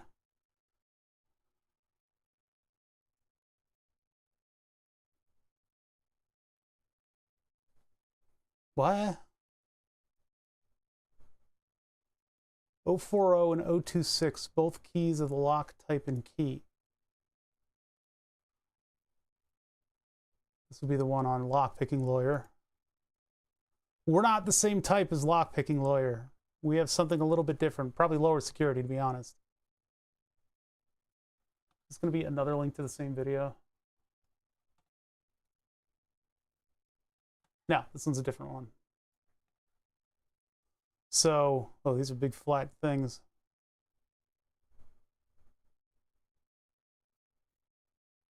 Is it going to be that type? These don't look like they have any security things, except for maybe that thing that drops down. Although I guess it's probably a later stage, huh? Yeah, that does look like the thing, you're right.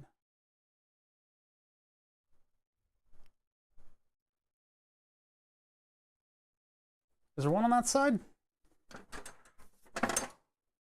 No, I've only got the ones on the left side. Okay. So the only thing is it looks a little different from what we have. It's probably the same type of thing though. He turns it clockwise. I didn't see that part. I was looking away. Yeah. Then that thing. He didn't show him twisting it. Twist it. You didn't twist it. Yeah. I like this POV shot where it's like. Okay, so he went that way. I was going the wrong way. I mean, it is a slightly different phone, but all right, let's see the mechanism. That's the stuff I want to get to. What the heck? It's a vacuum tube socket. I don't think he's going to show me the other side, is he? Oh, yeah, and then for this, you need what? Like a super special key? Which might be locked inside if we're lucky. What does that thing look like? Oh, it's a separate... I don't have that. That's not on this. That's not on this. We just have the one. Oh, wait, no, never mind. Hold on. We have this, which is empty. So it's possible that with the mechanism, I could release the safe because there's no lock. Geez, these payphones are all different, huh? So if I have the twisty McDoodle that goes in here, which I don't think is a lock.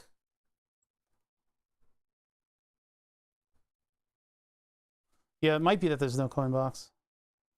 But no, this whole thing is the coin box. Isn't it? I don't know. I don't know nothing about nothing. Yeah, that's not a lock. Okay, so if we can get the right mechanism in there, which unfortunately the tool that I had, not quite the right thing. Doesn't quite, that doesn't, not exactly. I need something very similar to this. Do I have anything that closely, even marginally? I'm not endoscoping things. You guys think I want to stick cameras in every orifice? Just willy-nilly, just the soup du jour is sticking a camera up my butt. I'm not doing that. I don't have that kind of stuff. Mine works with my cell phone. It's annoying. So I'm not taking it out. I'm not using it. I'm not going to endoscope stuff just so that I can spend all this time setting something up so that it does nothing. And we just sit here with our, navel gazing again. It's not going to, nothing's going to come of it. I don't want to I want to break a screwdriver. I'm looking to see what I've got in here. It's some weird tools. I don't have too many. No, all this stuff is like electrical stuff. Have I seen a tool that resembles that? Not really. You know, all things considered, I could probably buy a tool that'll do this. I just need to figure out what to look up. Hit it with a hammer until it comes loose. I got big magnets.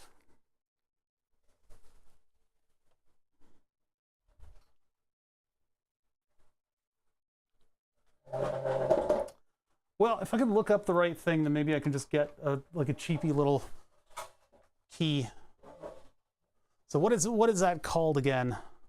Bonus held to the base by the keyhole mount. To get the mounts to release, the locking screws need to be removed. There were 4 of them on the unit that I have. Let's see. And they call it a T key, but that's not a good keyword for Amazon.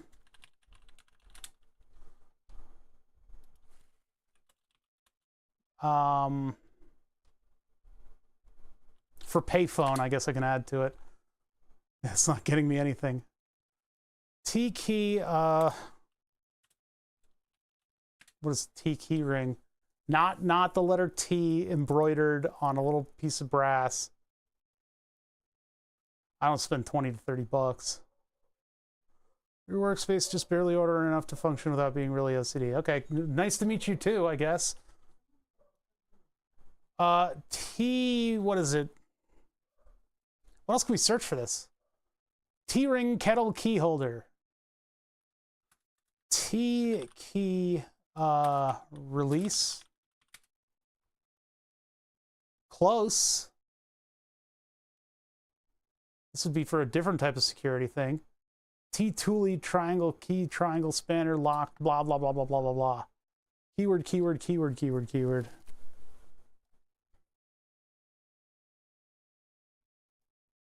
I don't know how to deal with you guys sometimes. I don't know how to deal. Get some weird comments on Twitch. Very strange. T key. I mean, like if I don't get it on Amazon, I can just look up T key payphone, and it'll just get me the right thing. Old water cutoff valves in the apartment. That sounds interesting. Yeah. See, GTEL Enterprises, just building an industry off of all of these payphones that have now gone up for sale on auction websites. So yeah, there's the T key. It's cut out of a sheet of metal. I would rather cut my own instead of paying $10 for something like this, but that's like you can buy 27 bucks for a new receiver,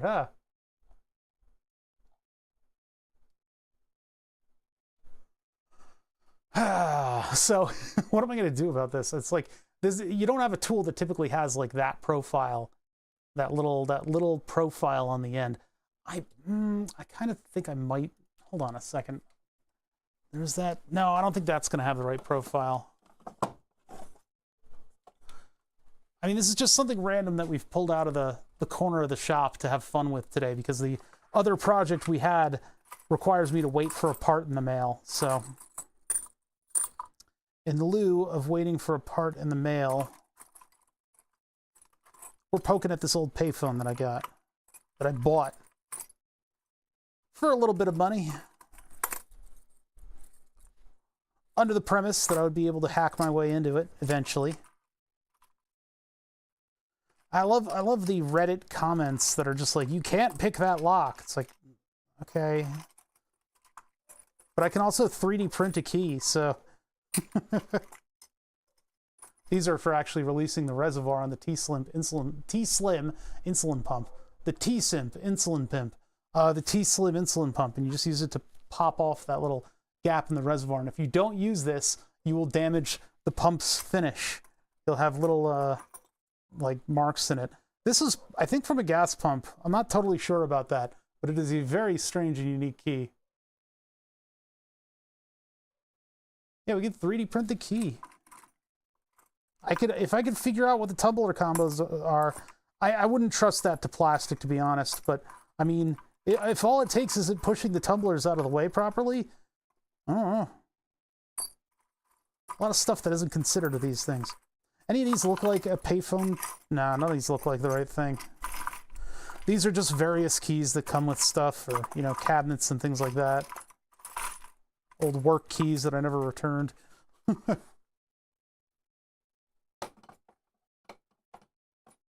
Looks like a happy robot. I don't know what it's for. Separate turning tool with the plastic printed keys, yeah. Or you get the gun that just bounces all the keys. Always wanted that. The key gun? Keegan Michael key gun? No, that's not right. There's a Mao Zedong lighter. You guys used to play the anthem when you opened it up. Nope, nothing.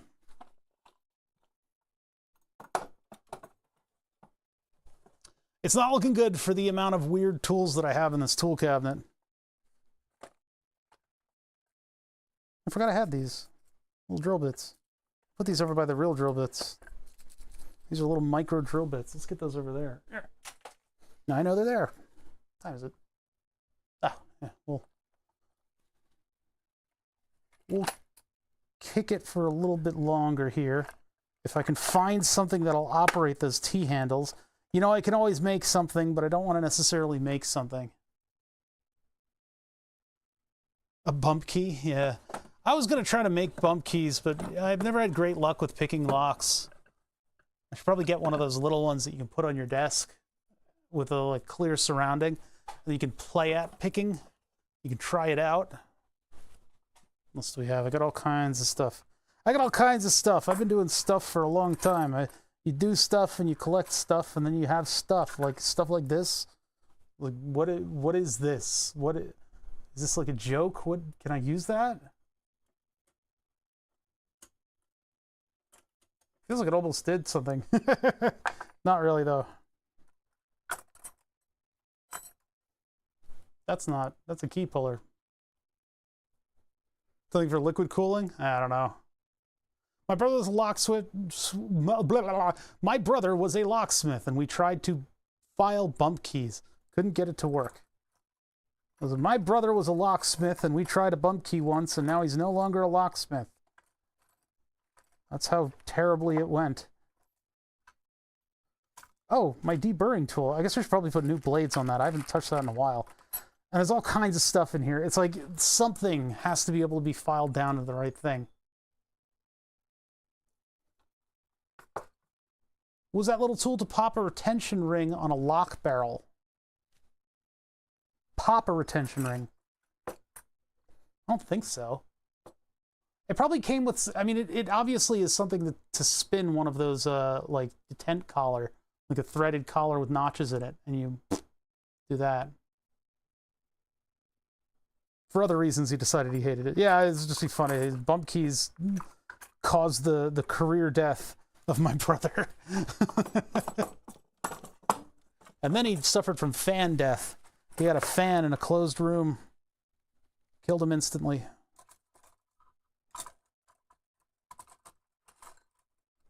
Old soldering irons, old screwdrivers. I don't know why I keep any of this stuff. This might be useful for pick and place. Which is why I permanently hold on to these things. My allergies just got crazy. I don't know why, but the roof of my mouth is now itching. Maybe it was all the dust on the phone. I should have dusted it off that anyway, so. Emergency lockouts? What the hell is that?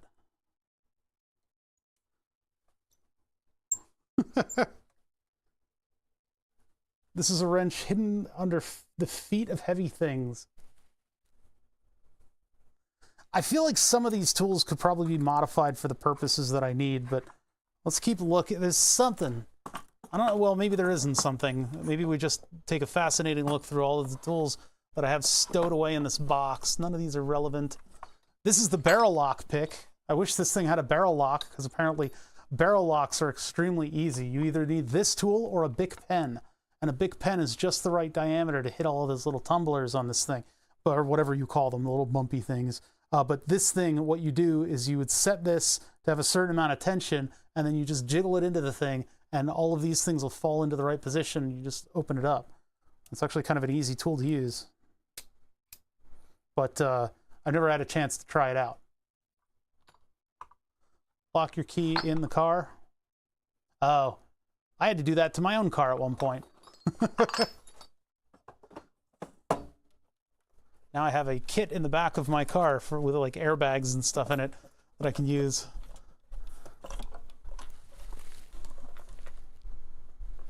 Yeah, I just don't think I have this specific tool. If I modify a tool that I have, these are for releasing fuel lines. That's not going to do it. It's such a weird shape, and it feels like something that I would have. You know, it just feels like something that I would actually have in my set of tools. And I could maybe make one. I could file this thing off and turn this into one. Let's do that. No, that's not going to fit in the center.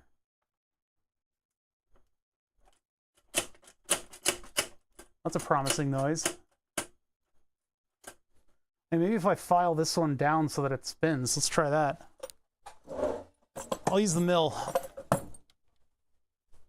we'll just do this by the seat of our pants. I've already got the mill kind of set up, so we can just jump over here. Come on over here and start machining with me, chat.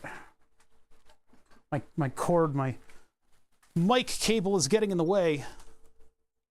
So, all things considered, if this were a charitable payphone maker person, storing person, they probably would have put all the stuff in the payphone already.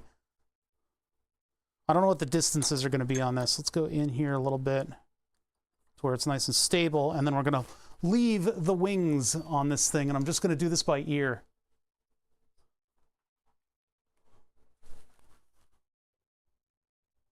We're just going to play this one by ear.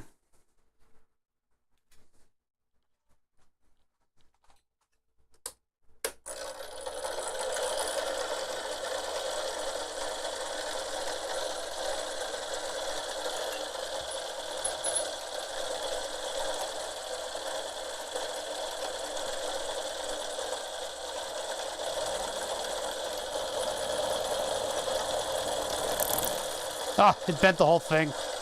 I accidentally the whole thing. Nope. Ah! Jesus! The file would have been a better idea. That immediately bent it. I went too deep on the first cut. Let's just bend it back real quick.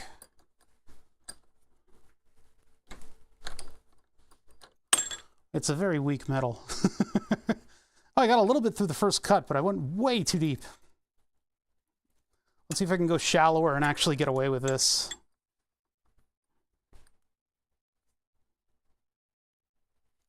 I'm not going to bend that with my fingers.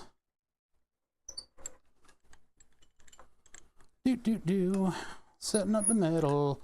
Okay, nice easy cut.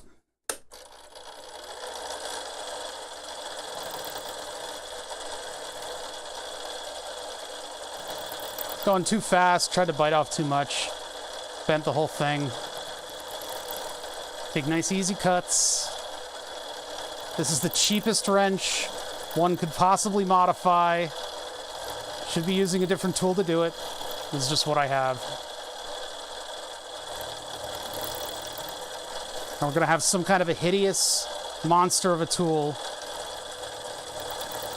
But we've all been there before. And we learn, and we grow. And we have new tools. And then we buy one for $60 online.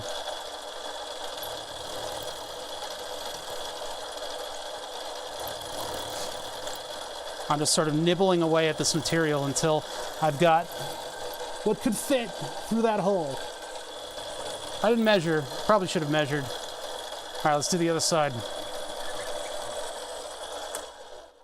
Turn the tool off so it doesn't eat my hand. Yoink. Yoink.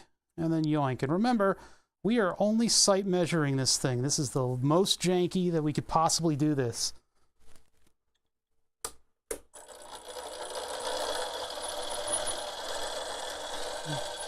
I'll try to line those up so they're at least a little bit even. That's probably good there. Down. Careful. Not yet. A little bit down. Nope. A little bit down. Okay, down until I feel it. There it is. Down a tiny bit. Basically, my movements are here. Just move out a little bit and see how I'm moving my hands in order to accomplish this. And I'll focus the camera.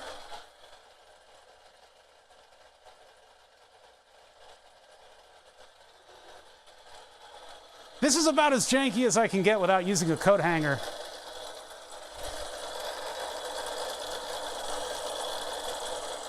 Down a little bit. Shave. Down a little bit. Shave. Down a little bit. Shave. Down a little bit. Shave. Down a little bit. shave. That's how we're doing it. It's probably like 0.1 of a millimeter each time. But I don't want to put too much pressure into it, otherwise it's going to bend this thing again. I know a lot of those YouTube machinists you see putting like a full cut into everything, and it's like they're like, yeah, here's my manly cut of my manly thing, and everything's hobbing away material like at 1 billion miles a second.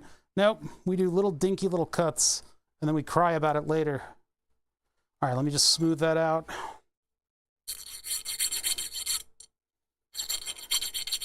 I'm not a machinist, I'm an electrical engineer. I've received paychecks for being an electrical engineer. I'm an electrical engineer, not a machinist. Nobody's ever paid me to do this shit. That should be good enough. Oh, nice and smooth like razor blades. Let's try to even that off a little bit. Any machinist that's ever seen me operate gets really, really testy about all the stuff that I'm doing, which in part drives engagement. It's all very useful. All right, let's get back over here. This is a microscope light that I bought that was a little bit too small, but I was able to, where's the switch on this thing? There it is. But I was able to adapt it with a 3D print. I made a big barrel-y 3D print, and that adapts to the head of the mill. So now I've got a ring light on the thing, which is pretty nice.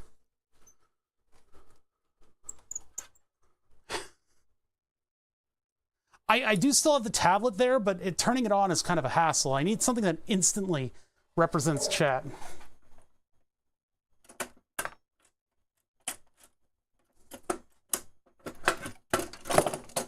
We're in.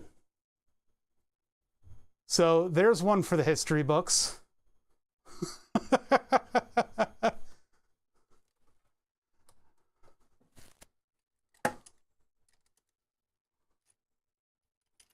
There it is. There's the mechanism. That's pretty cool. The only problem with the tool that I made is that I had to press it in a little bit because it was getting caught. Now, the lock would have gone in here, and it's not there.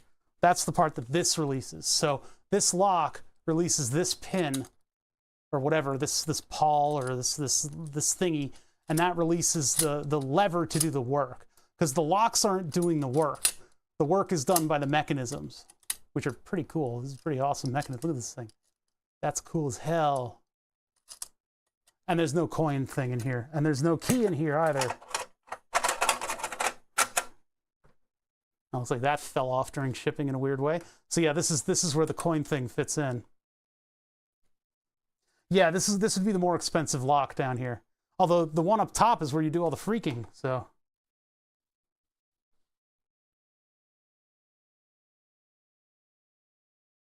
In like Flynn. We did it, chat. We hacked into this completely easy to get into payphone. This thing is like a bomb door. And geez, it's got all of the thick metal on it and stuff, just to keep you from being able to operate it while this thing is retained.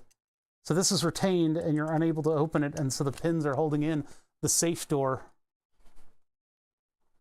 But yeah, the thing that would release this is where the Sirius lock, that's what this is. But we don't have that. This is all oiled too. I'm getting oil on my precious body. Remember, I got this to do a telephony bit where I hang up on somebody really loudly. The whole purpose of this thing is not lock picking or telephone technology. It's just to be a silly little guy on the internet and piss people off by hanging up on them really loud. That's what most of the motivations around here are anyway, just being a silly little guy on the internet. I lost sight of a lot of the comedy of this show. I need to be a little bit more zany.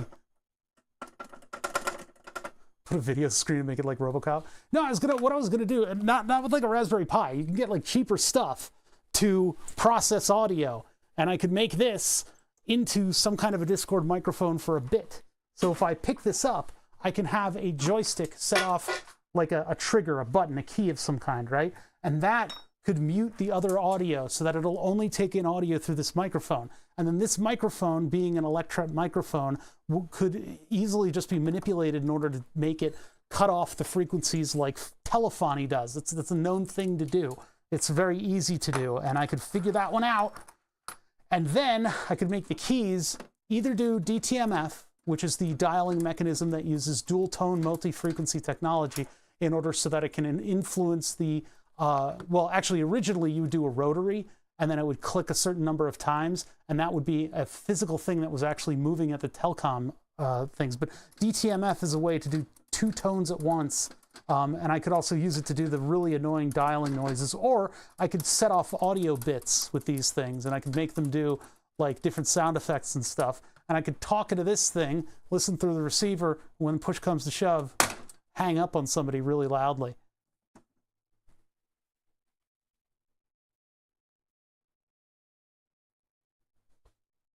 Bot that bans chat, you tell, and then X confirm.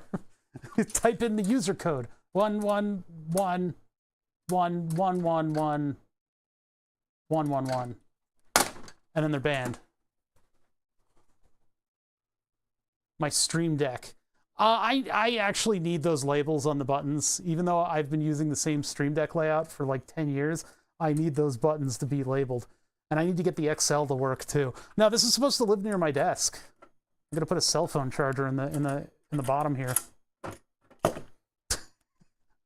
I could lock important things in there, and then the next generation of Obother is gonna have to figure out how to make one of these.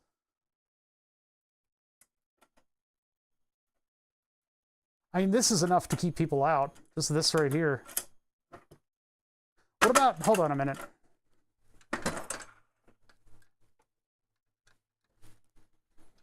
Slightly different. Yeah, this one's much more shallow.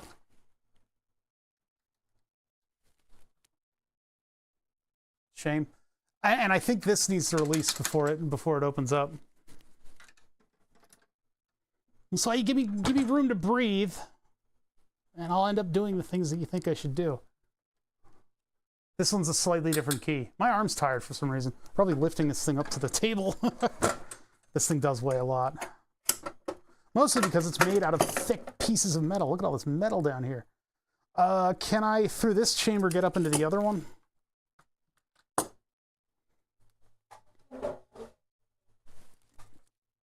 Yeah, if I get rid of the tip, the big round tip, and I turn that into something that looks a little bit more like the T key, it would probably fit a lot better.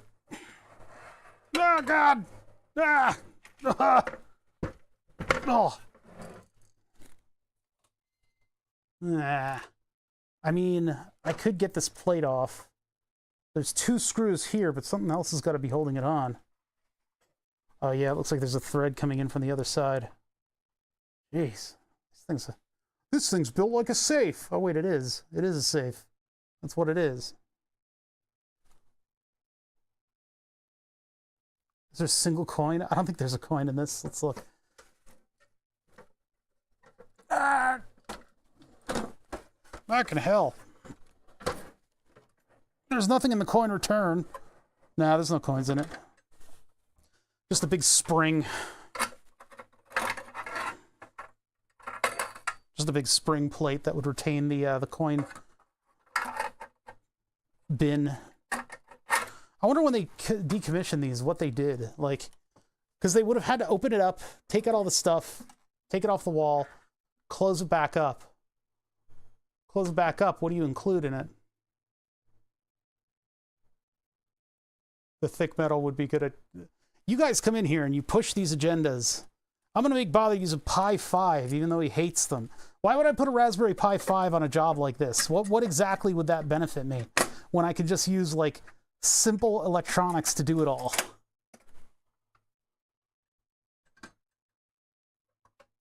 There's nothing under the... Fucking... God damn.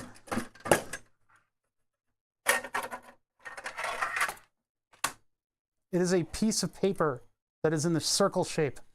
There it goes. Nasty.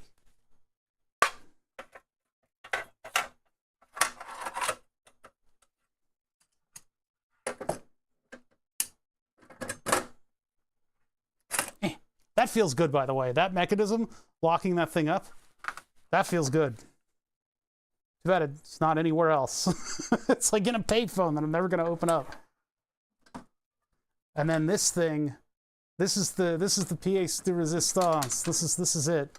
That's what I should be concentrating on. And while it is a tumbler style lock, it is not exactly what we think it is. It doesn't quite work the way we do.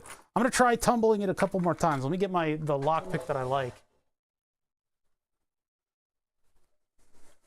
That fell all the way down here. And let me try to go the proper direction on this thing, like the guy in the video did. It's slightly different from the other ones because I think there's fewer of those little back and forth little alligator teeth on it. But as far as we know, it might be in the unlocked position. I'm going to doubt that one because it is horizontal right now, and that would strike me as locked. Whereas when the guy unlocked it, he flipped it up a couple degrees. So I think it is locked. It could be unlocked because that's how I would decommission these, is I wouldn't lock these up. If you're going to keep the key, you might as well not lock it and then let them unlock it with this thing. But all right, so let's get the only tension I have is the thing that I have on my car keys. And then just hit it with a little bit of that clockwise or anti-clockwise.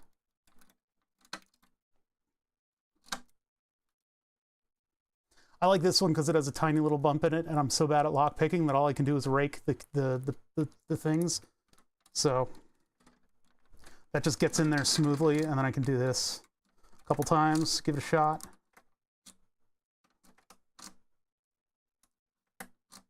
Just see if anything decides to stick and bounce them all. This is the only way that I've been able to be successful at lock picking. I'm not good at this.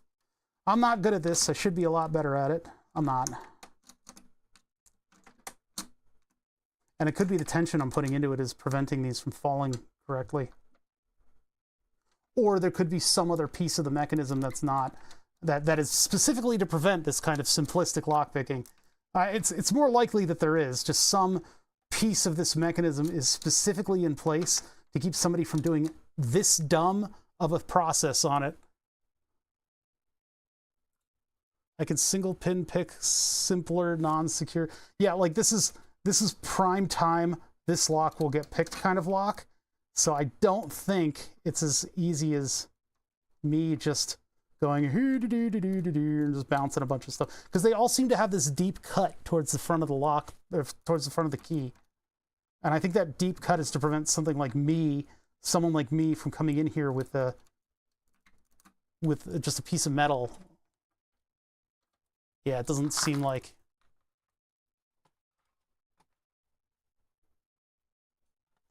These locks look like, yeah, see that deep cut right there? That deep cut right there is what I'm talking about.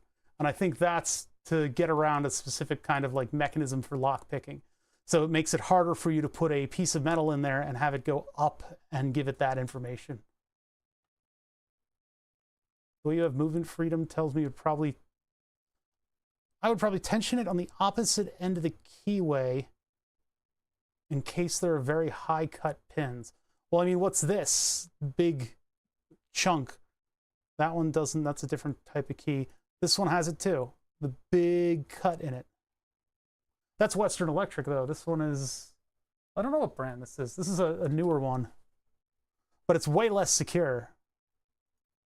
See, like this, you can see multiple of these little cuts in here, and we don't have that, where our key is much more simple than that. Ours is like 1 or 2.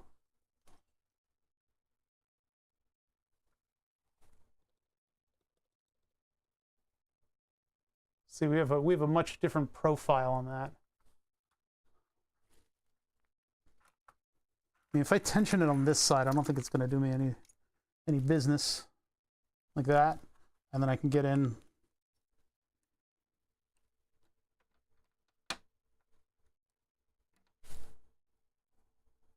I can't feel anything in there. All the way to the back and then around, hopefully. Nah. Give me this back. Give me it back. Ah, stole my shit. That's why I like this one, just because I can get in there with this. But I don't think I can get by that big cut. I don't know. Tension tool like this, but pick the other way around. Why? No, but no, there's clearly, everything is clearly on this side. It's not over here. No, there's no way that I can get a, how can I get a view inside of this? It's, you guys are asking, everybody wants to see inside, and it's like, this is as good as it gets.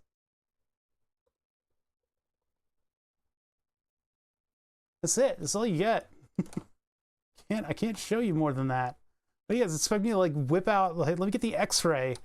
Look at the metal X-ray that they have in Gen 0, the one that can see through metal inexplicably.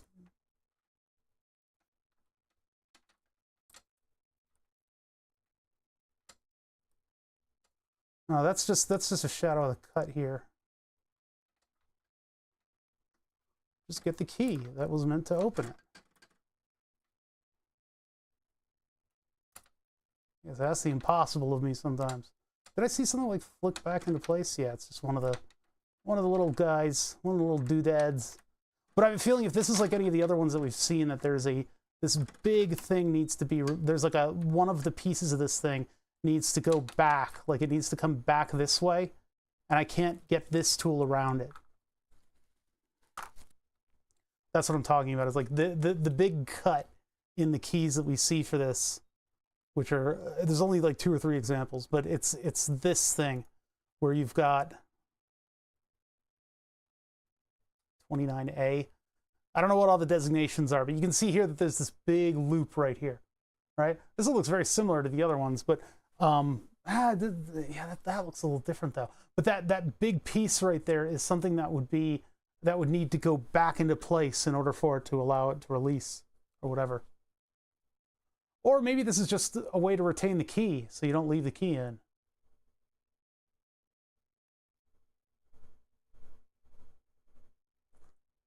Let's get a flathead and try to pry it. I have a feeling it's attached to a lot more stuff.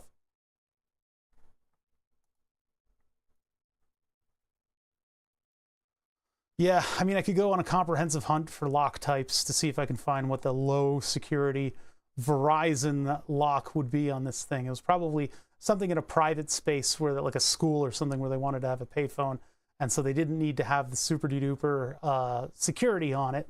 And it's probably a less secure, less expensive lock.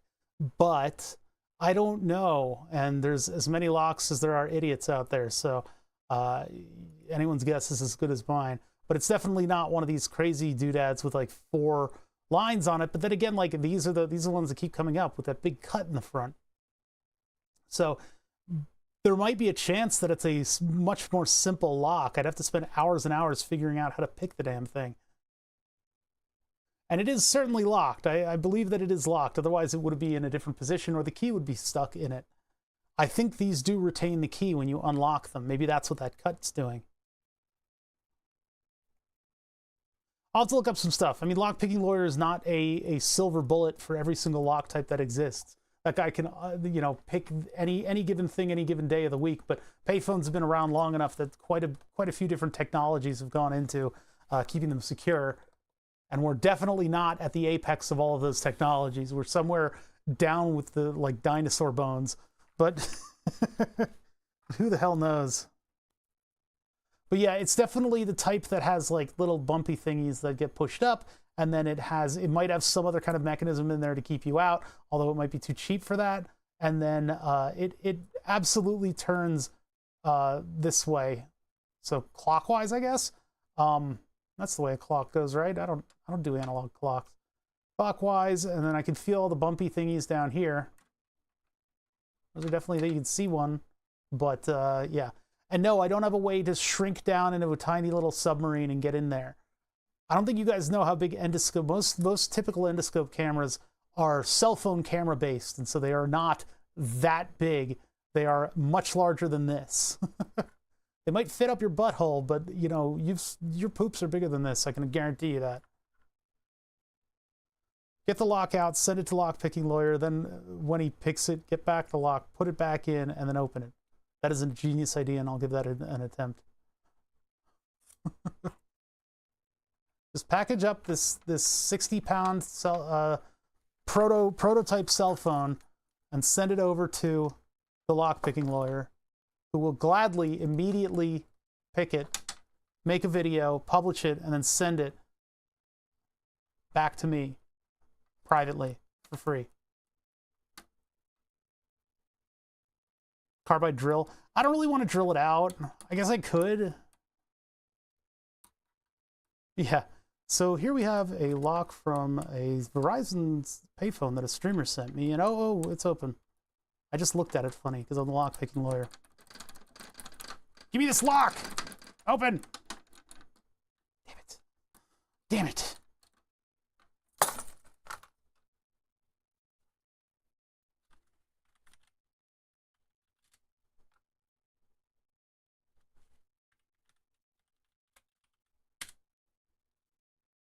No.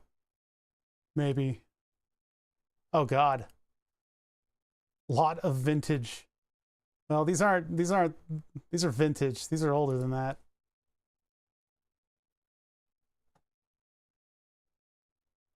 No, no, no, no. Maybe. $11. It's not even the right thing. How dare they not sell me the right thing?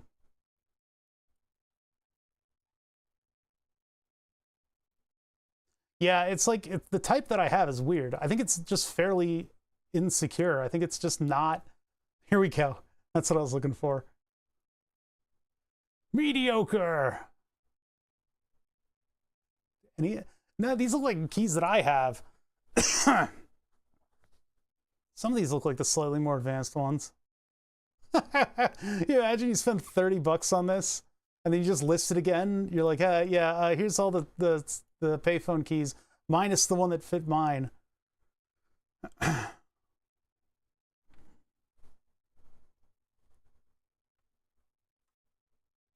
Well, it depends on what. It depends on what locks they put in. Again, one thing that you guys can retain from this is that there are many, many different types of locks, and they can fit kind of standardized holes, and they can use different key schemes. So what may or may not be in the coin thing, who knows? They could have chosen any one of these technologies in order to have some. Like, what is this one that's like flat and doesn't really have keyways in it?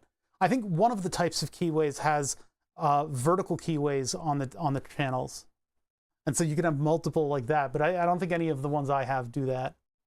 But like, these are all different ways that they have to like machine these different keys and to befuddle the people using the picks. All they do is kind of delay the picks a little bit longer. And I've seen for like car keys, I've seen they have like pieces of something in it that move around when you flip the key and stuff. It's all very strange technology. A tag with the code. So yeah, oh, I see. So it's like a standard. I see what you mean. Yes. The lock companies would number the cylinder, much unlike this one is, because sometimes they'll write something there, or it'll be in the backing. They'll have the number of the cylinder, and so when you deploy the payphone, you have documentation with that number on it, and then when you need a lockpick to come around, they go, well, which one do you have? And then you give them that number, and they'll be able to come in there with the proper key. This thing really does seem very loose, doesn't it? Like, I hear it smacking this. I wonder if maybe... if I punch this hard enough, do you think it'll release up here? The problem is I don't know, because I can't get a tensioner on it. I need to either buy or find one of those, or make. If I soften up the tip of this thing a little bit, then I'll be able to use it here. And then maybe I can smack it so that it moves whatever it is out of the way, and then I'll be able to twist it. I don't know. Yeah, well, we made this in 5 seconds, and it does release this one at least. With a really satisfying mechanical movement.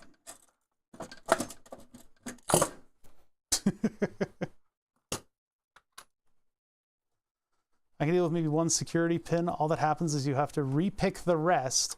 There are more security pins that suffer. Huh. Yeah, I'm wondering if there's a couple mechanisms at play in there, because I mean, this is like a, not for the coin thing, but at least for the rest of it, it's a pretty high traffic device, And so you would probably have quite a few. I get it. If you release this, these will go all the way to the point where this disk can be removed. I guess that's how you do maintenance on it. It's 4 big bolts holding it in place, and they're not on the front of this thing. Huh. If you knew this thing well enough, you could drill it at precisely this spot right here, drill through right to there, open this part up, and that would allow it to rotate up and get you into the coin purse. But you would need to know to drill right there, right through. That would be a hell of a thing to be able to do. And then, of course, there's probably more lock mechanism in the way over here, but this is how it releases the coin thing. That's all we were able to do today with this. This is obviously not reverse engineering a VCO, but we got a little bit of work done in this regard. I need to look up some stuff, and I need to Google some things and maybe look up. This I'll probably end up picking if it's not going to have one of those security mechanisms on it. If it does, I don't know how I will pick that. Otherwise, this one I need to just make a tool for. And perhaps, if I'm lucky, it's not locked in. What would you find, Carol? At least something that I don't want to do, right? No, you found a similar, slightly different. I don't know. I don't know if that is the type. If this is the type, then it doesn't look like there's a particularly large. It doesn't look like there's security stuff on this. This is definitely shinier than the one we have. The one we have is brushed stainless. So that's the only difference I can see. It might be the same exact type of lock, in which case I would be able to get into that. So maybe I need to sit here and just kind of poop at it a little bit.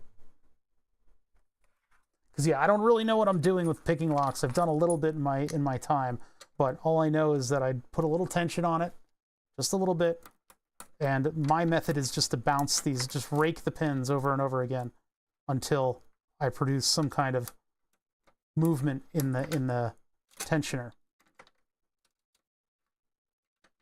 That's all bump keys are doing. They're bumping it hard enough that it knocks those pins up, and you get a window of time when you can actually move this. But if there's any other kind of security mechanism on this, like the other ones we've seen, then it's not going to work.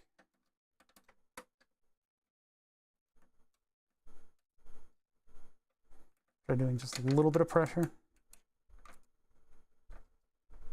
But like when I release it, I'm not hearing any disengaging pins. You'd hear a little clicking noise when you release it just a little bit. Can I what? Can I get a witness? Can I get a witness? No, we looked underneath, and there's a plate that's installed, and the plate, I believe, has screws from both sides holding it in. I'm not sure if I can release those screws and get a view up into here. That would be the case where the endoscope would actually come in handy. But right now, it's just a ramp for the coins to go down. It's possible. I don't think I'll be able to. Yeah, I don't think I'll be able to release it. Because yeah, there's just a couple screws in there holding this big brassy looking plate in. But I think there's more holding it in than just that. God, I have no idea. I don't even know the first thing, Lord Squeak. I have no idea what I'm doing. All I have is an amateur understanding of picking locks. I will get through encryption protocol on digital signals like I am strolling through a sunny park. But when it comes to lock picking, I'm down here in the mud and the shit, not really knowing where I am. I don't know where that analogy came from. I don't know where it's going either. I have only seen Lockpicking Lawyer. Well, Lockpicking Lawyer just like, I don't know, he like sacrifices a goat, and then he comes over and he goes, and then just pops open. I'm not able to do that. Have you sprayed some WD-40 in there? Have you sprayed WD-40 in your ass? Because that's where it belongs. Specifically your ass. Hate WD-40. That stuff sucks. Yeah, that's your foolish lock.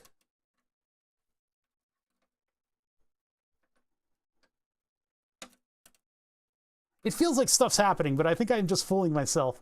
I think I'm just fooling myself because there's like clicks. I'm getting like all these clicks. Or if this was just open and I didn't even need it. Yeah. Well, it's not going to work. I don't care what other people say about WD-40, but it is a substance that is only designed to displace water. All it's supposed to do is keep your tools from rusting after you're done using them in a light rain. That's all it's supposed to do. It is not an anti-rust fluid. It is not a lubricant of any type. It might work like one for a little bit, but it's not. 3-in-1 oil is designed to be oil. WD-40 is designed to dry out. And then the other part about WD-40 is that it chases out other grease. And if you chase out other grease, you have trouble. If you have a rake tool, I might have a rake tool. These are the tools that I found in my bag. I think there's a couple other tools over here. Let's see. Let's see if we've got a proper rake. I think I might have one. They're over here. Do I have a rake? Oh no, this isn't the right one. I have this. I don't know what it is. No, it's not right for that. WD-40 kills wasps instantly? What? That's a shocking... I don't want to test that. You guys can go test that on your own. That ain't me. I'm not the one distributing that fact. Nope, that's not the right drawer either.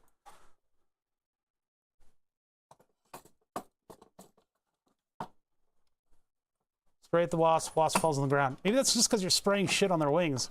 I think it just gets it angry at you. And then you've got to run even faster. Where did my picks go? I had them somewhere. They were in sort of like the same drawer. I had a couple that I brought with me, but then I know that they're in one of these things. I guess I don't have them. I don't want to buy another set. They're all so expensive. What about you?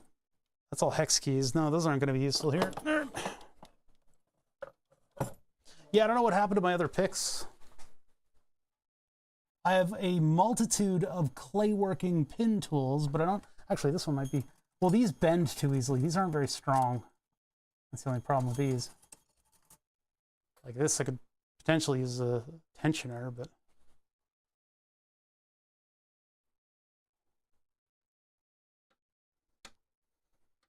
I mean, this doesn't offer me any more control than my keychain does. Oh yeah, and the head, it just bends. The tip just bends. It's for clay working, not for mechanisms. That doesn't work at all. It was a terrible idea.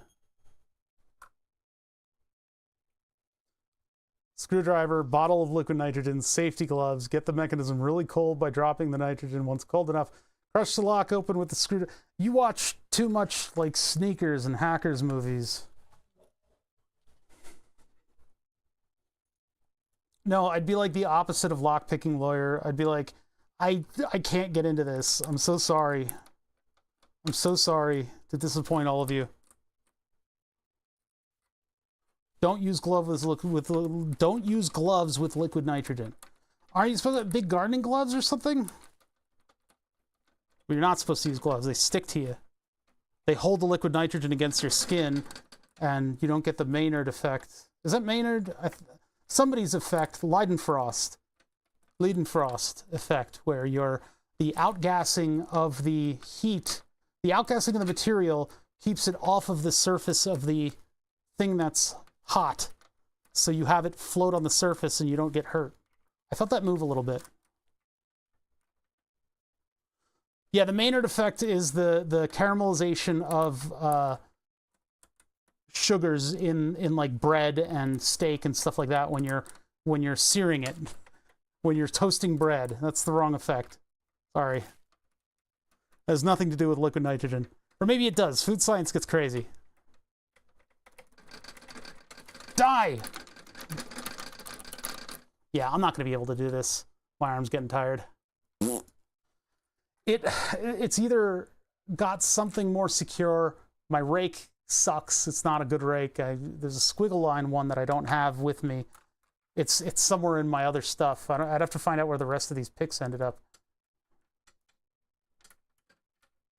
My hope is that this is about as secure as a house's front door, which is not very. and I can just get into the various facets of this thing. It'd be like this kind of lock where you don't have any special stuff going on here, and you're able to just kind of punch those things over and get them out of the way. They're little barrels with a piece that slides around as the lock turns, and your goal is to get them at the right heights. But yeah, I don't know. This is always tempting. I could buy 10,000 keys, and all I need is a knife. Isn't that ironic? Don't you think? But that's a silly use of $30, not knowing if any of these would fit in the original thing. I could do like they do in the movies, and I could squish a bunch of putty against the lock and then pull away and I have a key. But if this is any more secure than something like this, then I probably won't be able to pick it very well. But it does kind of look like that. Yeah, impossible or incredibly easy. Open it with a magnet. The ones that you open with a magnet are those ones that you push the buttons on, like those office building locks where you press the like 4 keys down. There's only so many combos on those, so you can actually just bop, bop, bop, bop, and like within a couple days of walking by it and trying a new code, you could probably figure out what the 4-digit code is. Some of them have 5 digits, but the best way to get into those is to have a 5-pound neodymium magnet, and you get something soft on the magnet so you're not making an incredibly large amount of noise, and you put it up against that lock, and it'll just pull the lock mechanism open with magnetic energy, and then you get in. But that's not the type of lock we're dealing with. These are not undone by a big magnet. Now, the thing is, this is like really loose in there too, so it doesn't seem like it's all that premium. I'm not sure if I can like pop it just right and it'll release. That hurt. I could just punch it. I could just punch it. Just punch the lock. I could just punch the lock and it would release. But I need that tool for the top, so I need to modify the tool that I already have and make it fit in the top of the lock, and then maybe I could actually pop and lock and you know, get fresh with it. I could make that. Come on. $60. Come on. That looks familiar. I love the mechanism that we found on the back end of that thing, though. That was really cool looking. It doesn't feel to me like this is inside of that. It feels more like the thing that, what's the face? Hold on, who linked me to it? Not DC Blank. It wasn't Flask.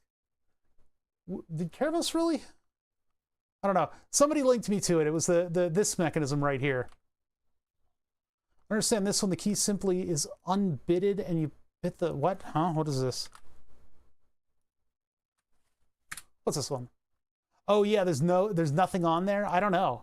I actually do not know. Like, if it is, it feels like it's this kind of mechanism because of the movement down here. The fact that I can push on the bottom and it makes a clicking noise, like a really strong click that seems to be coming from up here.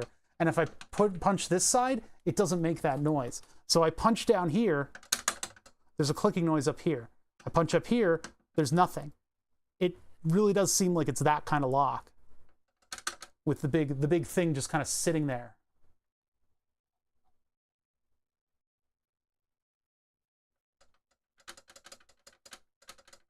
It feels like this. It feels like this. Oh my God. You can cut off a lot from the eBay listings. You don't need to give that whole thing. It's basically the after item. Upper lock. Medico. The thing is, I don't need all of this information. I've got this image here. That means that I should very easily be able to bounce the little thingy-majiggies in it and have it turn over. If that is the type of lock, which it does seem to be. Maybe I just need a little bit of time with it. Yeah, just like Amazon, everything after DP you don't have to worry about. There's DP and then a number and everything after that. I think in this one you have item / blah blah blah blah, and then the question mark on is not needed. The item meta equals blah blah blah is not part of the URL. It's just part of the tracking of the URL. Okay, all right, that was interesting. We learned a little bit. I'm giving up for now. We'll come back to this sometime. It's just been kind of a weird Thursday. We got redirected because of the ease of which we found the working document that Ben Gizmo had. Ben Gizmo's got all this experience with this stuff and decided that, hey, by the way, these things fail, these synthesizers fail in a certain way so much that, yeah. You will not jiggle or rake a Medco open, even if the keys look simple. Why? It doesn't seem like it's that. Is that a known lock company? Are they like super special? I don't know anything about this stuff, to be honest. So I just know that I could probably smack a bunch of the things and eventually get a key like that, you know, without any extra security features on it. I'm not sure though. Security pins and sometimes a security bar. I don't think this is that complicated. I think this top lock is much less complicated than the rest of the, like, I mean, I guess I don't know. So do I have any keys that would fit in there? I have a lot of weird keys that I've found along the way, but I don't think I have anything that would specifically fit into that one.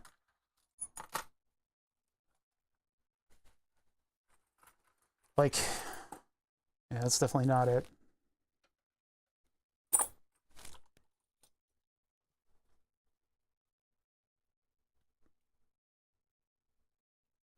Item code. Well, I don't think I can get to... I mean, maybe if I remove that stuff, the stuff on the coin bin. None of these are even close. Not even close. These are like server door locks and stuff like that. Got a couple challenge coins for the IED stuff. Anything else? I'm still waiting for that magical moment that something needs this. Whatever the hell this thing is. Might not even be a key. It might just be a bracket that holds something together.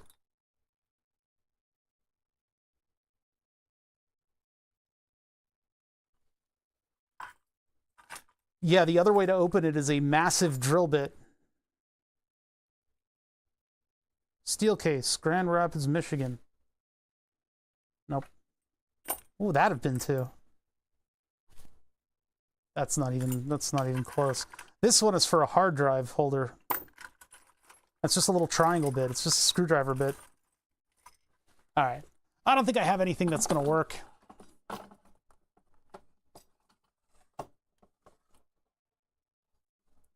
Yeah, it might be a bathroom paper holder.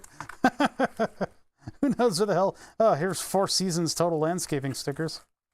They're the people who actually do our landscaping around here. We use 4 Seasons Total Landscaping out of Philadelphia, the very same you're thinking of.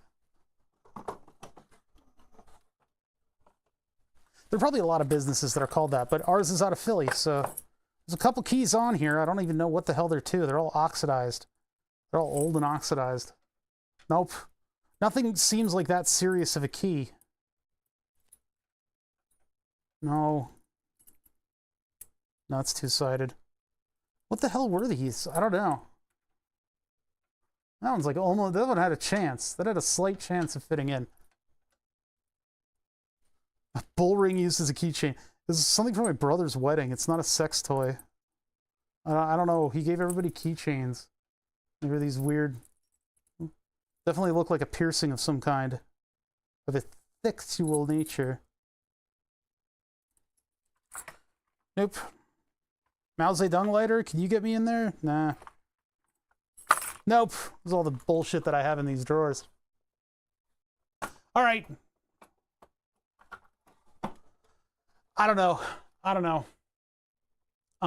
have any key that even closely resembles, like, even nearly resembles that type. I could buy a lot of keys from eBay, but I think it's going to be pickable. I don't know if there are going to be security things on it.